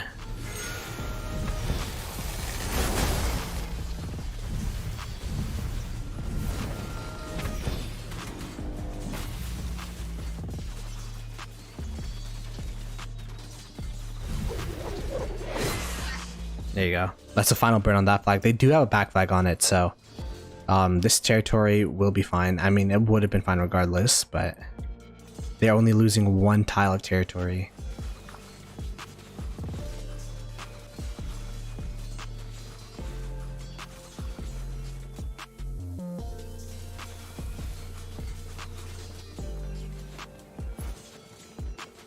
Oh my gosh. We got Cordoba in action here. Does it show range kill points? Oh, it doesn't do that anymore, right? Yeah.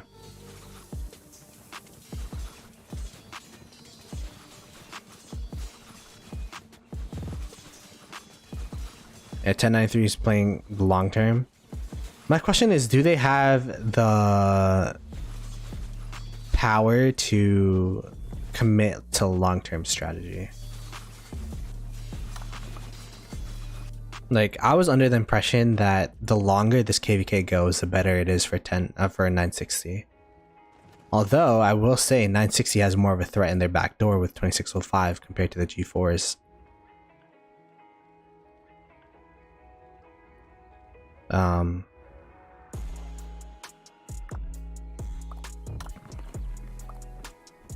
So they got some people. They got some people to deal with here. These forts are gonna take a while to burn. Oh, lightning again. Spooky.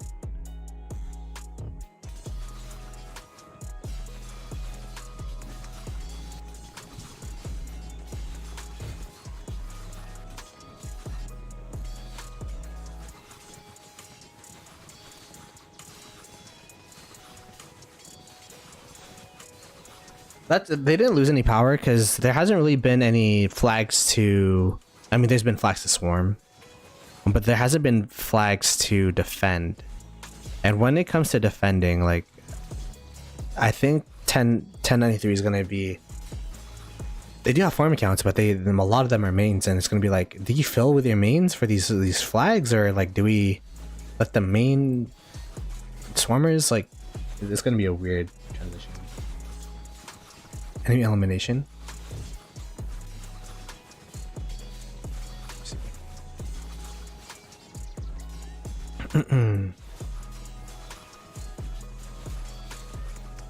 Yo, 1093 Lion, talk about 1093. What's up, man?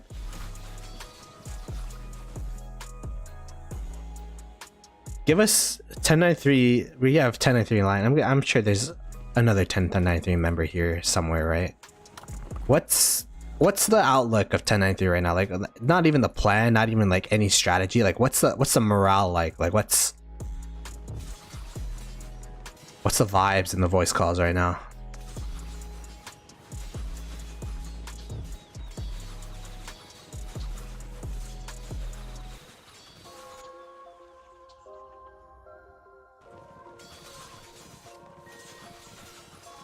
Consensus in this chat as of like the past couple of hours I've been streaming has been the longer the KvK draws out, the better it is for 960. Is that like a sentiment that could be shared from 1093, or is it like, nah, we got this, long, short, sprint, marathon, like it'll be fine? 1365 KvK was more difficult. Damn, I mean, I guess you could say that for now, right? I'm gonna be interested to see what happens during the downtime. That's gonna be my... If you guys have a downtime, which I expect your downtime to be very minimal. Maybe 2-3 hours.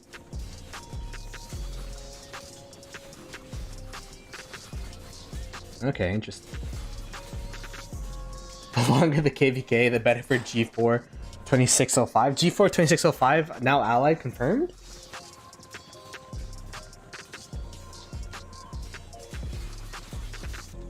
They're gonna team up. They're like this. I'm crossing my fingers. They're like this. By the way, if you're new to the channel, we greatly appreciate it if you could subscribe. I guess I'm gonna be staying up late tonight because I want to post a video for tomorrow, but we're gonna keep the streams going. We're gonna be streaming this for a couple of hours, probably stream it near reset. I want to see the I've shown the ups of 1093. I also want to show the ups of 960 during the potential downtime of 1093. And then we'll be streaming tomorrow too. There's gonna be a lot of streams of this.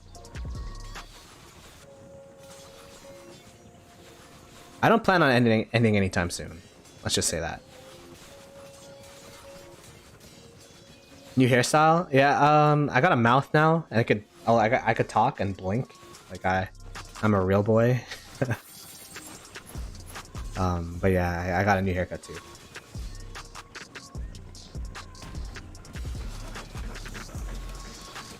Need 2 days of fighting the tell. Yeah, it's gonna be a long game for sure.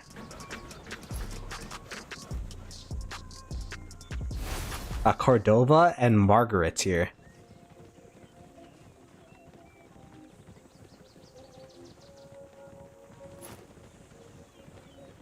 Run!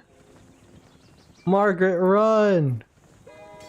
It's not even hitting, right? Like, or is it just like an animation glitch? I think it is hitting. Maybe it's just a spectator glitch.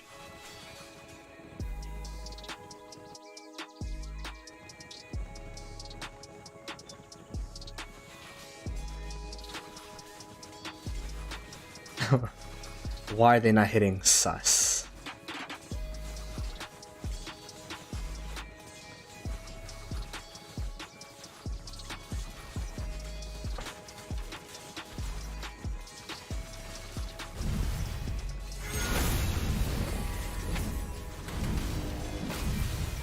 Uh-oh. We got Attila with Henry? No, that's hella anti-swarm. Right, is it? And damage is pretty decent damage. I don't know, man. My brain's too small for these KvKs. I don't know if that's good or not. I got Attila Garrison too.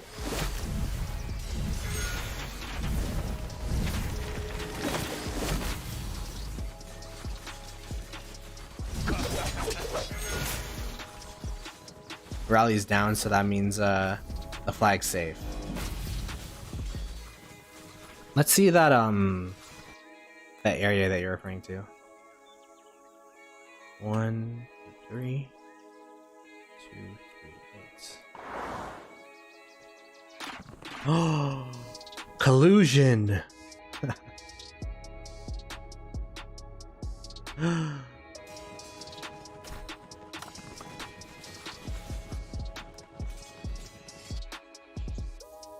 Now the G4s have this huge area of territory. I'm surprised actually. Wait, what? Oh, they didn't build forts here. Oh, that's gonna be so bad.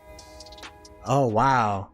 G4s might actually be more of a problem than we thought with this sloth of territory that they sluice? I don't know what word I'm even trying to say. With this area of territory that they're able to get.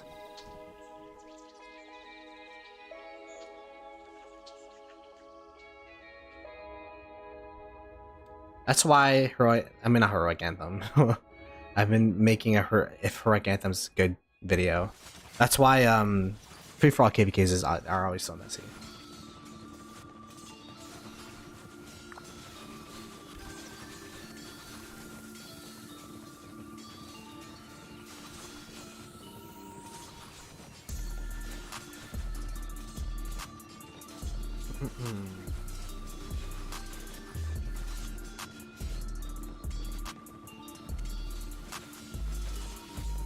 Yeah, I saw him at 84 point like something, and now he's 85. That's crazy. Do you think in KvK Saladin Ethel or Saladin Mehmed? Saladin Ethel probably, right? I think. What KvK are you playing? If you're playing SOC, I don't think I'd even use Saladin Ethel. I'd just bench it. But I thought you were talking about KvK too. Saladin Ethel is pretty good.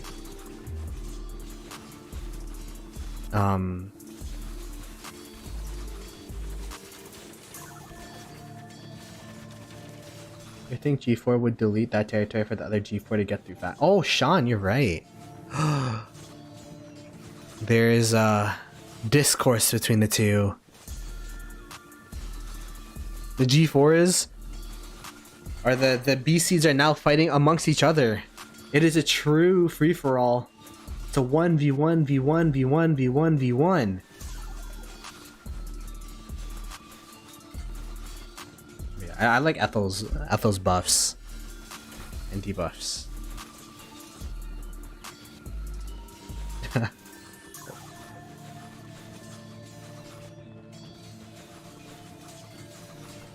They're fighting for Zig, yeah. GT will win 100%.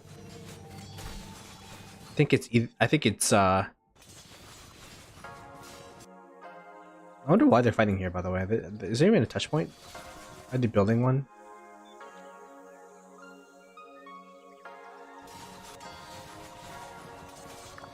The flag here burnt already.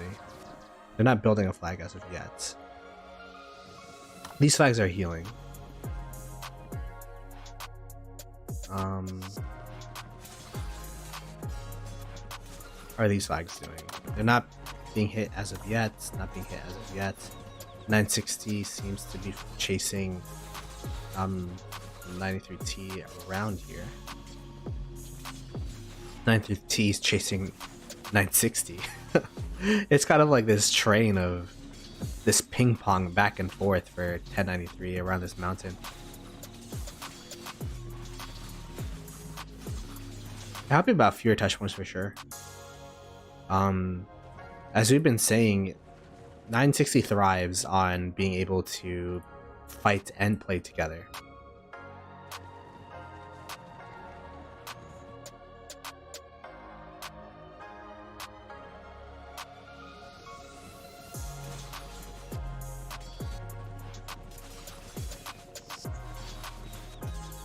If 1093 couldn't do better during pass opening and maximum kid rate, they wouldn't be able to sustain a week on fighting against.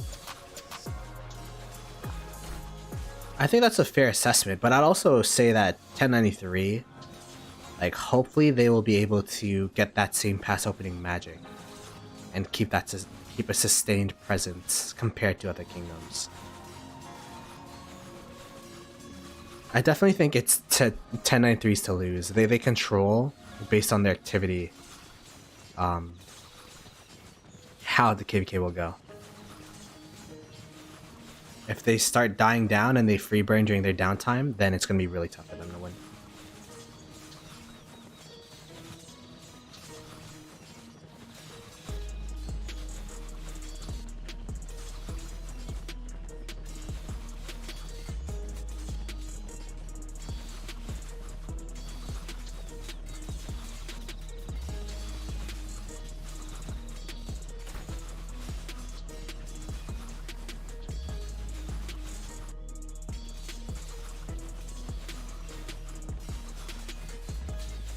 Yeah, I think the draining tactic is well chronicled for a 1093. I mean, for a 960.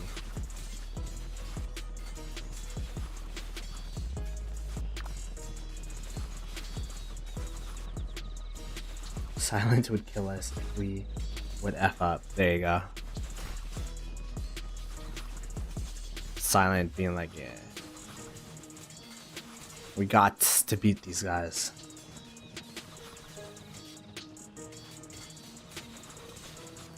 I mean, I've been saying that 1093 is the smartest kitty in the game, so they'll be able to plan around the supposed draining that's happening, or that's planned. Oh, this is a building flag right here. 13 minutes left. I see Henry in here. There you go. Familiar face.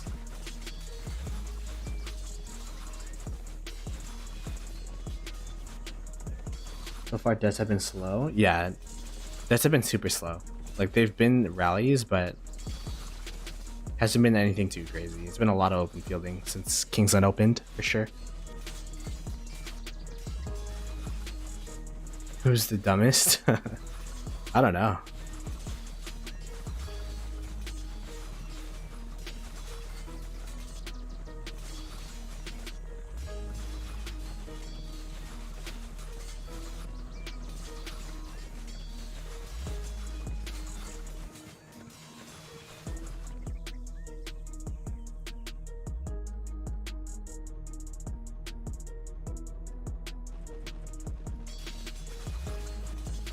Oh, there you go.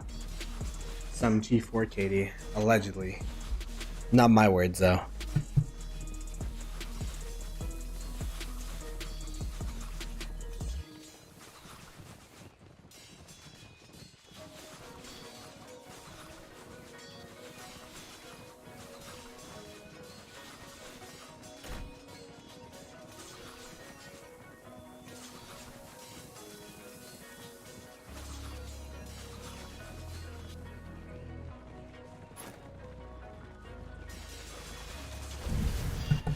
Oh, there's a rally going on. Good thing I was just following the lines. Yeah, this rally's smacking. Holy, look at this.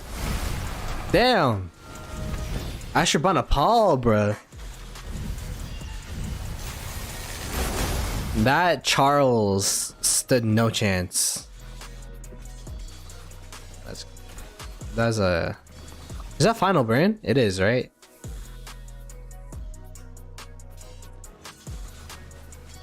I think I saw a second rally. Yeah, just instant rallies coming through. Farm Garrison, gotcha. I was wondering, I'm like, there's no way that Charles, I guess that's like me garrisoning.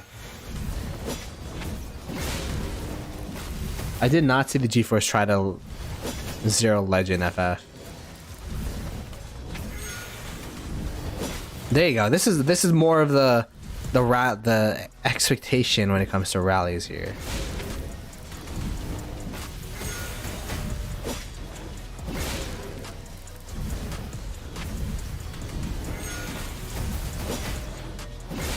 Oh, this is Biltong. No wonder. That makes sense.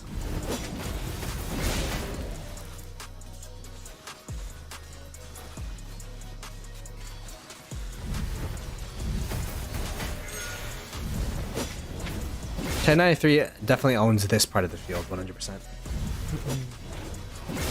The Korean Wall.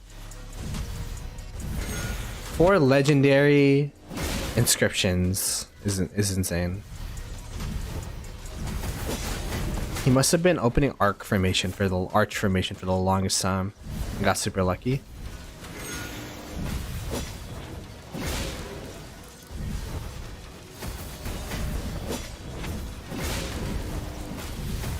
Or expensive, yeah. Probably bought a lot of the bundles too.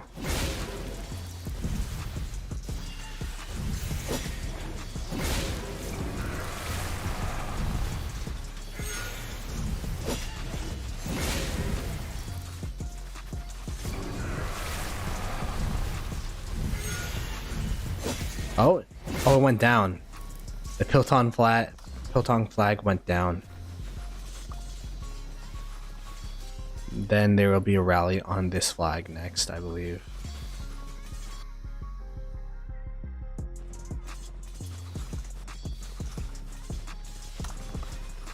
They're just systematically going flag by flag. Look at the amount of people here. Oh, there's Osno. 65.1 billion KP.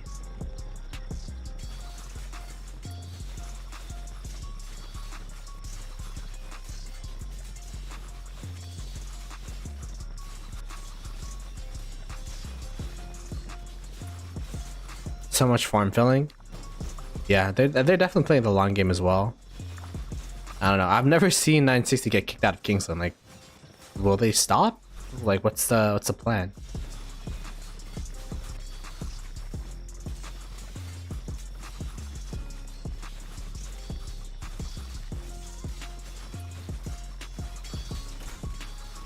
Garrisons can definitely get popped. Rallies can't get popped.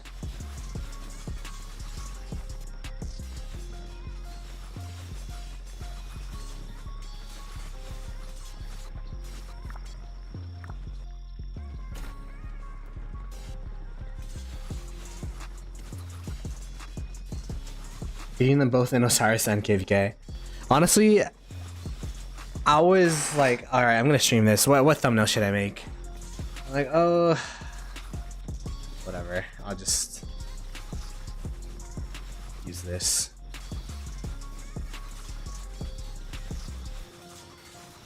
Although I think, like, I don't know, for some reason it's showing the wrong thumbnail for me.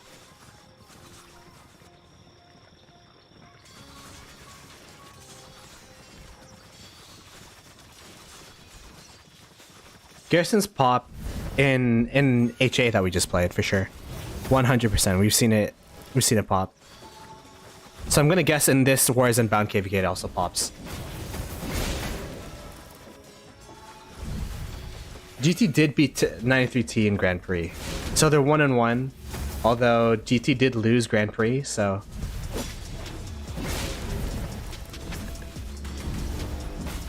'93 Kingdom is the best now. Before we crown them, let's make sure that they win the KvK, and then you crown them for sure. Sure, I could show that after this this rally.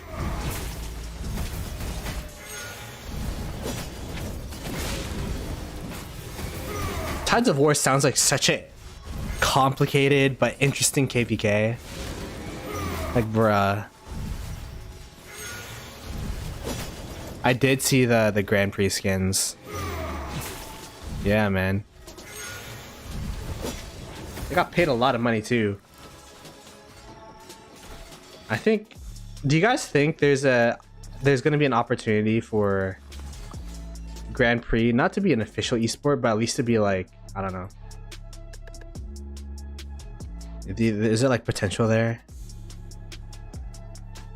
Like, what's the future for Grand Prix and Osiris League and all that stuff? I think it's like gift cards or something, but it's like 1K per player, which is, I mean, for the whales, I guess it might not be that big, but like 1K, like, sounds good to me. The left pass? Oh, this one?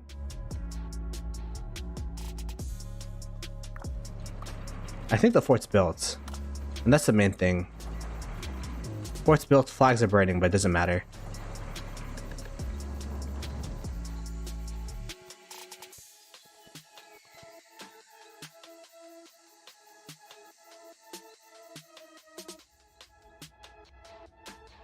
Every team in Grand Prix gets gift cards. There you go.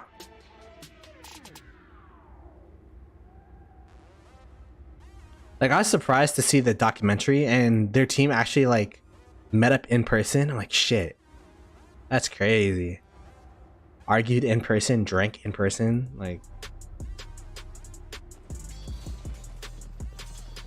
And by the way, 2489 is going to be in my realm next KvK next season. So I don't know if 2260 is going anywhere. Like, we got to top A, and I guess that's our peak.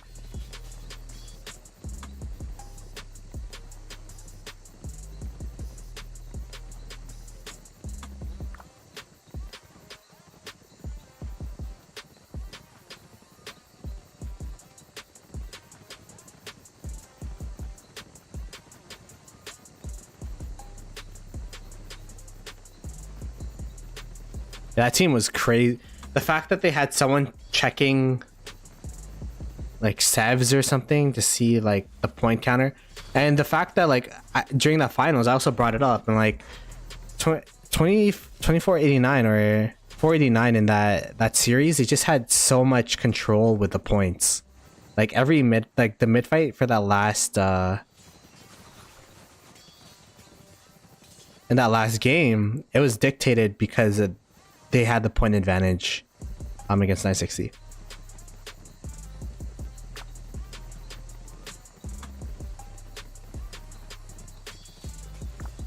Damn. Oh, okay.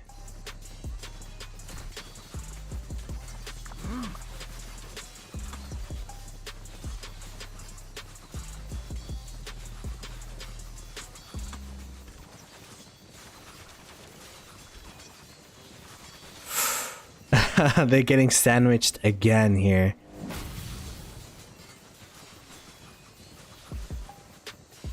Look at that. We got 93T. We got 93T coming from the bottom, 93L coming from the top, sandwiching 60 GT.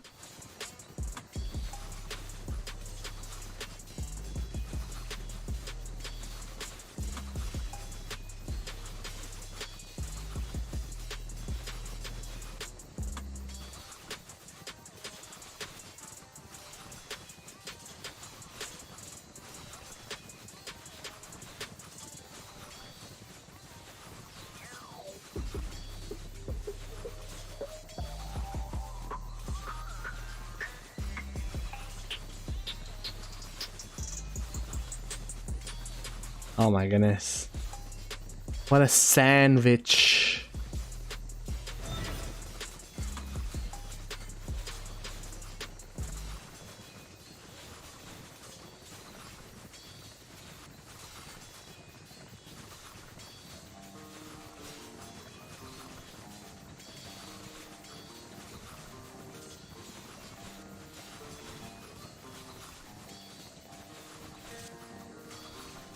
Yeah, it's pretty painful for 960 for sure.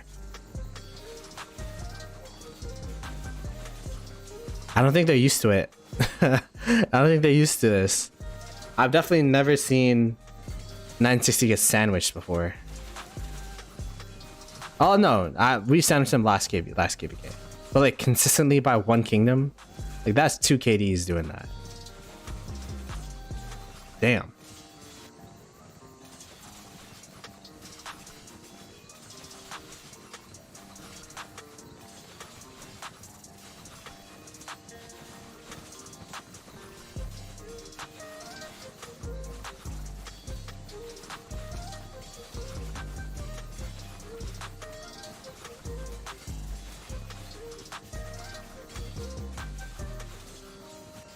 Yeah, they definitely get a lot of kills for sure.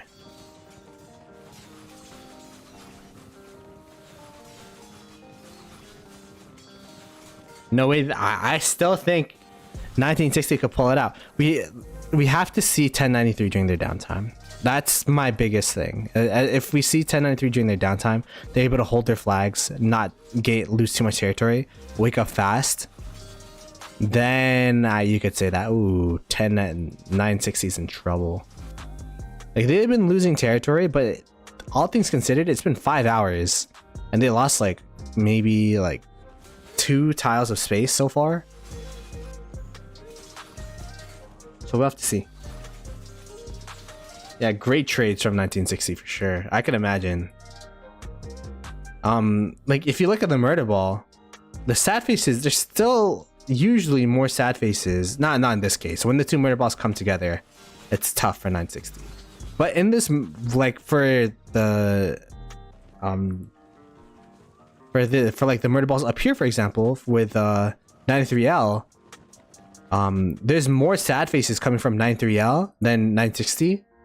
Even though they might win the murder ball, but that's just because there's just more troops out in the open field than more marches out in the open field than 960.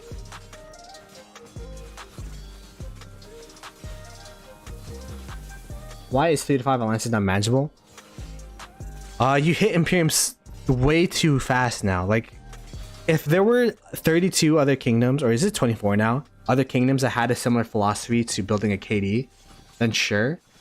But as the game has grown, as the game's gotten older, you know, post-COVID, a lot of people quit because, you know, they got their normal jobs now. There's people that's been playing the game and that are retiring. The new player rates, they're in newer kingdoms most of the time, and even older players are migrating to newer KDs. So each kingdom is now super undersaturated to what it used to be. Like, I feel like the player rate has been equal, if not declining, for the past couple of months or years. And the amount of kingdoms just keeps increasing. So what does that mean? That means a bunch of players are now being siphoned or spread out into different KDs, meaning that the Imperium line's super low, meaning that, yeah, like, it's going to be super hard to even get 3 to 4 alliances in the first place. Like, I don't know how 1093 did it.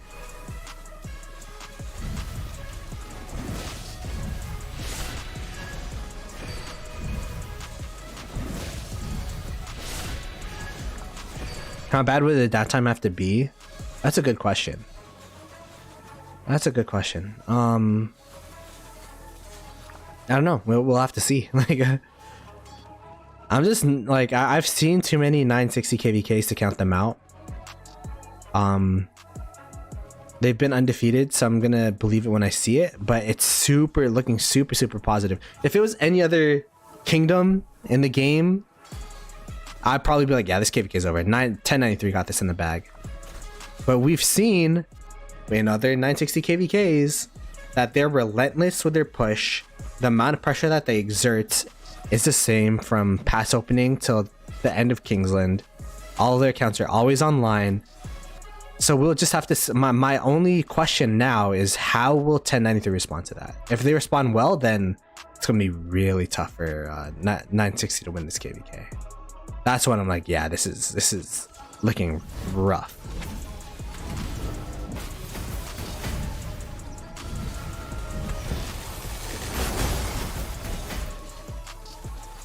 Yeah, as I said, super organized, John, for sure. 1093 is a very organized KD.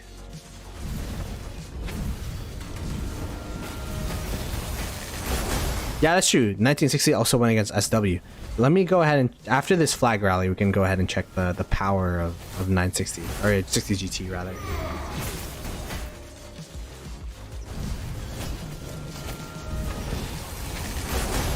I mean, I definitely think 1093 from what it used to be when it was that 20th spot.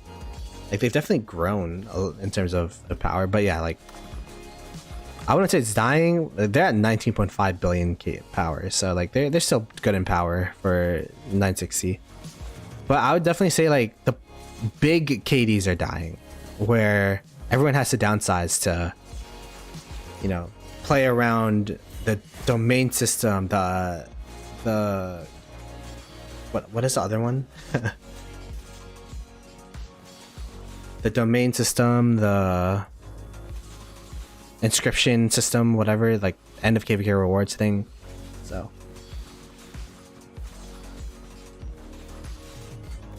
let's see.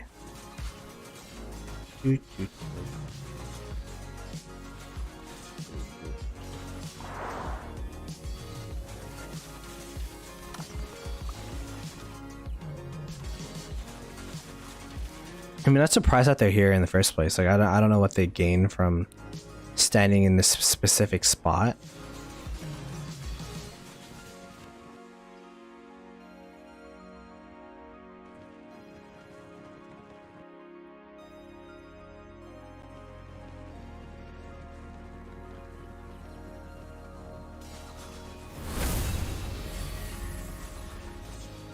$13-14 bill. The thing is, like, they could train. 960 could train up if they really wanted to, so it's tough. Oh, blocking them from reconnecting. Oh, I see. Over here. Gotcha. I was wondering what the rationale behind that was, but it looks like that flag will reconnect. So.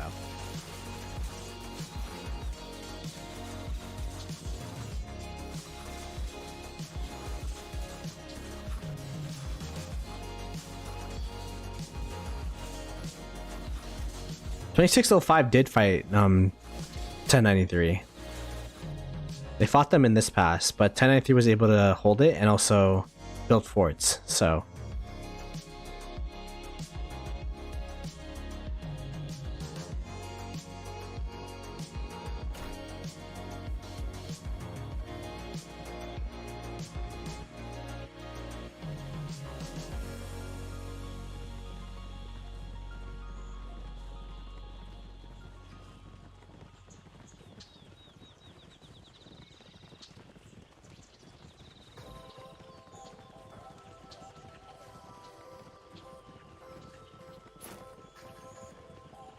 I wonder how much KP Al Haytham has now.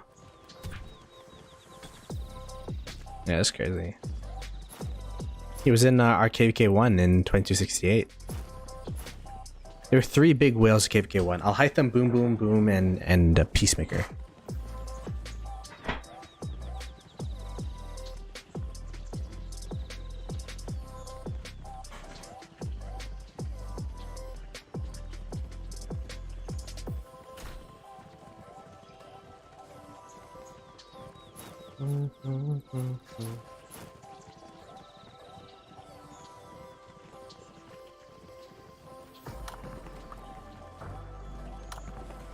Ooh, this is gonna build first. Ooh. How's this? How's down here? This is down. This is free burning, huh? I think the goal for 9-3 is just like cut this area off. Try to just get this out of the way. I guess that's what they're trying to do here. Makes sense. Then you could just focus your push north. Or east in this case.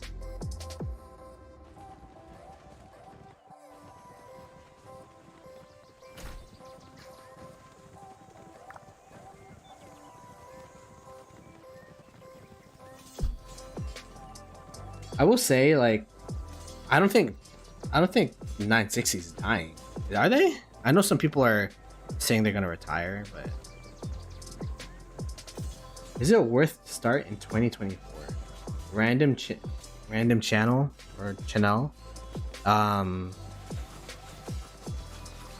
If you like the game and you want to try it out, I would try it out. But it's gonna be tough to, I guess, compete with older accounts.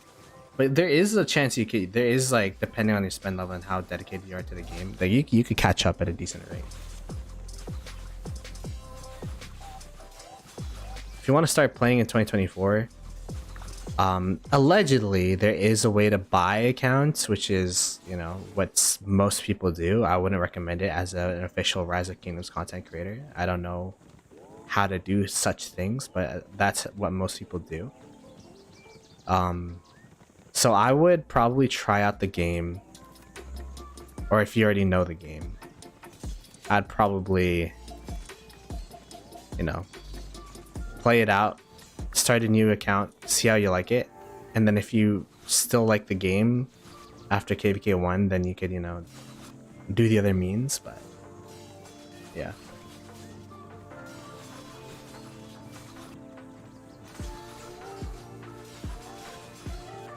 Who to say that 800 that was left off this domain isn't piling for 93. 1093 was split into 3 domains. I think all the main accounts are in this domain though. It's Leopard's last KvK. I heard about Leopard. Who's winning? 1093 is currently winning. Leopard leaving would be tragic for 960. Never met him, but he's friends with Red, and like Red has a. Anyone chill with Red is chill with me. Red versus Chiss. I'll check that out in a bit.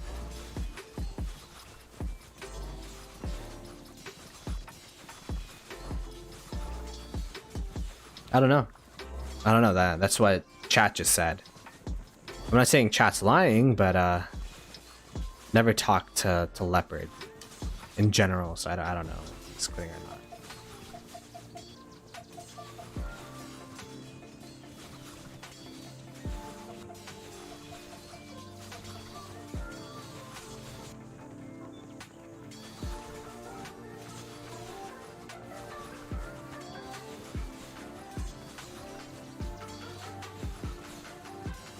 Let's check the timer on the flags here.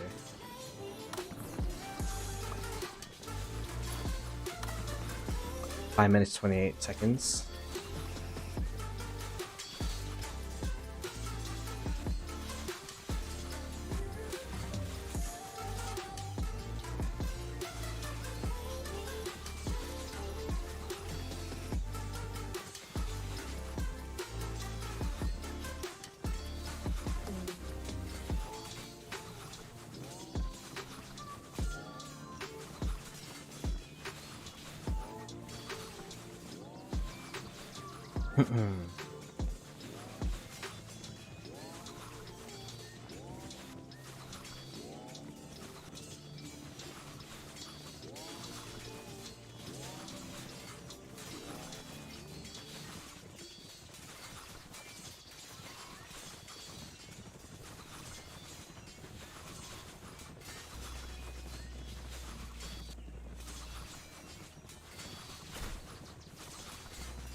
There are rumors? Okay, there you go.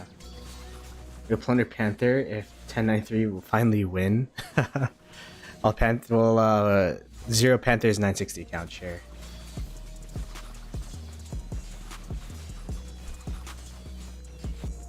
Map check? Sure.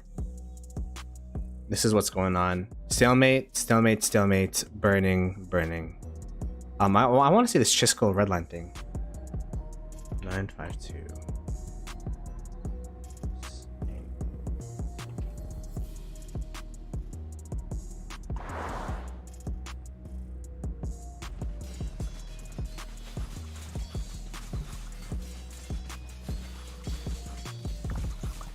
Oh, they're taking a picture together. That's cute. Damn, Redline switched, went onto Alliance territory. That's crazy. He's 144 mil still.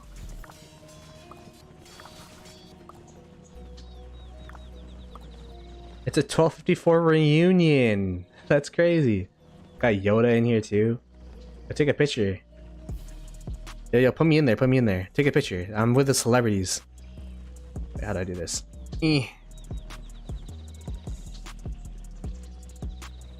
I'm there. I got Yoda, Chisco, Redline, and me in the same picture. Let's go! There you go.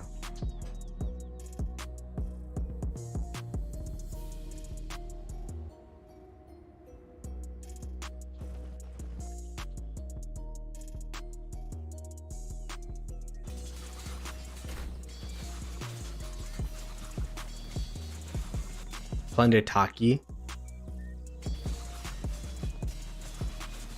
You guys are so eloquent with your words when it comes to zeroing people. Plunder. It's like loot. Zero. Raid.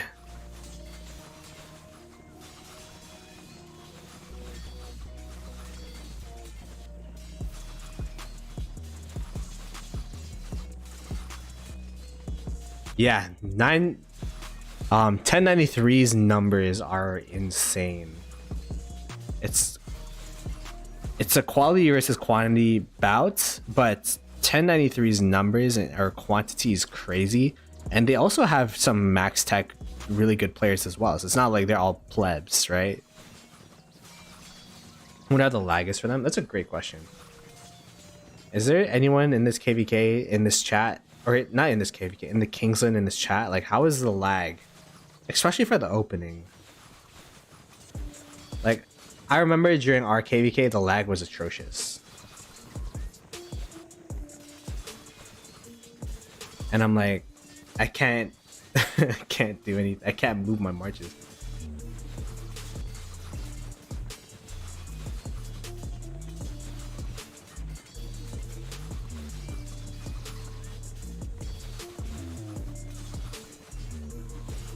It's surprisingly watchable. I heard, yeah, 2891 after our KvK, or actually, I think a little bit during our KvK, migrated to 1093. But it's like after the fighting, I believe. I'm not sure though. And then there was a group that migrated before the KvK that went to 2429. After the KvK, there you go. I get confused because like there's like two groups of migrants from that KD.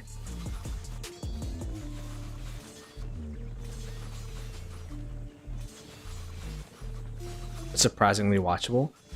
Yeah, like the like watching or respecting the KvK has been pretty smooth for sure.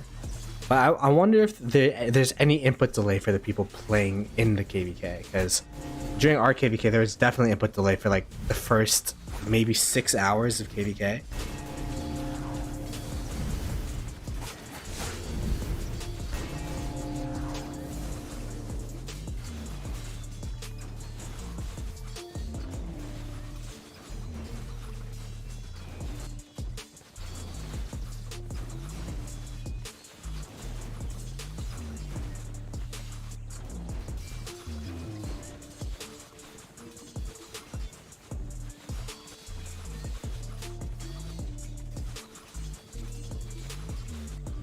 Oh wow, the 20. How do they get so many migrants? That's crazy. How do you fit all those people in?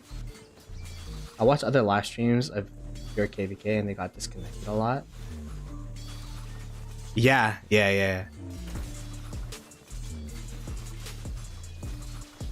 60 all flags are burning, are they?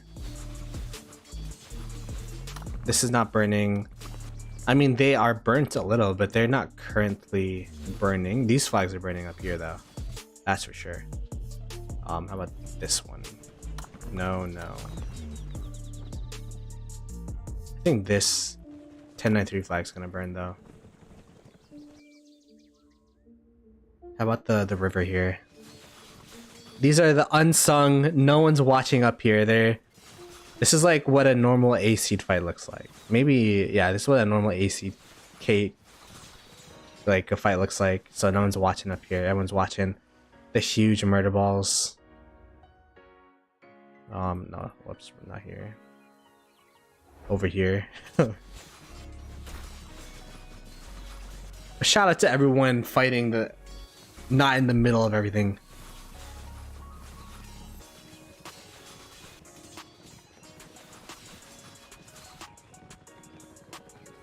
True. I see.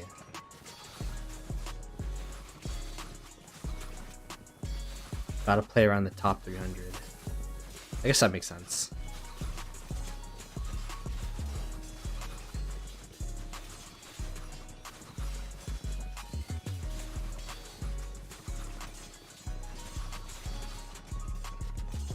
$65 players will pilot for 93.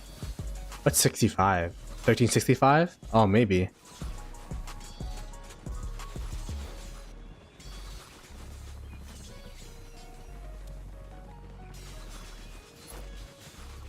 I don't think I'm a better streamer than Chisco. I think it just means that I mean, the content is more so for he used to be pretty neutral, and then now he's like just letting his personality come out more.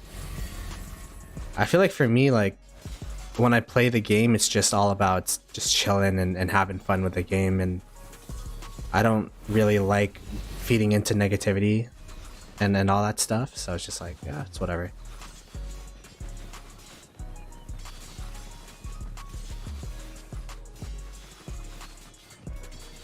Like his drama videos have been doing pretty well, and he's just responding to that, and I feel like it's pretty polarizing though, where a neutral response is like, everyone like might like it, but the drama ones, I guess that's where he gets the clicks. So I'm not roasting or anything.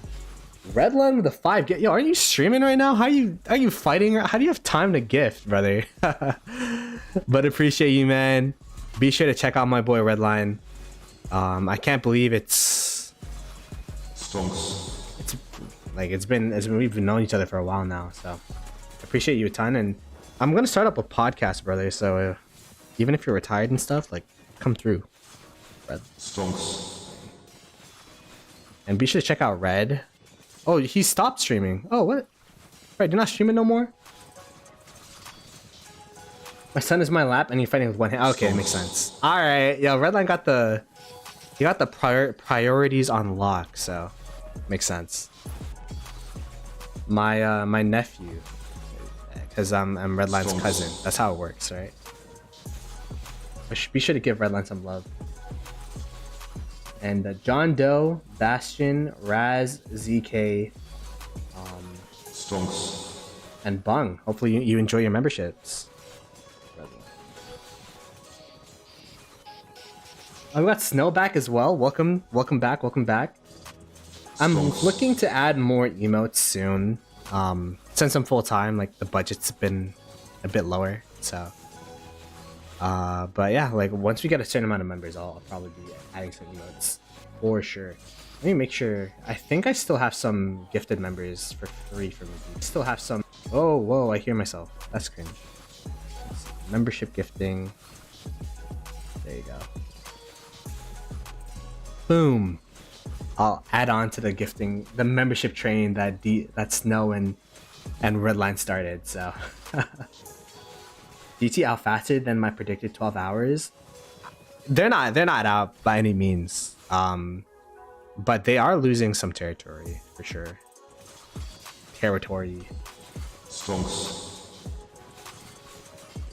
Where's my membership? Man, you didn't get gifted? Ah, that's tragic. But Mr. Fox, Gaurav, Quizja, Asgard, and Selena. Hope you enjoy your emotes.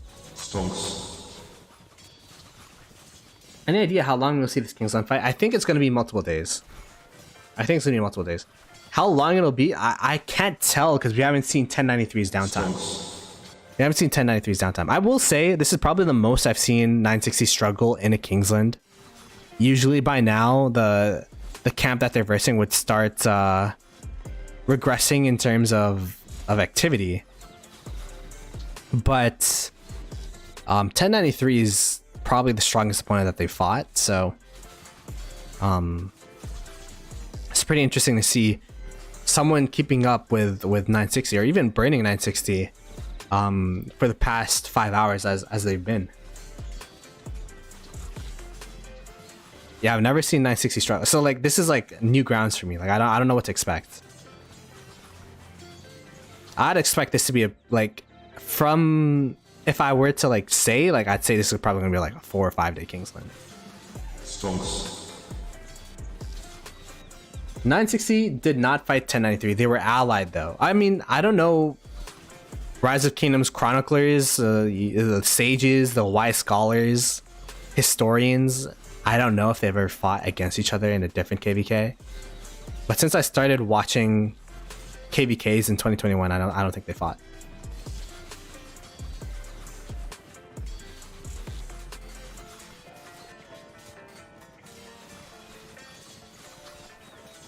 Do you think 1093 will even have a downtime? They're super motivated to win. I don't know. I'd expect them. I don't think they'd have a downtime. I think they'd have a less active time. Does that make sense? Where they will have players up, but they won't have the full 4 alliances that they do now. I mean, from the activity in Kingsland or pass opening to now, it's not the exact same. Like they probably have a full 4 alliances down to like 3.5 or maybe even like 3 in Kingsland, because they have a bunch of people in like around this area trying to make sure that these flags continue to burn, that they're holding the other flags. So like I believe I saw like 60 cities fighting the G4s, making sure that they keep locked. So I don't know, like to beat 960, I feel like you have to have your full kingdom active, and during their not active time or their quote-unquote downtime, I feel like that's going to be when 960 will get to lick their wounds and potentially even strike.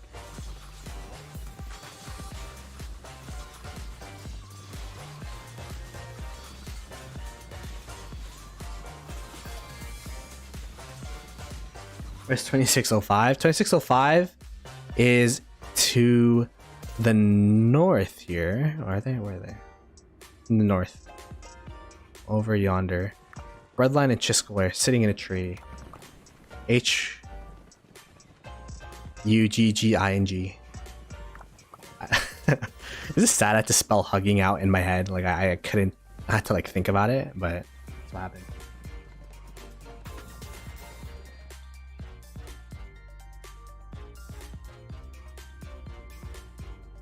Apparently Redline's playing with one hand. I'm not sure what he's playing with Chisco up there. How many burn points 10-3 can take away from GT's Strong Swarm and Murder Balls?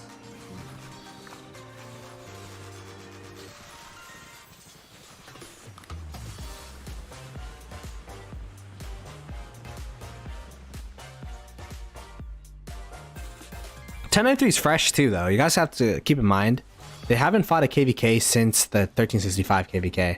And 1365 has been out of KvK. They're actually entering into another KvK.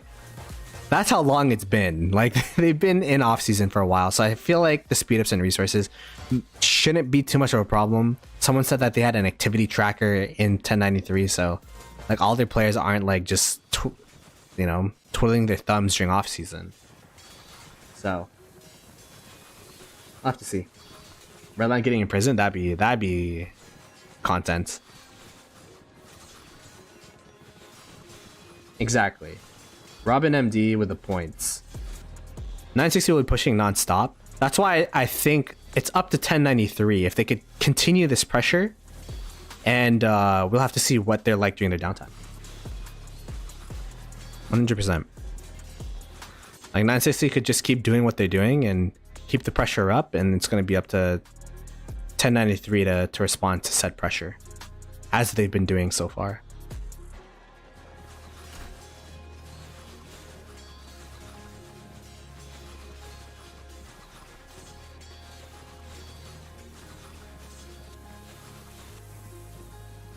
Looks like there's going to be a pretty big murder ball here. We got Douglas back at it with Ashurbanipal. Yeah, I could say Ashurbanipal. Yeah, I could say that name easy now, but I can't say trajectory. I said it. Ashurbanipal with Henry. On this Gorgo with, I'm guessing, Gorgo Heraclius. So we got a normal garrison. We have the murder ball to the north here of 1093.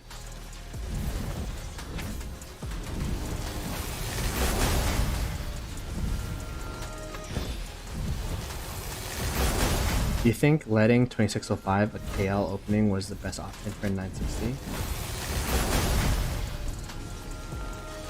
I'm not too sure what you mean by that, but I think 960, they have to keep their focus as they've been on Kingsland. If they get spread too thin, then that's how 1093 is going to get to them. It hurts. I mean, they're both full KDs. It's just the KD makeup for between the two is quality in 960 versus quantity in 1093. Why is 960 not swarming the rally? Because they're all the way up here. They're all the way up here. They got pushed back. And the flag burns. yet again. Oof.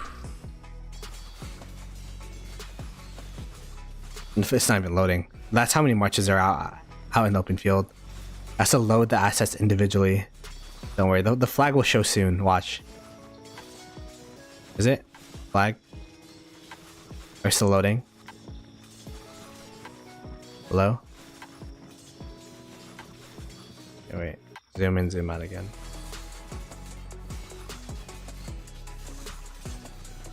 There. It took that long for the flag to load. That's how many marches are out in the open field.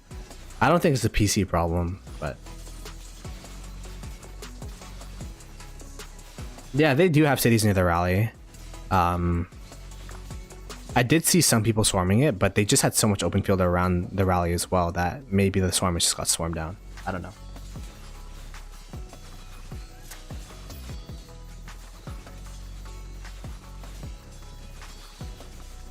I don't think 2605 would have... I think they would have... Like, if 2605... If 2605 had this pass, I feel like that'd be horrible. Not gonna lie. I don't know. I don't know what you're suggesting, but... In the 2605, like, there... I don't think they'd be helping 960 in this situation.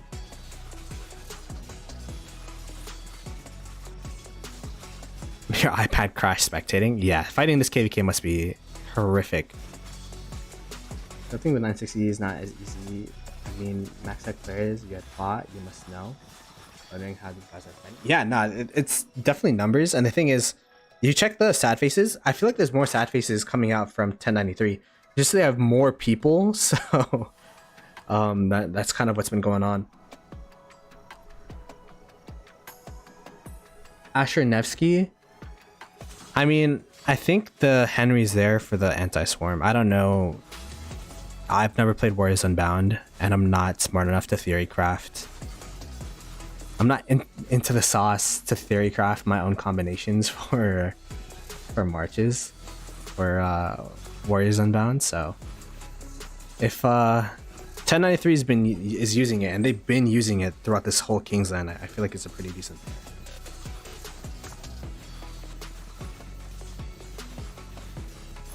Yeah, they built like crazy.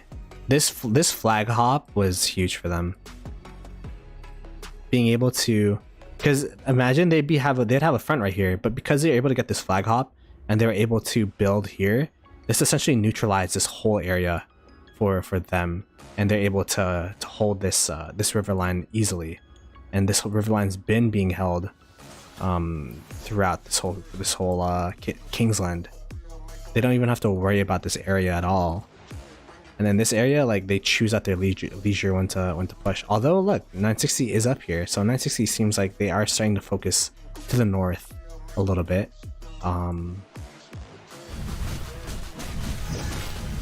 Someone's swarming down a poor Sun Tzu.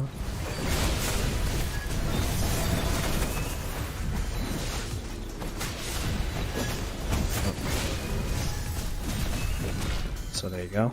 Let me put my phone on DND in case you hear that.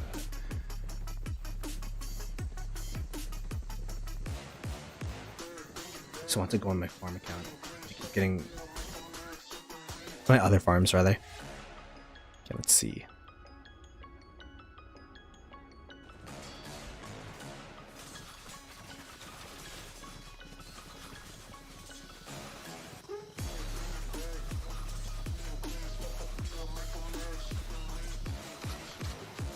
Azugi is better for trades. Yeah, for sure. But like, the thing is, if you're rallying a flag, they're gonna have cities nearby. You just need like everyone to send marches towards that rally. So they're gonna insta pop. As Yuge Liang, like literally have to be, they have to be AFK for that rally to not get popped, which is why it's tough. Tariq Lu has actually been a rally that I've been seeing as well. I feel like that's the inf rally.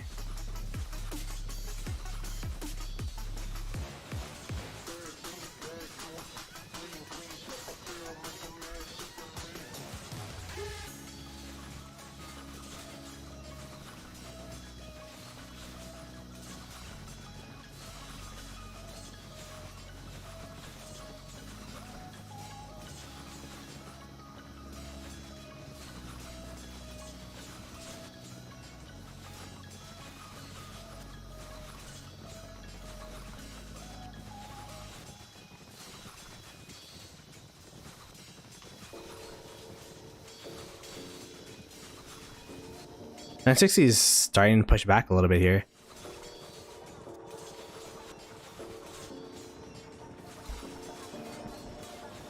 Yeah, they're doing well filling with only farms. I actually didn't know they were only filling with farms.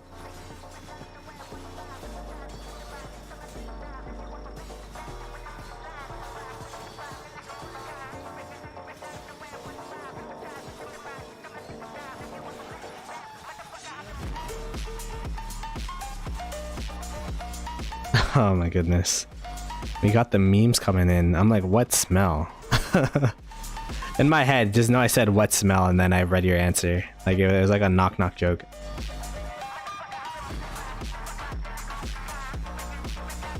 Yeah, I saw the wall jump, Leo.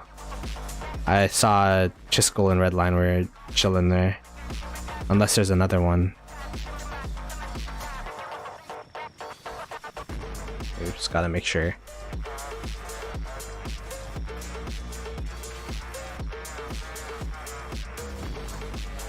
I'm setting out my farmers right now. Gotta keep getting resources for next KvK.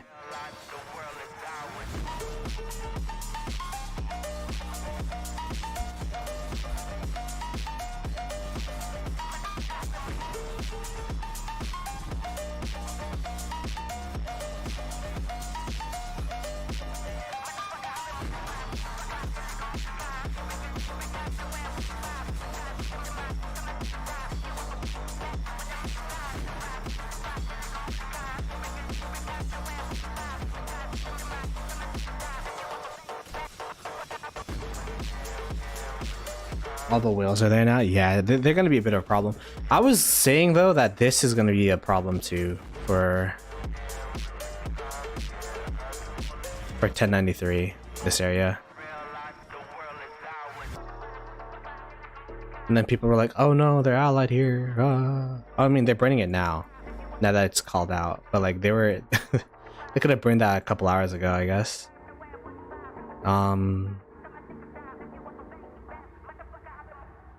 Wait, where is it? I'm missing it. It's up here.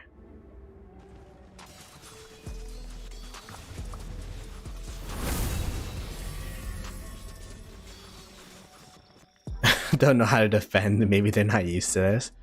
I mean, they defended really well against the 1365, so they definitely know how to defend. But how the KL is shaping up, 1093 has been overwhelming with numbers. 960 could hold a point, but 1093 will be able to burn another point. So right now, I mean, 1093 has been murderballing up in this side, keeping 960 on their toes here. Just burning and building, burning and building. And the main thing that we're looking forward to is, or not looking forward to, the main question that we're asking right now is how long can they sustain this pressure against 960? They did use forts, that's true. We haven't seen 960 get pushed into Kingsland before, which is just true. But like the whole philosophy of forts and flags is pretty similar. It's just forts have more of a troop capacity and they take longer to burn. That's like the biggest thing. Like the whole theory of backflagging and filling with farm accounts. But the thing is, like, there's no reason to save in Kingsland because, you know, this is the end all be all. So probably another 5 to 6 hours. And in 5 to 6 hours, if they continue this pressure for 5 to 6 hours, I feel like they'll gain a substantial amount of ground to the point where they could be pretty comfortable with, you know, being in downtime for 2 to 4 hours or whatever the downtime people were talking about was. What? Yeah, they are not used to being overpowered, except against 1365. I don't even think they were overpowered against 1365. They're just kind of like saving. Actually, I don't know. Maybe they were getting overpowered. Yeah, they're free burning in the bottom. They're gonna be giving this part up. They're giving this wall hop. I think within 6 hours they'll be able to claim this area. They'll be able to carve out this area a little bit. so that, like, you know, they don't have to worry about this area anymore. They could just push together in this front. So I think it's overall looking really positive. And like the cookie cutter way of doing this would be skirting around the outside, so you just, you know, burn every single flag line, and which I don't know, maybe they'll do.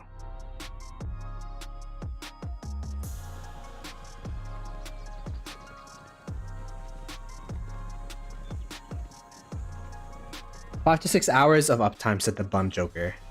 I don't think he's saying they'll last 5 to 6 more hours. I think Leo was talking about answering a question that 1093 will be able to keep this pressure up for another 5 to 6 hours before they go into downtime.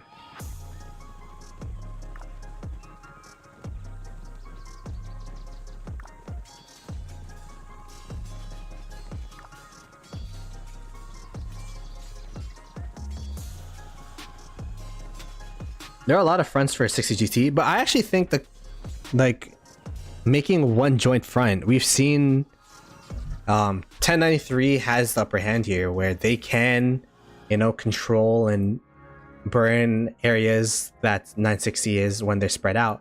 But even when they're together, we've seen that 960's murder ball combined can beat 960's. So, oh wait, I found Panther. Damn, this dead weight going on. 8.3 billion KP. Damn. Not even a 10. Not even 10. Yo, Tash Point has more KP than you, bro. That's crazy.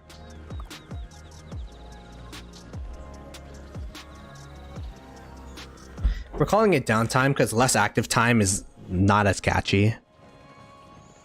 Downtime meaning that they won't have as many people as they do now. So that'll give a window for a 960 to be able to heal up, recover, and potentially push. So we'll have to see.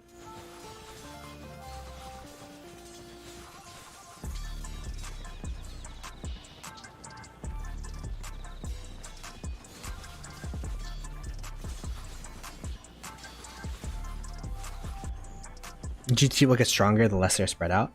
So will 1093 though. Like, their numbers are crazy.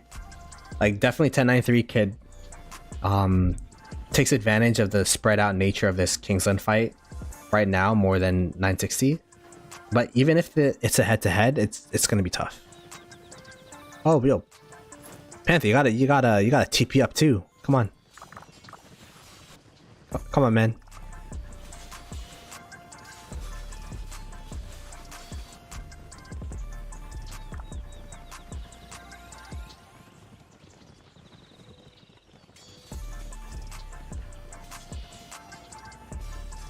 Yep, that's a consensus we came to as well. 2, 6, 2, 6. I'm gonna build a flag.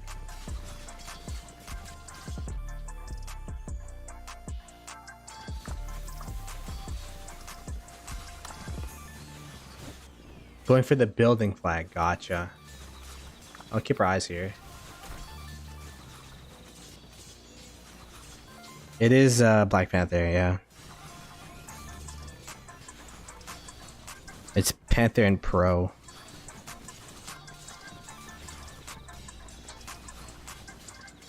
It's funny because when we were fighting 960, he had to fight his own account as well. Like, he was fighting against himself.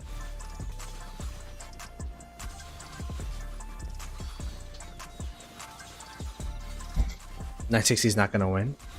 I mean, it's looking pretty dire for them for sure. But give it a couple days. We shall see. I'll stream tomorrow, like 16 UTC, and then you guys could start coming up with your conclusion. And then we could start saying like, oh yeah, you know, 960 got this, 960 got this, or 1093 got this. So yeah, a lot of sad faces from 960 side, sure. I mean, I that's kind of crazy though. The fact that 93L, I don't think this is the full 960 murder ball, but they're holding off against that murder ball while Let's check the numbers that 93T has this down here. Is crazy to me. I mean, I guess this is not all 93T. We have 960 here as well, but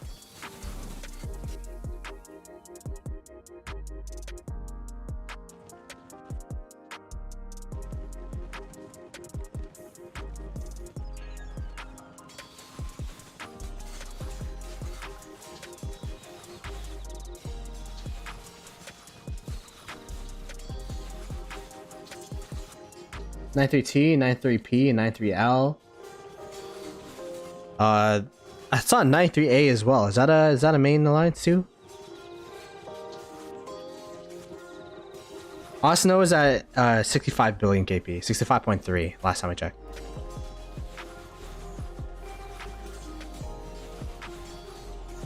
Supports.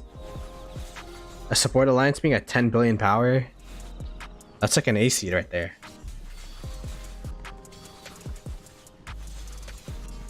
D. Oh, maybe it's 93D that I was looking at.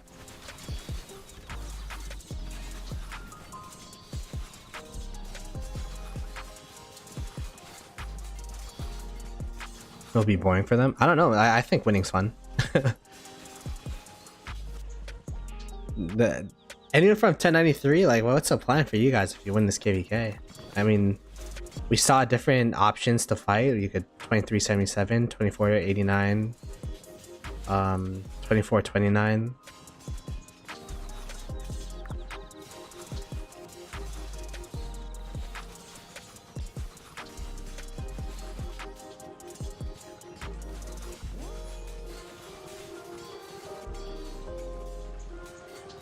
How did Knife get all these alliances in? Does this counter the one alliance meta? Yeah, I mean, definitely counters the one alliance meta. You see the best one alliance kingdom in the world in the game getting pushed back like this, right?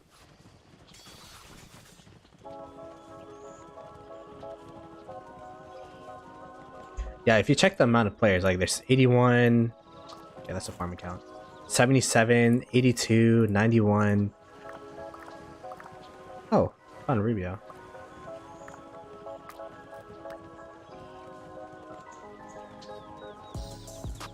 There you go. Just a random farm account.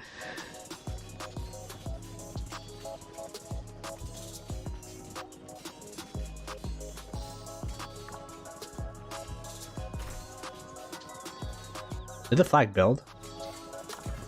14 seconds, yes, it's gonna build, so.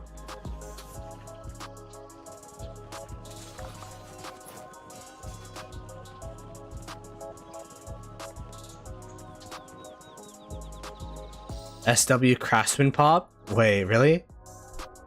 Skillful? Oh, wait. I don't know if that's skillful or if they've been building that flag for a while. Let's see. Oh, it is popped. Look, it's at 40%, but 2 minutes. Let's see how much ground they can make up here. They're probably gonna try to slip through this crack here. I don't know. No, these are their flags. They could delete these flags. Oh, okay. But would they want to?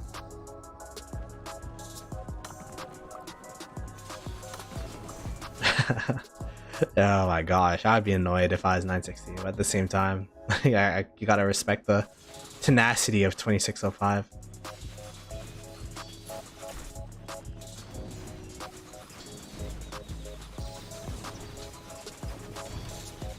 Rise of Kingdoms guide? Yo, you're like the first person to compliment it. Appreciate it.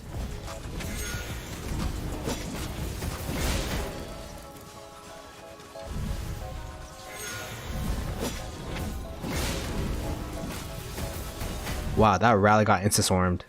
The Attila rally. I can imagine the voice calls, "Build a frickin' rally now!" It's dead. There you go, 960 able to hold it off. Hold off a flag. Step 1. Hold off flag. Check.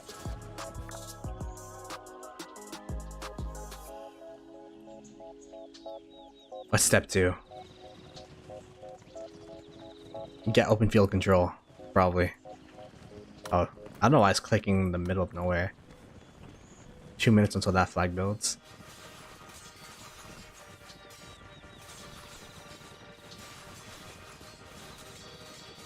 I see these cords.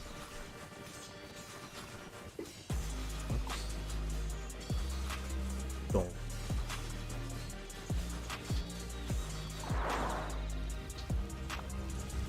Who's this? Oh, they got more. Yo, they got a murder ball down here too.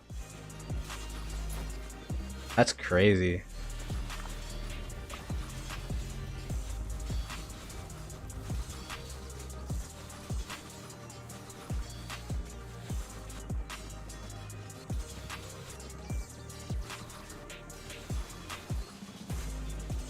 What's your opinion on this KvK? Do you think it's fair? I don't think free-for-alls are fair at all, but like they couldn't agree on Diplo, so this is what happens, right? This is what happens.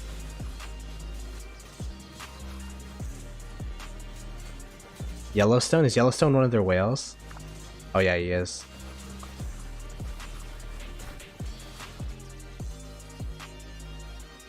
I'm guessing they can't take control of this pass. Water camp in Greenwood. Damn.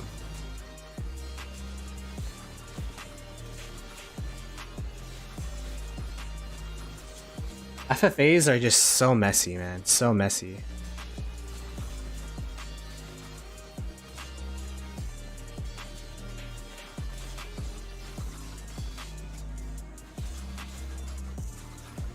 When did 60 and 93 start fighting? How many days? This is the first day of Kingsland.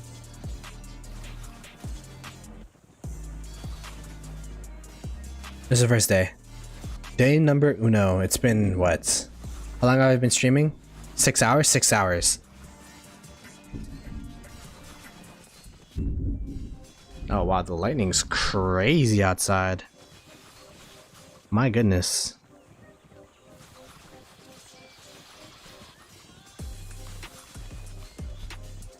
Yeah, SW popped Craftsman for sure. They are building like Bob.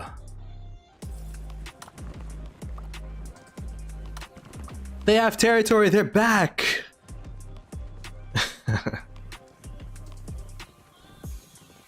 Yeah, it's like 1507 UTC.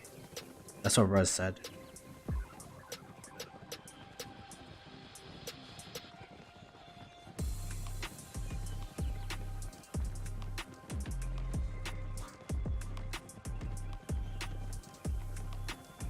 By the way, if you're new to the channel, be greatly appreciated if you can subscribe, like the stream, all that kind of stuff. We are going to be spectating this tomorrow as well. I also have some videos lined up, hopefully, if I have time to edit it today. I was not planning to stream this long, but this KvK has been fun to watch, and we have like a lot of people in here, so... Farmer Fighter, which is a viewer account review stream, is going to be on Friday, and then we have a podcast with actually 2605, Rez and Cortex, so on Saturday. So a lot of stuff lined up. If you want to join Farmer Fighter and you want your account to be reviewed, I don't think we got any submissions as of yet, so go in there. I don't know how it works actually. We have a forum now, so you put it in there and then we'll be doing our account review straight on Farmer Fighter. It's straight on Discord now. Let me see.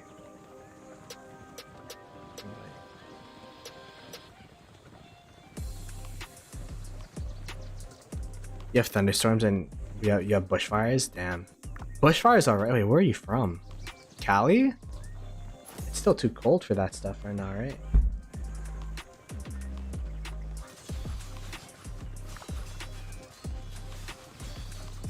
Douglas rally incoming. Where's what is he rallying? This maybe. Okay, Australia makes sense. It's summer over there. Aussie, Aussie, Aussie.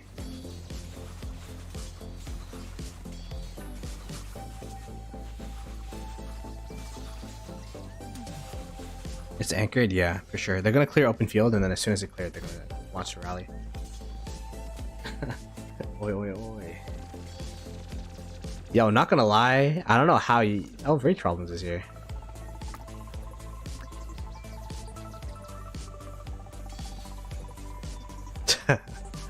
There you go.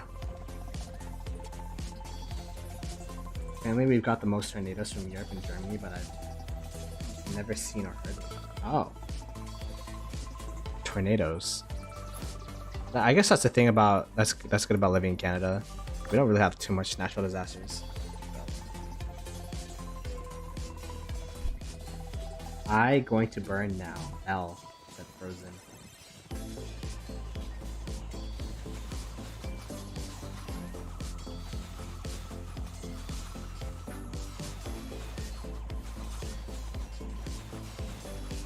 Update on what's going on. This murder ball is going to go into this murder ball to try to burn this flag. It's been 1093 on the offensive. They had been burning on this side. They've been burning here as well, and they just built this flag, so they're gonna start burning into here. So 1960 in the defensive in Kingsland for I feel like the first time in his Rise of Kingdoms history. Been a story of quantity versus quality, but there is a lot of quality in 1093 side. It's not like they're all FTP or anything. So Ploto to 1093. I'm not leaving 2068 until the KD dies. There's something special about being in a kingdom that you were part of the process, the jumper for, and saw it grow and die and grow again, die again. So until my homies in 2068 they quit or they retire, and I'm gonna be there for a while.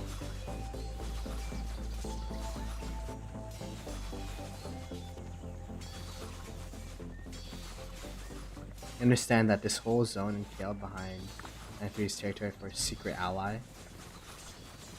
I don't think so. I feel like it's more so like they're all focused on other things that they don't need that territory, but I don't know, maybe, who knows. Y'all recruiting fighters? They're being super selective with the migration because we're staying AC'd for sure this time. But there you go. Is the rumor right? Some member of 2068? I'm sure there's some people that from 2068 that joined 2489. 960 still winning this KvK. Red line and GT baby. F1093. There you go. But the 960 supporter is still, you know, Luda, the real one. 960's in the back foot, but still rooting for them full on. So we're not Imperium now. We dropped Imperium during KvK. And we're trying to stick to. I feel like for us, it sucks being the lowest Imperium every single KvK and losing those KvKs. Like for the past couple of ones, it felt like it wasn't in our hands to win or lose. So I don't know. We'll see.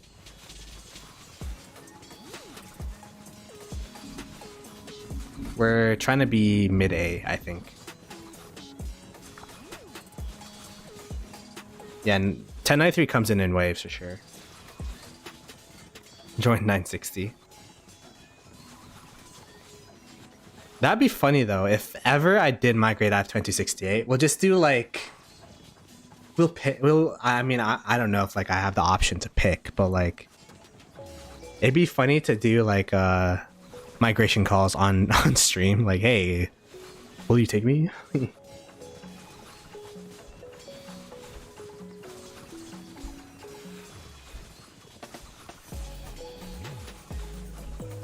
We got a long way to go. I mean, what's our power now?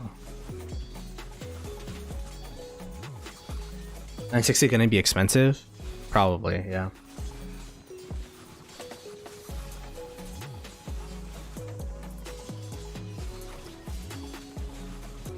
we're top 3 BC, then we'll go for mid A. I don't know. I just think we're trying to break the cycle of being the lowest Imperium in terms of power. Yeah, 960, you have to buy a couple of Mountain Warfares and pop-ups and all that stuff. 960 would be good for you. There are a lot of content creators in 960 though. I don't want to... Like, the biggest thing for me when I'm in a KD is making sure that I know the people I'm playing with and, like, you know, having a good vibe with the people I'm playing with. Not saying I wouldn't have that in 960, it's just that, like, I have that in 2268. I think that's a big like a big part of your experience is the KD you play in. So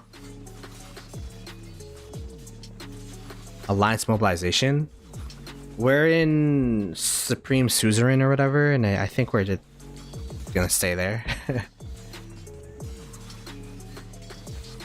Hot chicks was most important. As someone with a girlfriend, that tends to be lower in the priority list. Yeah, 1960, and this is what the way we've been saying is, the later it goes into the KvK, or the later it goes into the day rather, the harder it will be for 1093 to push in. Check your bank statements. Oh my goodness, that's kind of ridiculous. Max tech depends when you want the tech to be maxed. For Kingsland, what would you guys? I mean, the whales could tell me. Like, if Kingsland, would you say $300? Kingsland max tech, you barb chain some, and you'll be max tech. That's what, like, pop-ups, mountain warfare, crystal supply.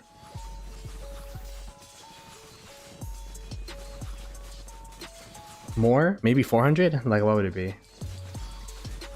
For Kingsland, Crazy I'm still alive? I know, man. I didn't expect to be live, but where we live in right now.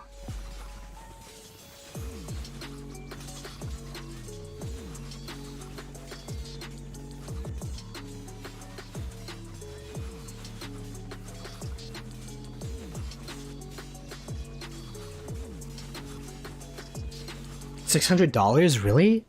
USD? I guess I chain a lot. Oh, you're right. It would be 2 Mountain Warfares. So that would be like $400 Mountain Warfare. Oh yeah, maybe like 500.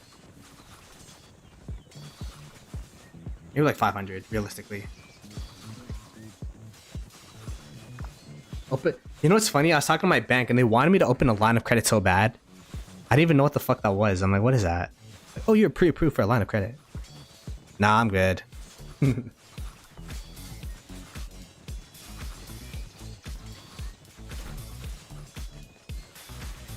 500 is cheap. 500 with adequate barb chaining. How about that? Yeah, 500 min is by KL, and I, yeah.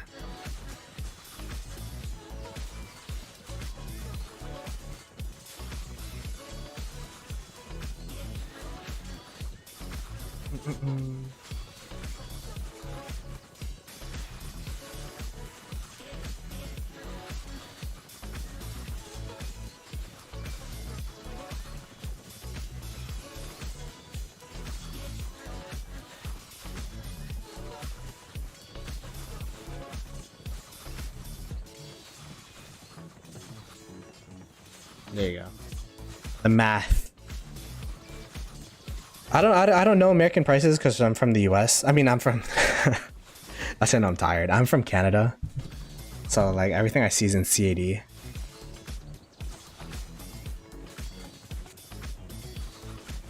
$120. Oh yeah, around that, yeah. Depends also if you're gonna get the 7th March or not. There's this extra 2.8 million crystals. Prices went up by 20%, bruh. That's sad. Do you guys hear the thunder in the background? Like, do you hear the rumbling thunder?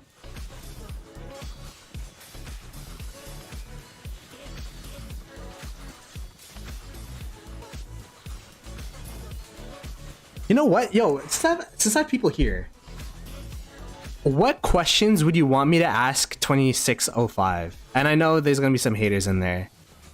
But I'm looking for questions to ask Resin Cortex. What questions would you want me to ask them?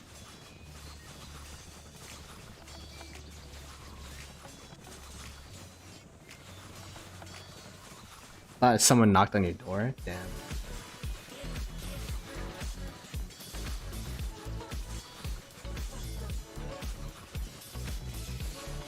This is for the podcast on Saturday, so be sure to subscribe to the channel. A lot of content lined up. Attila Garrison tree, why not push 93?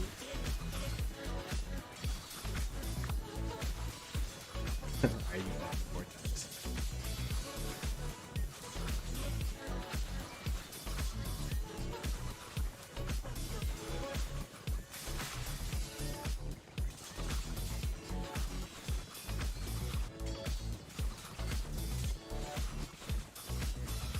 Give me your Ploto looking fresh. Yo, I got the freshie.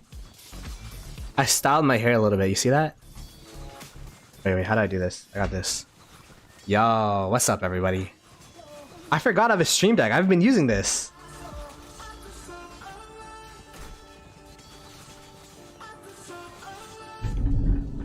Yo, is the thunder? I might have to end the stream if the thunder is this loud, bro.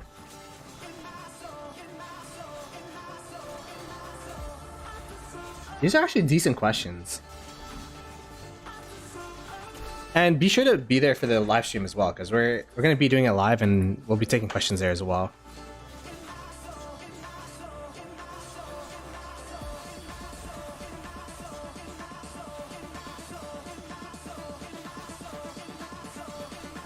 Why do you guys only come out? He's a battle cry. It's like, charge! Chisco streaming! Bro! I feel like it's the opposite from my Katie. Like Katie goes to sleep whenever I stream. My neck looks dangerously thin. Yo. It's her liquids only. It's her bubble tea. It's a straw.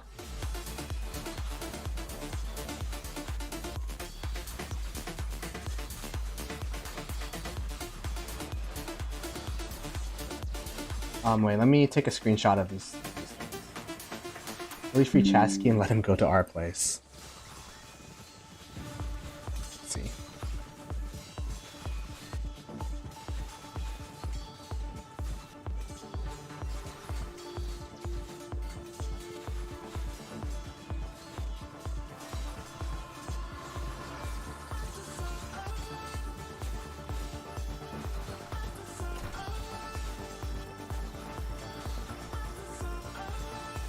This is social media, Katie. I mean, so was 1254 to a certain extent with the amount of content creators they had there.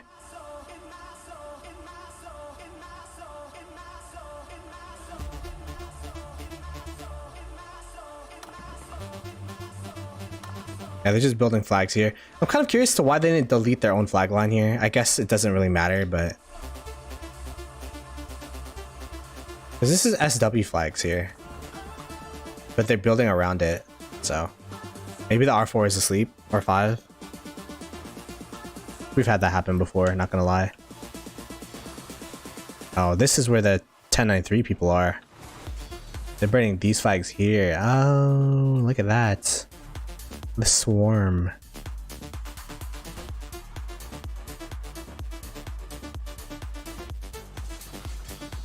They're also winning here too, so.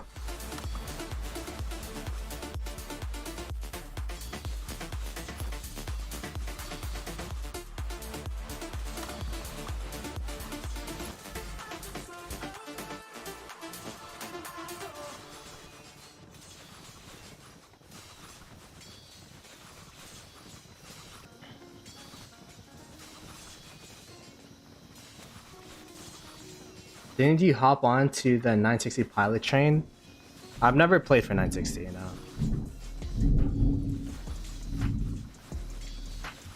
Never played for any other KD.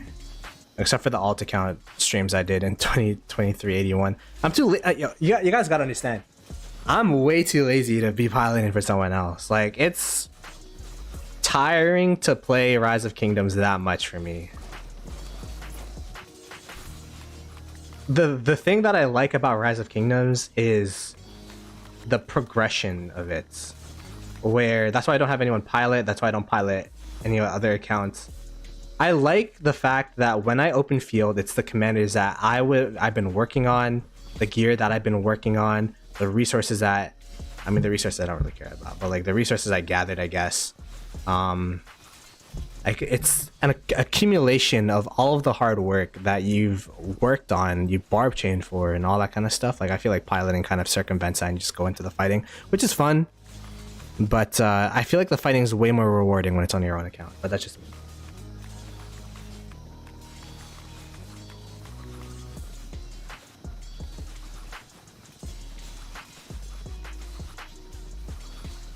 Bro, yeah, I probably live. If you're hearing this thunder, yeah, like if you're from Toronto, then yeah, we probably live near each other.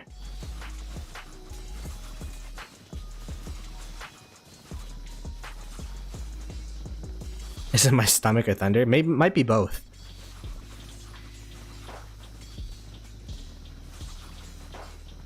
Bundle power and dropping like crazy is pretty normal for a whale like Yoda.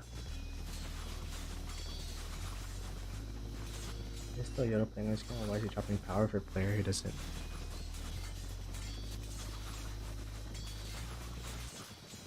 I think the main thing is like, why have that much power if you're not willing to drop it? So shout out to Yoda for actually, you know, dropping his power.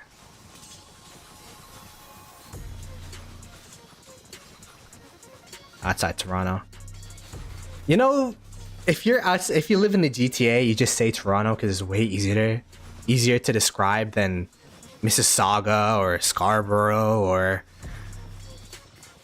Milton or so I just say Toronto whenever anyone asks. But yeah, I don't live in downtown. Exactly. Yoda was at like 1.1. Yo, what's up, Knight? Oh my god, the lightning's literally flashing in my eye. I've never had lightning like this before. You hear that? Bro.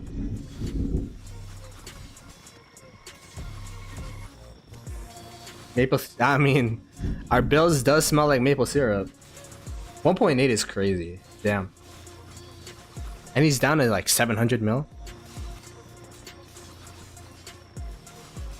Seabull's in Toronto, yeah. Bye Bye Buys. He renamed his channel now. I don't know. I don't speak yet, but he's from here. I'm sure there's other content creators or known people that live in Toronto. Yo, next Rise of Kingdoms meetup. True. I mean, I think they had a West Coast one last year. 2 years ago. I think they're gonna have a East Coast one this year. It's not lightning. Someone's trying to steal my home. Damn. 1093's downtime should be in a couple of hours. The stream froze, did it? Ah, you scared me for a second.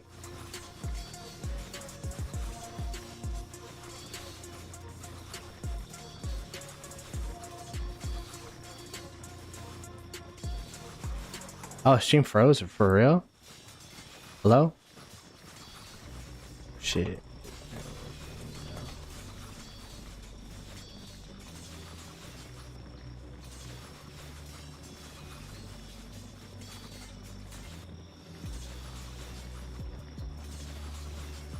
The stream's fine. Look, doesn't want to go there. It's too cold in Canada. Nah, but at least New York. I could drive to New York, you know? I was down to fly to LA, but they didn't accept my application. I wanted to go so bad. Like, yeah, no. You have like 500 subs. I'm like, ah, shit. I guess. you have an inkling when Zen will actually start? Once the spring events start, I think it'll be like 5 days. I don't actually know when it will start. On my test account, I won Zenith 3 times. Because that's the only account. Show the map? Here you go. These are the lines of scrimmage here. Yeah, I'd assume it won't be for a while. Well, I know rally from 93 because they are rallying the north here. They already burnt these flags. They are currently working on this flag, I believe.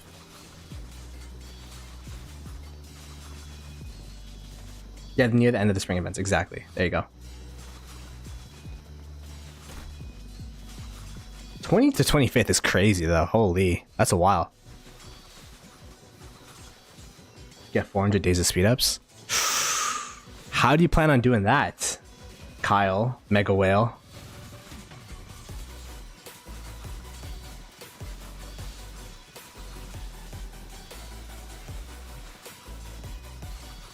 Check Addie's power. Where's she?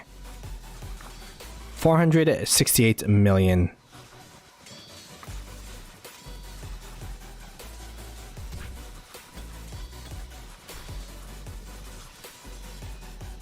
You don't know yet. Oh shit. What do you guys think of the 12% attack? I feel like it's pretty good. What's the consensus? Go for it? Not go for it? I feel like it's gonna be so long before there's another all troop type.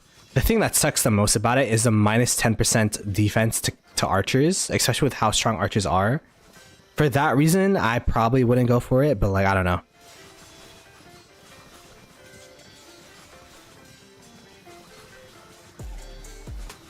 The guy fielding Bobber is so incredibly cool, I can't describe it.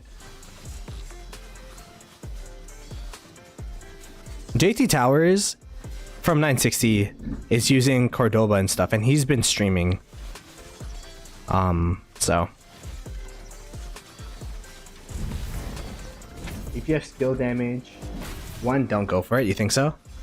Okay, I have the skill damage 1 then.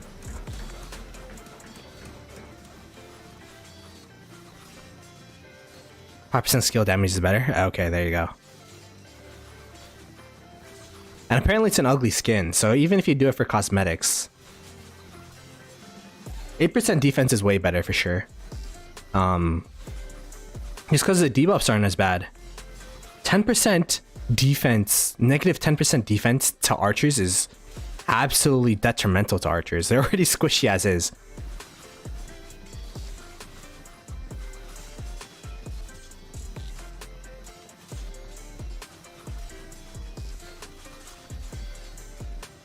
You could use different colors. That's true.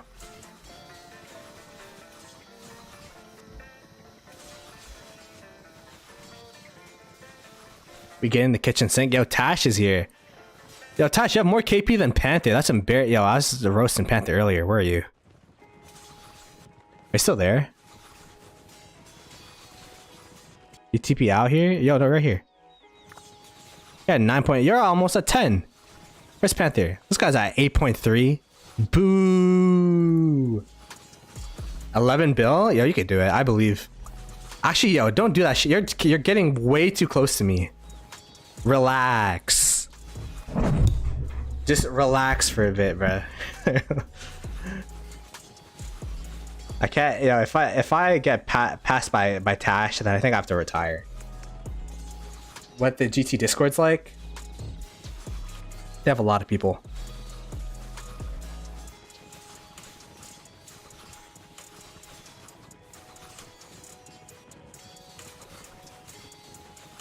I'm retiring. So wait, I retire if you pass me, and you retire if we both retire? Like that shouldn't be a thing. I can't retire. I already made this my full-time job.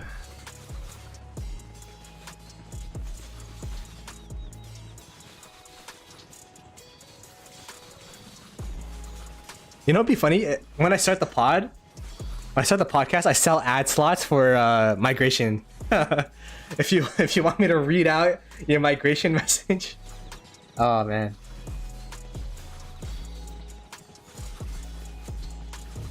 You go to BC, I know a place. Amen.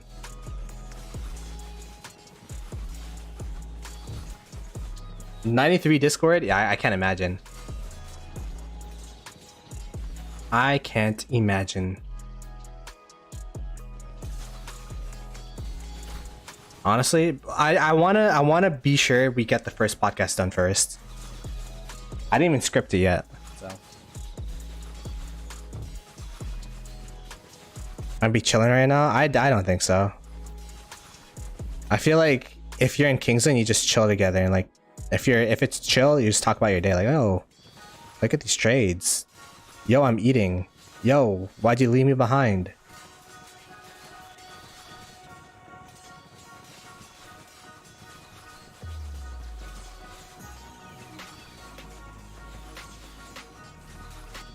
Do we see? I don't think you'll see. No, I don't think they're gonna be allied like that, but I mean, dude, these are like the zombies coming through, back from the dead. Chiskel and Co. They're coming through.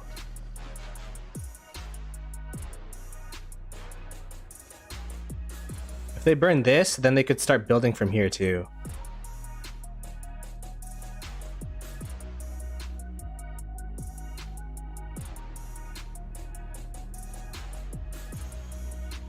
Cojones, damn.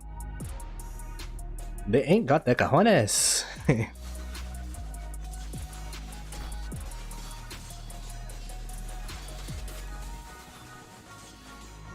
I'm gonna maximize 2 bundles by each on 4 year, get 3 days.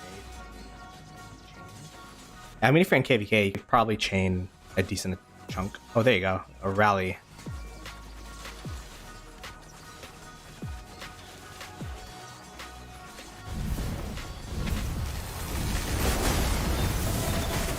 Yeah, they could reconnect it, but at the same time, like, they're boxing in the territory that they just got in there, right? So, I don't know.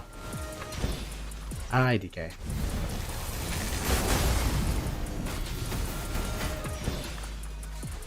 Yes, we finally see a rally.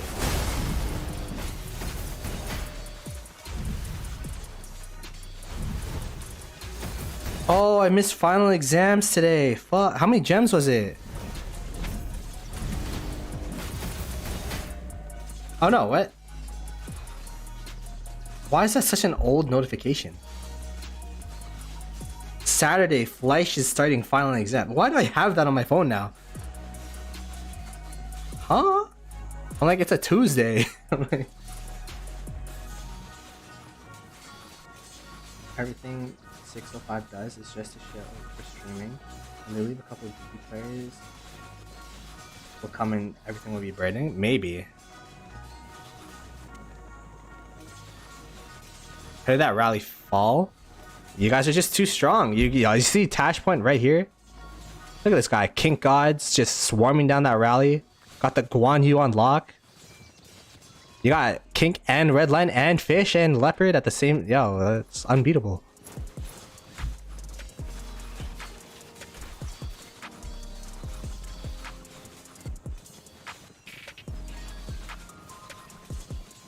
Yo, Tash, you're a player from 960.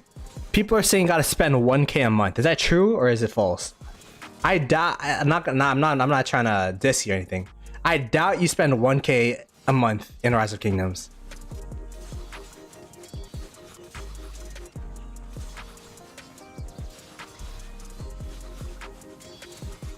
People piloting 960 and 1090 streaming on Discord.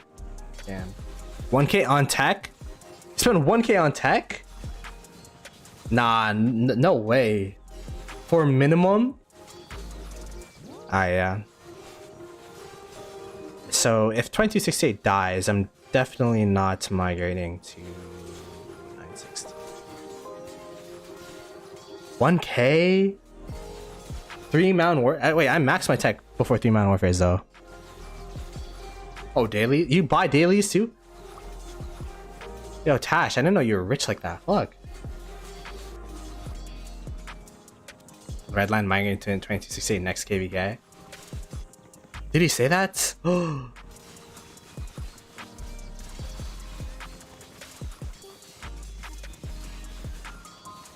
Nah, that's crazy. Yeah, later. I mean, I get my tech done, but like not like that though. That's crazy. Nah, I'm a full-time content creator now, so I'm poor. I get money from you guys liking the stream, subscribing to the channel, and sending it out to your friends. Please do it. That's pretty smooth though, no? I'm trying to make it more integrated. I think we've gotten like, I don't know, 10 subscribers from the stream, maybe. I don't know if it's from the stream or from the video I posted yesterday, so.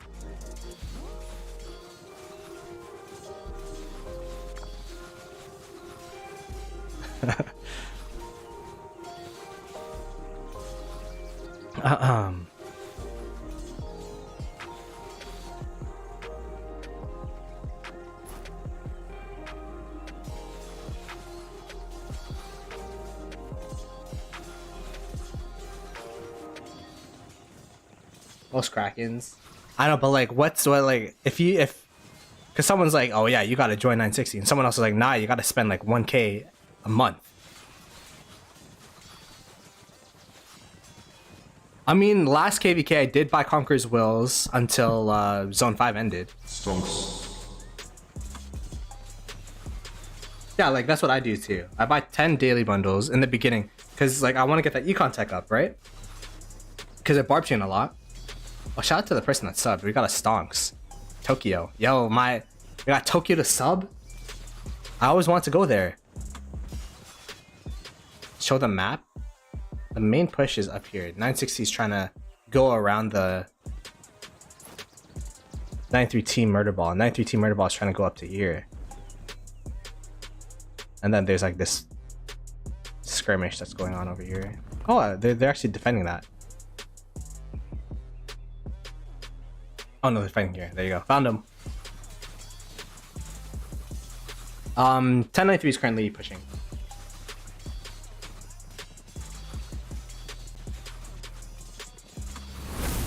Most educated. I appreciate it, but we're trying to get better for sure. What time's the podcast? That's a good question. I don't know. I'm hoping like maybe 17 UTC. I don't know. Let's see. 16, 17 UTC. I'm trying to make it as EU friendly as possible, while also making it Asia friendly, while also making it NA friendly. But Rez is from Australia, and Australia has like the universal downtime of the world, so. Oh wait, let's see. They're turning. They're dipping though. Run!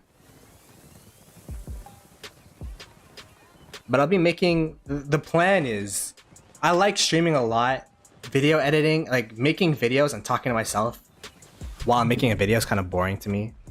So I'm trying to pivot into making videos while I stream. So I stream and I make the stream into a video topic so I can make it into a video. And then I make that video into a short. Like it's gonna be like recycling content, but you know, whatever. I feel like that'd work. 20 days in KvK, 100.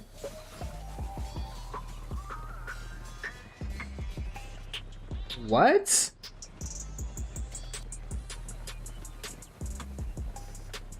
$100 million crystals spent? Is that up to standard? 3 mountain warfares and all conquerors before pass 4? How does... Wait, what? How do you have 3 mountain warfares before pass 4? Do you get a mountain warfare for every single, like, every pass that opens? But yeah, I mean, 20 days, 100 mil, that's really strong. That's really good.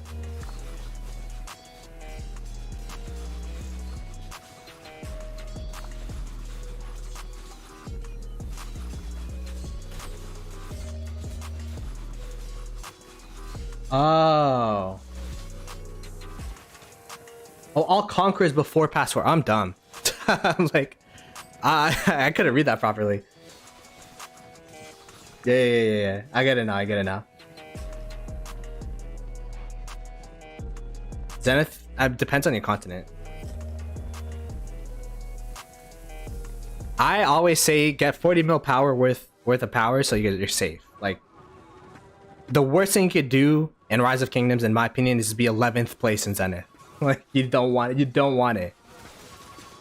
You get the same rewards as you would in 50th place, which is probably like, oh man. But yeah, Adam, you're solid. I apparently maybe not 960 solid, but you're solid.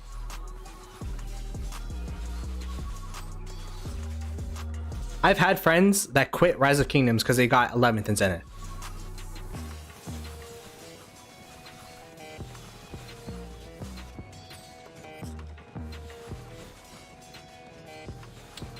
Yeah, Skitty, yeah, would not push in that situation.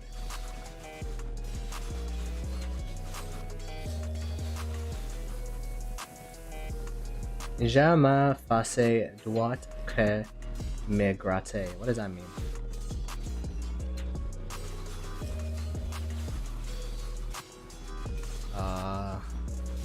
Google Translate.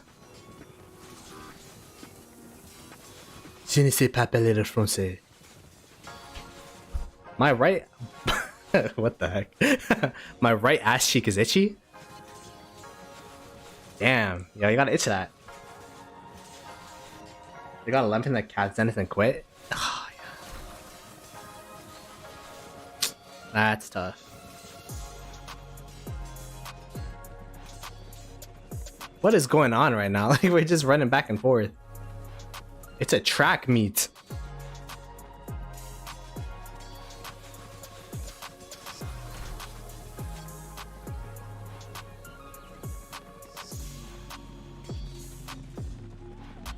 Not gonna lie, as soon as my dinner comes, I think the stream's over. I'm hungry.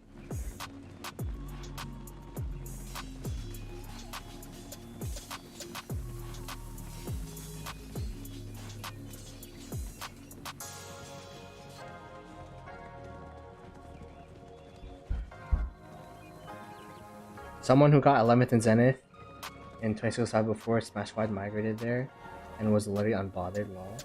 You knew someone? You have to be like a mega whale for that. Dinner? Yeah, I'm East Coast. Trying to block the ball formation. Run! Run! Oh, they could burn this flag. Oh, they can't. There's no touch point. Wow. Wait, they don't have a touch point on that flag? That's crazy.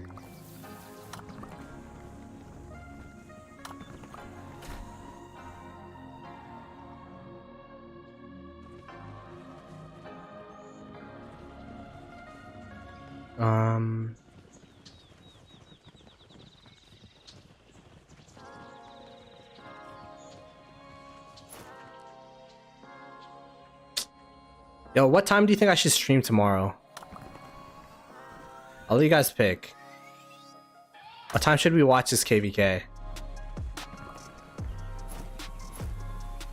14? 14 UTC? I'll actually be working a 9 to 5.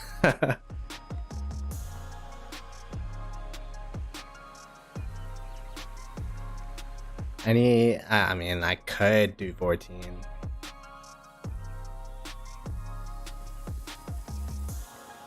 Formula 1? Oh, that's happening? Formula 1. Formula 1.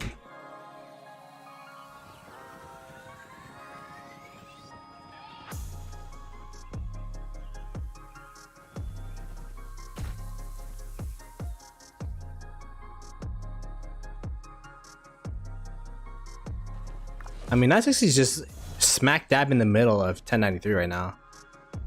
I wonder what's going on with the other 1093 murder ball. They are building a flag to the south here. There is 15 minutes left on that.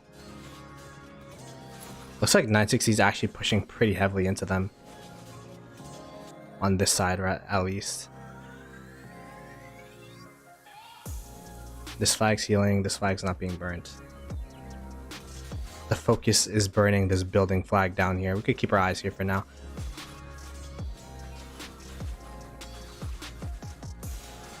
I'm already full time. I'm already full time Neptune. By the way, I'm a full time content creator, so I can stream at 19. I mean 14. It's just the joke was like that's literally 9 o'clock, so the stream would be at my 9 to 5, if that makes sense.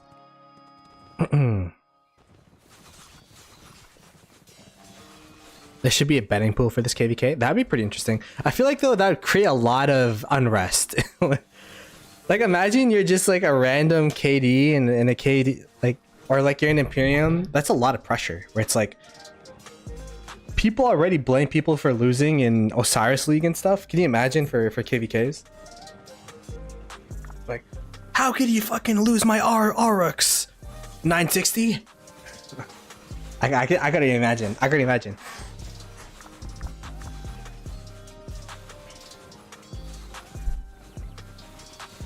It'd be funny though. Not even, it doesn't even have to have a reward. Maybe just like a litmus test of what the community thinks the KvK, like how the community thinks the KvK will go.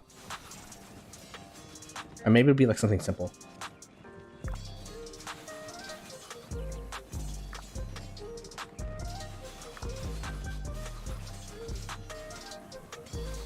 That's true.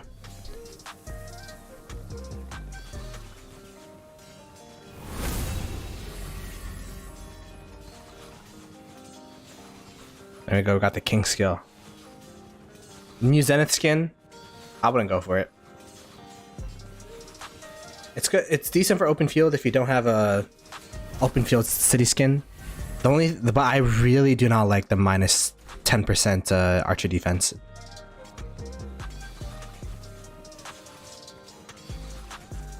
The minus 10% archer defense is tough. Alright, let's see. Open field fight. Who will win? 960 versus 93T.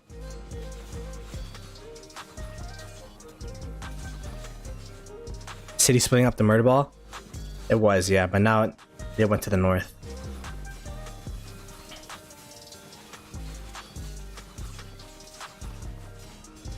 What was last? Was last Zenith the 15% infantry health? If it was, I think it's gonna be less competitive. That Zenith was crazy. Although for my content it was only 20 mil, but that's because all the whales migrated to 960 from our surrounding continents.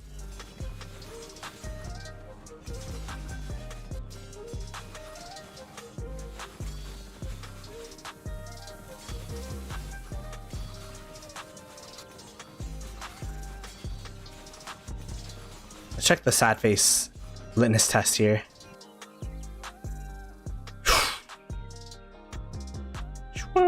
I mean, oh yeah, these are 960 as well. Holy.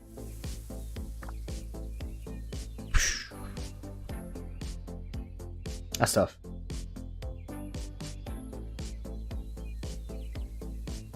Your continent, it sounds crazy. 50 mil for archer attack.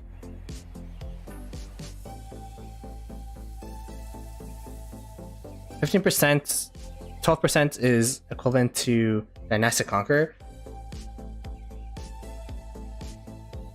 Yeah, but Dynastic Conqueror doesn't have minus 10% archer defense.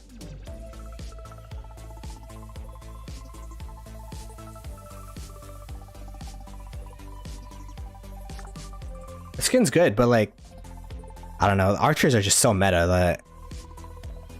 Can you imagine? And they're so squishy already. Can you imagine Zhuge Liang Herman Prime with 10%, minus 10% like defense? Yeah, that's crazy.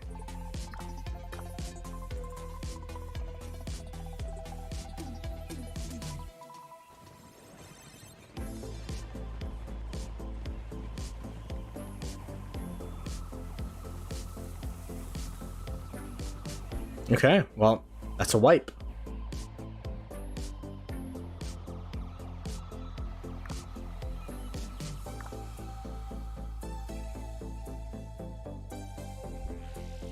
15 mil top 10. Damn, yeah, that's really low.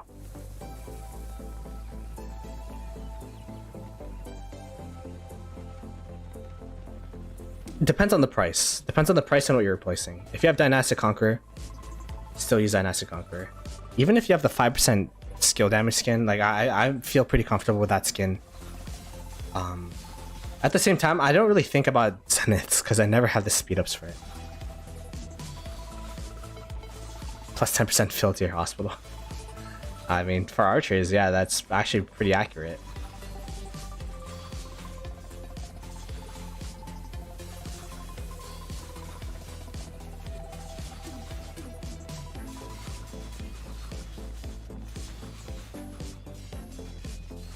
Yeah, I'd much rather have KPs than that Zenith. That's true.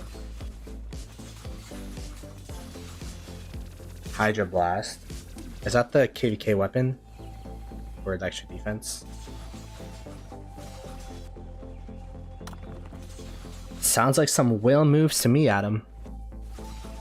Oh, yeah.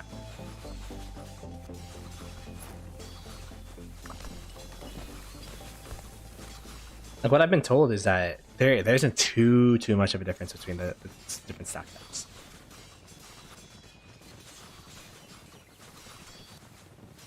Like I never advise an average player to go for Zenith, but if you're a whale, then hell, you don't need my advice.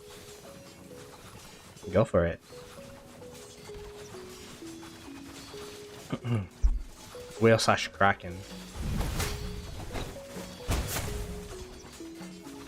Flag's building in 8 minutes. I feel like this flag's been building for 8 minutes for the past like hour. We're just playing Rise of Kingdoms. I don't know. There's definitely some billionaire that plays Rise of Kingdoms. I don't know who. Someone here is a billionaire and they're F2P. Not joking. 5%. I mean, I'd take the 12% attack begrudgingly. But the fact of the matter is the 12% attack is a Zenith skin, which you have to be top 10 in your continents to pick up. When the 5% skill damage is, I got it from getting top 20 in Honor in KvK 1, or you can buy it from the KvK shop in SOC. There's like no risk to getting this. Minus 10% if attack, but it's not the end of the world.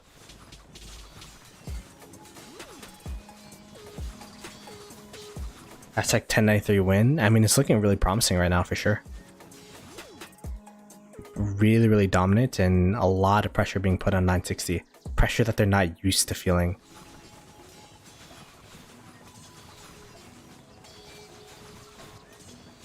That's why, like, for normal players, I'd say go Twilight Falls. But if you're a whale and you know you could get the top 20, I mean top 10 for Zenith, then I'd go for it. Makote's up there. I saw on Rise of Kingdoms YouTube that there's a professional baseball player. I don't watch baseball, so... But that's cool. We could check SW for a bit. Swoo. Where are they? Oh wow, they got stuck here. Or maybe they built this. I don't know. I actually think 960 built this. So they're just burning these flags up for yonder.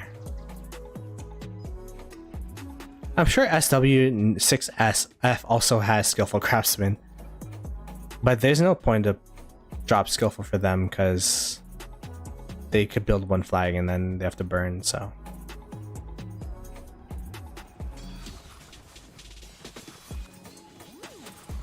Yeah, I know.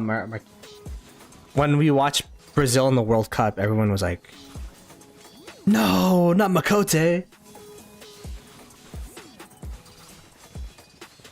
What happened to PSG? Like, I'm not a football fan at all, but like they had Mbappe, they had Messi, they had Neymar, they had Makote or Marquinhos. Like, wow, why didn't that work? Did someone tell me? And they had other players too. I'm one of the people, I only watch, okay, I'm gonna say the word soccer during the World Cup. And the only reason I watched it this is 2022, whenever it happened, is because Canada was in there.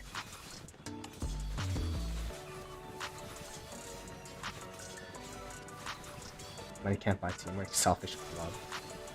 Leaving once his contract ends. Damn, where's Mbappe going?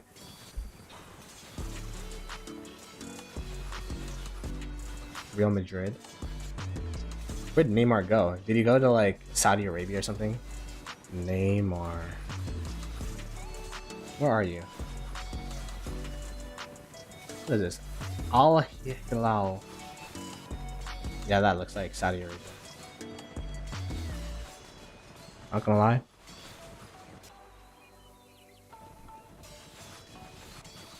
If I got paid to play Rise of Kingdoms elsewhere, I'd go there too.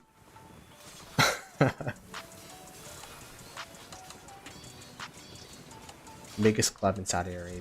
Gotcha. So like him and Messi, like him and Ronaldo, like they play against each other. It's the same league. I'm guessing.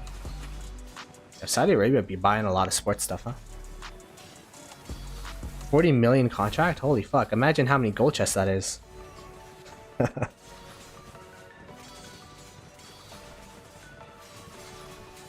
Would you have liked to see? What would you have liked to see done differently in Diplo to change the FFA mess? Not gonna lie, this KvK was kind of screwed with the matchmaking. The Diplo was kind of a product of the matchmaking.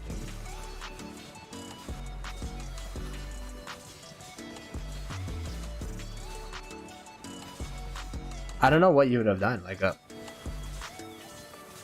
maybe like a legit 2v6, 2v4, where it was 2605 and 1093 versus the G4s and 960. Or you could do G4s and 960 versus, or G4s and 1093 versus 2605 and 960, but like I don't think 2605 and 960 would have ever allied. So the 2v2v2, the Imperium with 2605, I mean the 2605 and their ally would just get schmookled.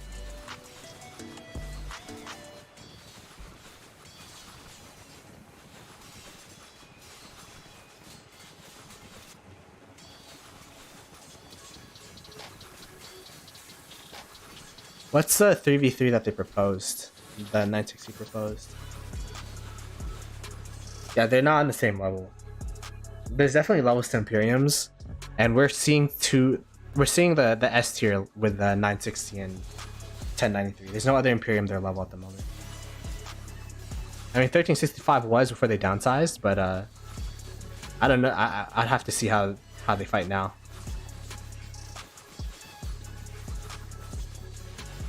Thanks for the sub, by the way.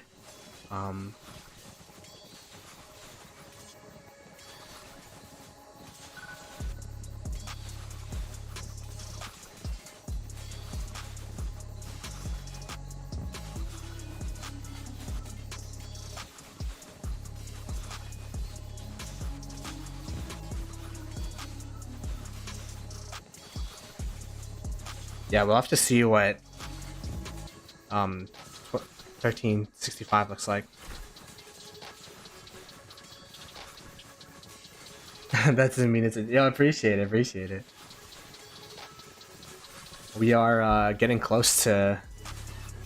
I don't know. We're getting closer and closer to 10k. Hopefully one day.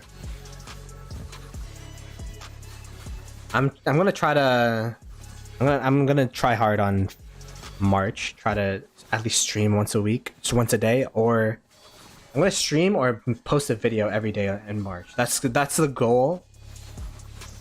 Reality, probably not gonna happen, but that's a goal.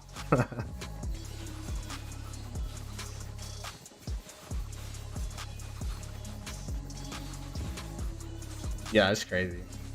That's what I'm saying. There's different levels to Imperiums. AT or Radius, what's up, man? Can we see your main? I guess we have some new people in the channel, huh? I'm streaming from a farm. Yo, if I leave watching this KvK. I've been here since, you know, it opened. Is there like a spectator limit reached or anything? Like, could I go to my main and it'll be okay? Anyone know? It's all good.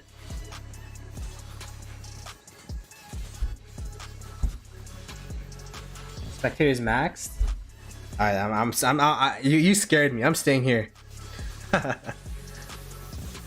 I am scared.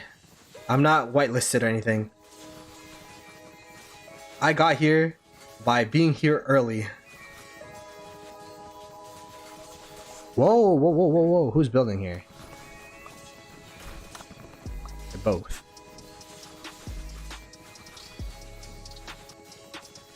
You better edit videos tonight? Yo, Gains, man. It's tough. What can I say? I'm a streamer.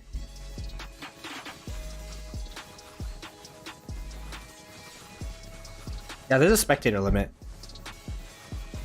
I remember I was trying to watch 1365, 1093, and 1960 KvK, and there'd always be a spectator limit. But luckily, I had an account in Thundercamp, so I was able to just stream from there. So I don't want to take chances.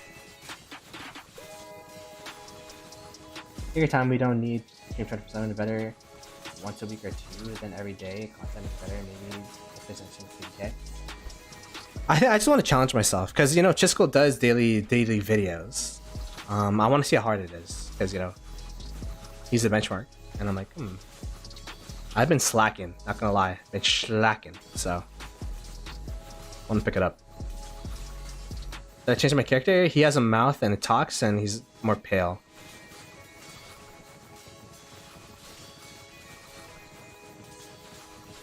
Okay, how have you been, man? But yeah, I'm not gonna be streaming too much. I'm gonna be. I want the podcast to be weekly. Farmer Fighter is probably once every 2 weeks. I don't want to judge accounts. I mean, we could do it. We'll see. I feel like Farmer Fighter would get dry if I did it every week.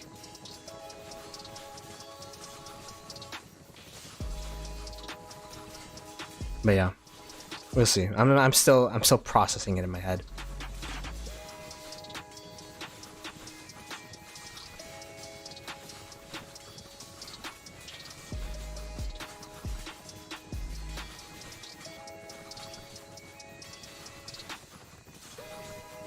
Creator's Corner is gold. Yeah, that was a fun time.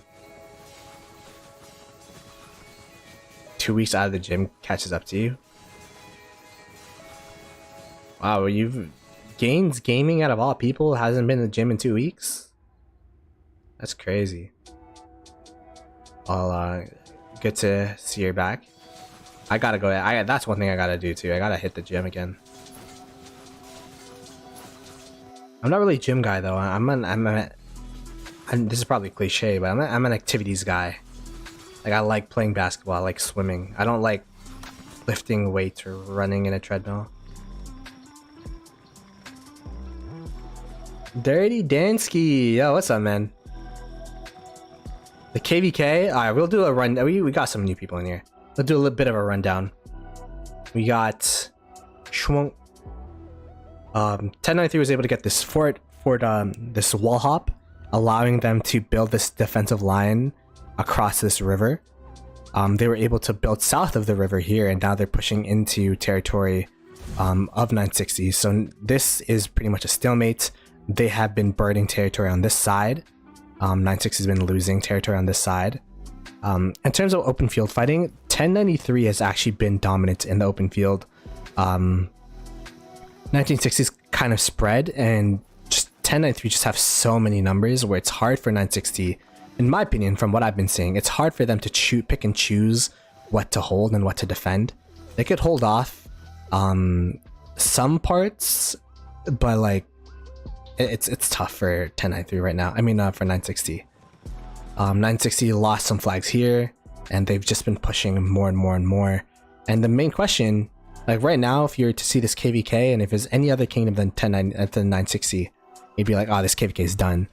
But the question we have now is, will 1093 have a downtime, and will 960 be able to stabilize during that potential downtime?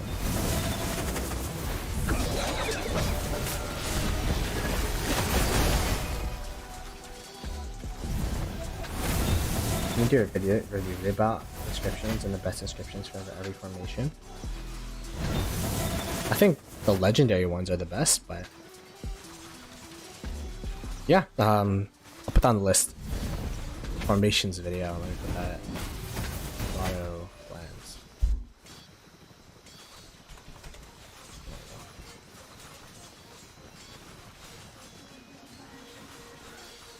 Oh, Furious posted on that apparently. Let's see. Did he?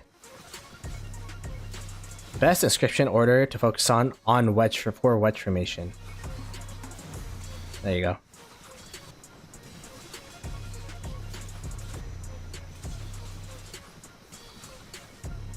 Yeah, this is the first time in Kingsland I've seen 960 be in the back foot.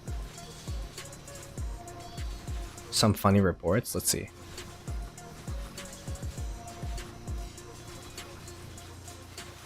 The gyms are still closed. Just friend me. Why'd I open them back up? Oh, Mr. Sneaky, friend requested me.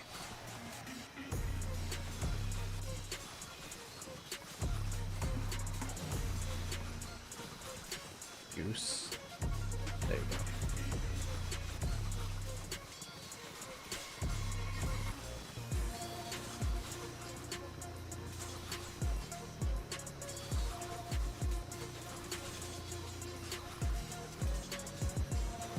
Wow.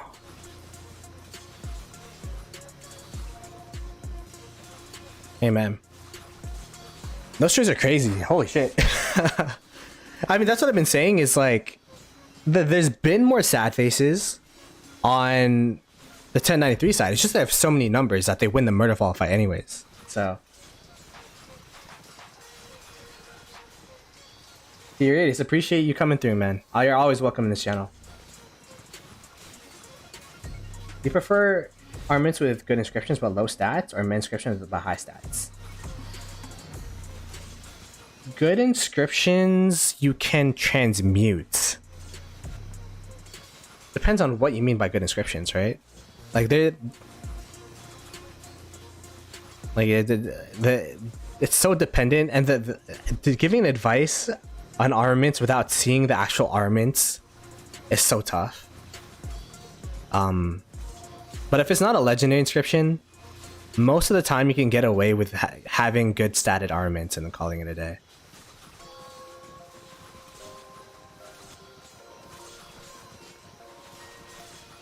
Most of the time.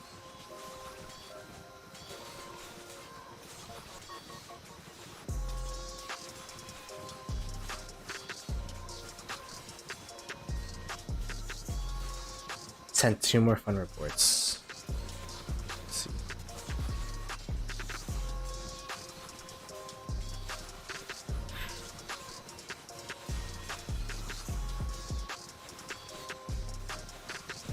I mean, these are more positive than any reports I had last KvK, but yeah, that's why it's going to be interesting to see. Whoa, Richard? You got Richard primary? Is that a thing? Is this, is this actually a thing?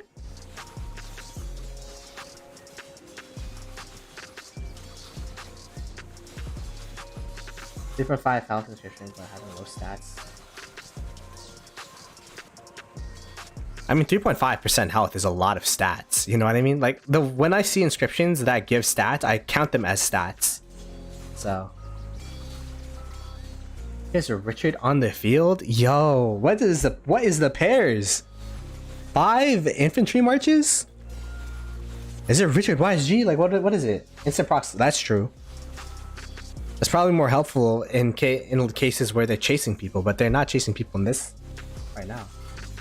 Circle formation. Oh, for the extra healing? That'd be crazy.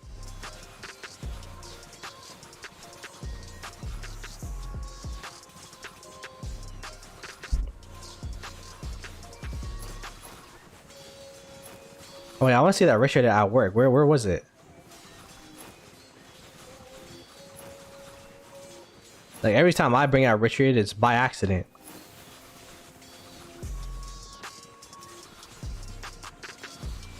But if that person's using circle formation, that means they already have armaments for circle formation, which means they open chests for circle formation.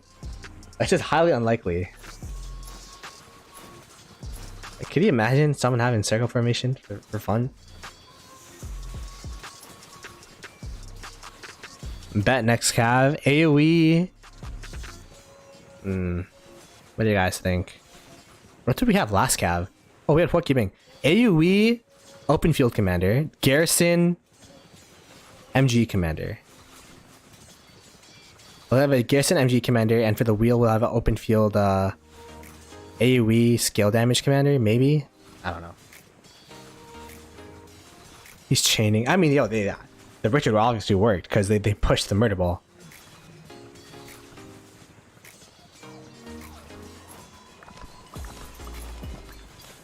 This is a person that made my new icon, by the way. If you guys, in case you're wondering, Ihara. I think smite damage is going to be infantry only. But maybe it might be smite. Who knows? I don't know what's going on.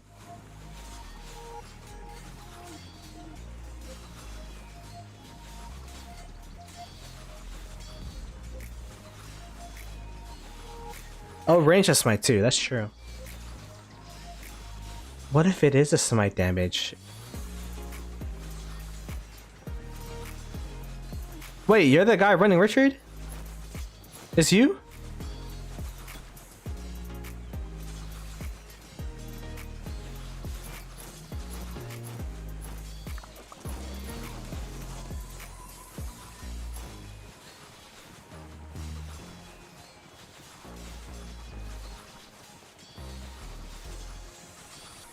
Richard Joan, not prime, full T4, triple line formation. No. Richard Joan, not prime. I remember when I was learning Rise of Kingdoms during COVID, people were like, oh, there's different roles in Rise of Kingdoms, you know? You could be the healer. You could be the buffer. It's like, whoa, I'm gonna be the tank. I'm gonna be inf main. That shit ain't a thing, bro. You just go full out skill damage. But yeah, respects. Huge buffer infantry. There you go. You're the buffer. That's you.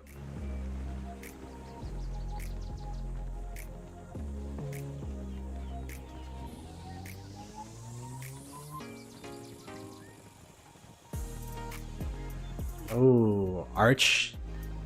Oh, what if it is Arch? Oof, that'd be crazy. Arch from like smite damage rather is just so strong. So that'd be kind of nuts. Oh, they burnt this. Whoops, I missed it. Oops, I missed that too. As two in is enthralled the right word? I'm trying to expand my vocabulary. Let me Google that. Enthralled. Yeah, there you go. As two enthralled with the Richard open field. Smite damage, cab garrison AoE. You hope it's smite. I mean, it might be. We already saw what Liu Che does, and that guy slaps. So if it's like a Liu Che for cav, yeah, it's gonna be tough. Especially for the archer mains. Smite damage garrison and skill damage open field, you think so? What would the smite damage garrison pair with? Just Heraclius?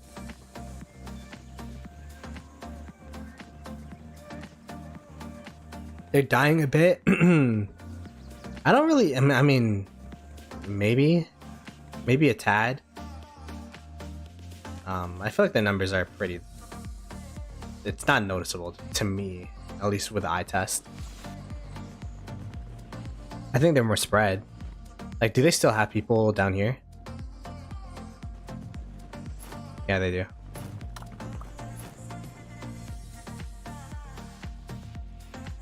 I always lose where Kingsland is in this map. Like it's where is the Kingsland? There it is. Oh, that's the free burning side.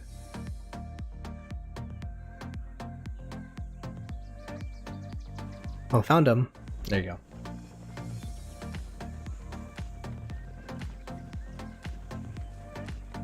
Attila?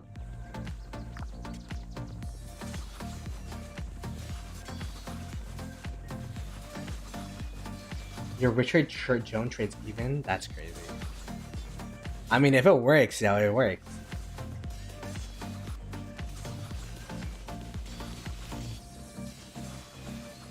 It's my album.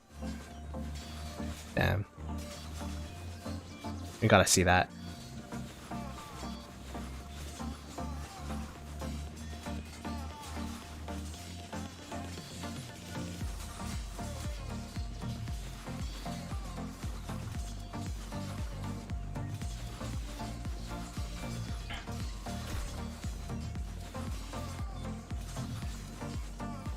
After this ball, we could check it out.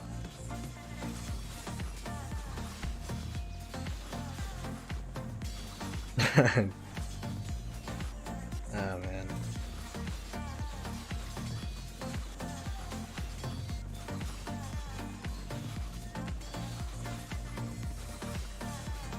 Herman PMS? I would say so.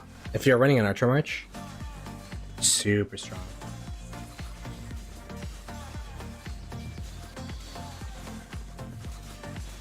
Yeah, I'll check out the reports and after this murder ball. Funniest Kingsland I've ever seen. Never seen half of Kingsland empty. I've never seen a Kingsland where it's been 2 kingdoms. Like this has to be a first, right? A 1v1 Kingsland when there's 15 kingdoms in the map. You know how absurd that is? Like that. That's why this KvK is an anomaly.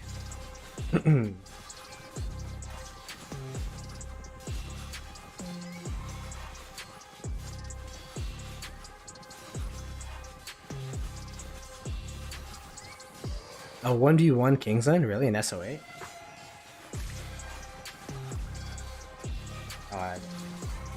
Who'd they 1v1 in Kingsland?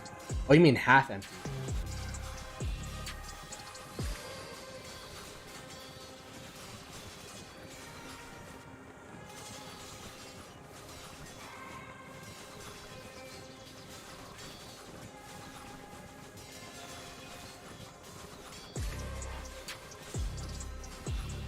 Oh, interesting.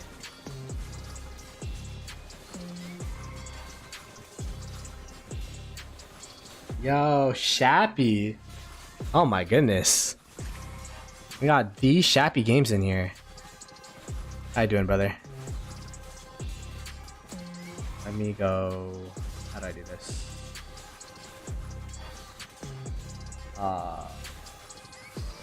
Add command, exclamation point. Shappy. Welcome to the command list.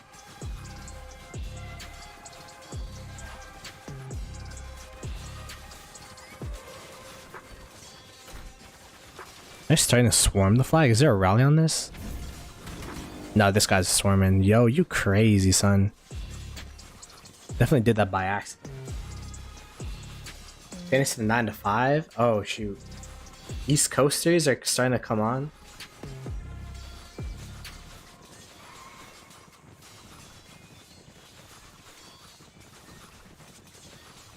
I mean, I essentially, like, this stream has been a 9 to 5, essentially. Maybe I hit 8 hours and say, all right, I'm done my 9 to 5.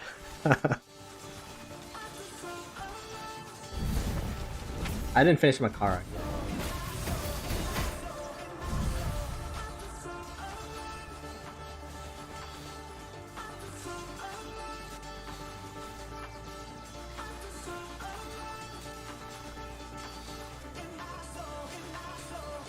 Hilltong is an insane. Yeah, he is 100 OP. People say he's like got the best arch armaments in Rise of Kingdoms. So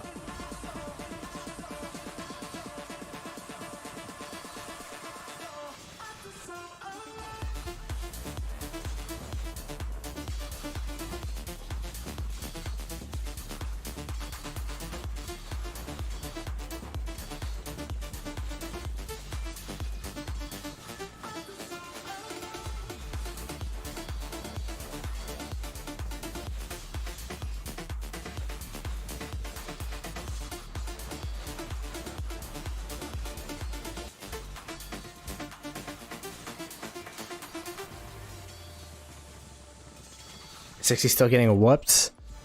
They're getting pushed back. I don't think they're getting whooped per se, but I guess this is 960's version of getting whooped, like losing territory. You don't usually see this from 960, so it's like whoa, this is happening. This is a real Seawolf. It is real Seawolf.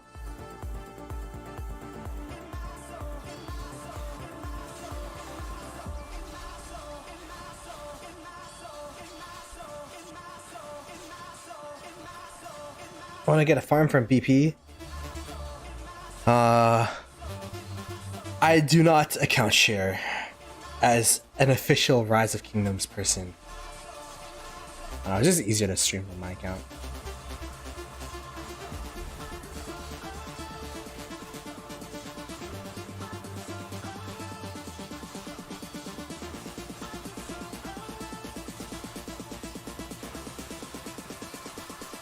Oh, Blu-ray, really? Yeah, I don't see him now, but I saw his city previously. That's cool. Even Redline does it.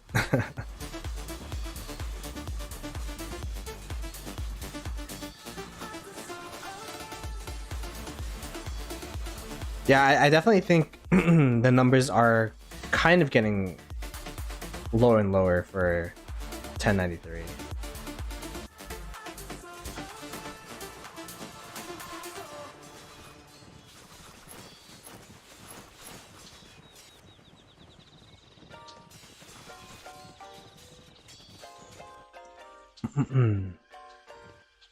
The flags are starting to heal up.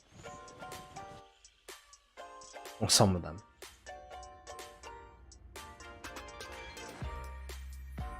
Taking this area though would be huge for them, in my opinion. Like, just trying to take as much TP space as possible.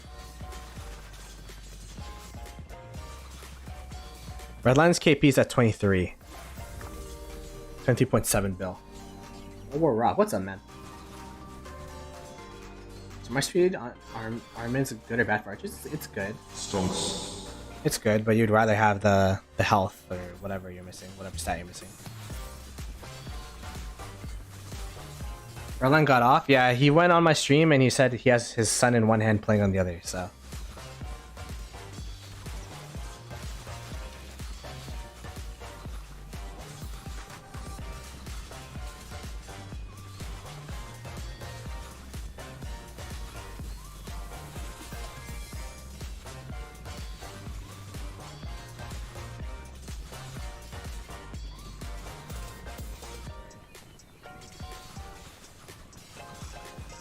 More screen set of defense. Oh wow.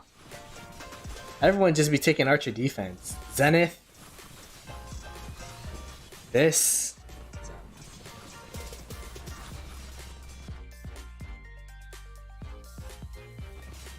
I'm fighting in Kingsland with a newborn. Yeah. I don't think Redline's piloted. Is he? He's always adamantly talked about how he hated pilots, so.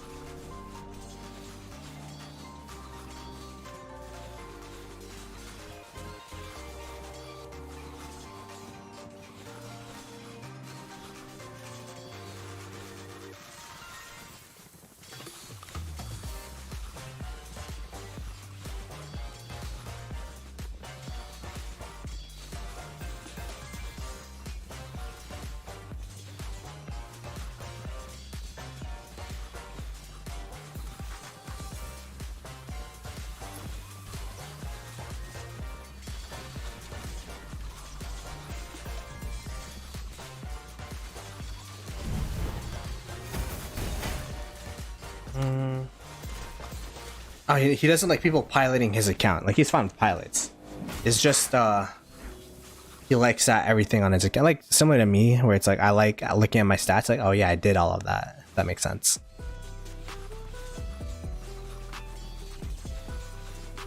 And the new commander, Lord Farquaad, I actually think he's pretty good. If I had the money to invest in siege tech and siege gear and siege armaments, I would actually be interested in using him. Cordoba.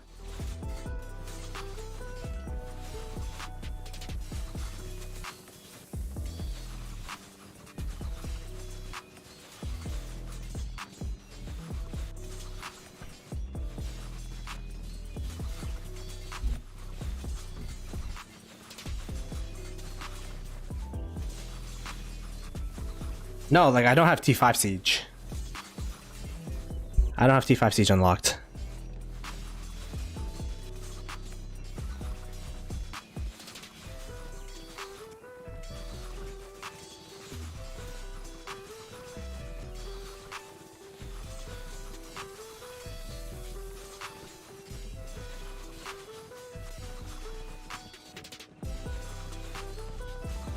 Between the two, I think the new integration skin's good, but is better. But I don't think it's too wide of a margin. Especially if you have archer marches, it's gonna be pretty detrimental to those archer marches.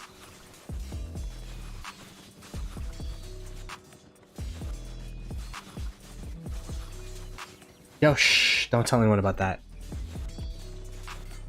I didn't see that. That's a secret. That's a secret between you and I.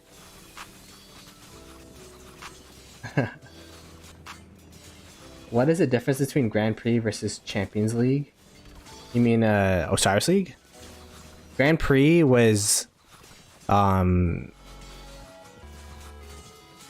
was the winners of the past 2 seasons from the international and Chinese servers versus Osiris League. Grand Finals was the winners of the past season, so there's only 4 teams.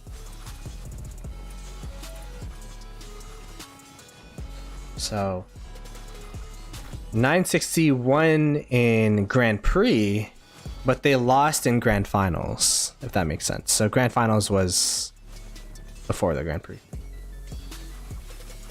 It's a bit confusing because they're both grand. They're both very grand.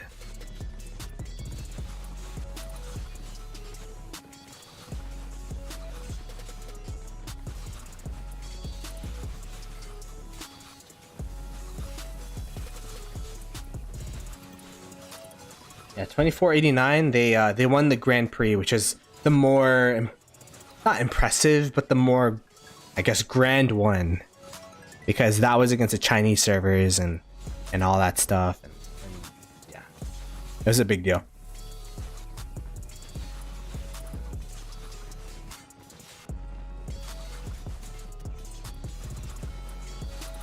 All right, well, it looks like 960 is actually stabilizing. Let's take a look at the map here.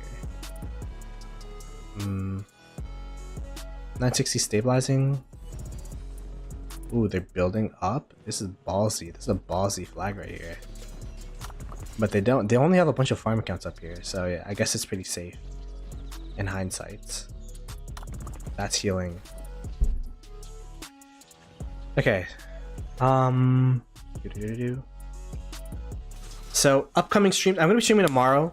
Probably not 14 UTC, maybe 15, 30, 15, 16 UTC, just to keep tabs of this KvK. We're definitely gonna be continue streaming, so be sure to subscribe to the channel to continue watching the KvK in this fun watch party. I'm gonna be streaming Friday as well. We got Farmer or Fighter. In case you guys are new to the channel, you don't know what that is. That is when we do account reviews. So you could submit your stats, submit screenshots, and then on stream with guests, we will dictate if you're a farmer or fighter. And then Saturday we have a podcast, first ever Ploto pod with Rez and Cortex of 2605, and we're gonna be talking about this KvK, and talk about Rise Kingdom stuff. So it should be fun. In case you want to join the Discord, that is it. I'm actually going to be raiding Only Farmer. Appreciate everyone for coming through. I'm getting hungry, so I'm going to go eat. But be sure to check out Only Farmer and subscribe to the channel, like the stream. I'll catch you guys later. Peace.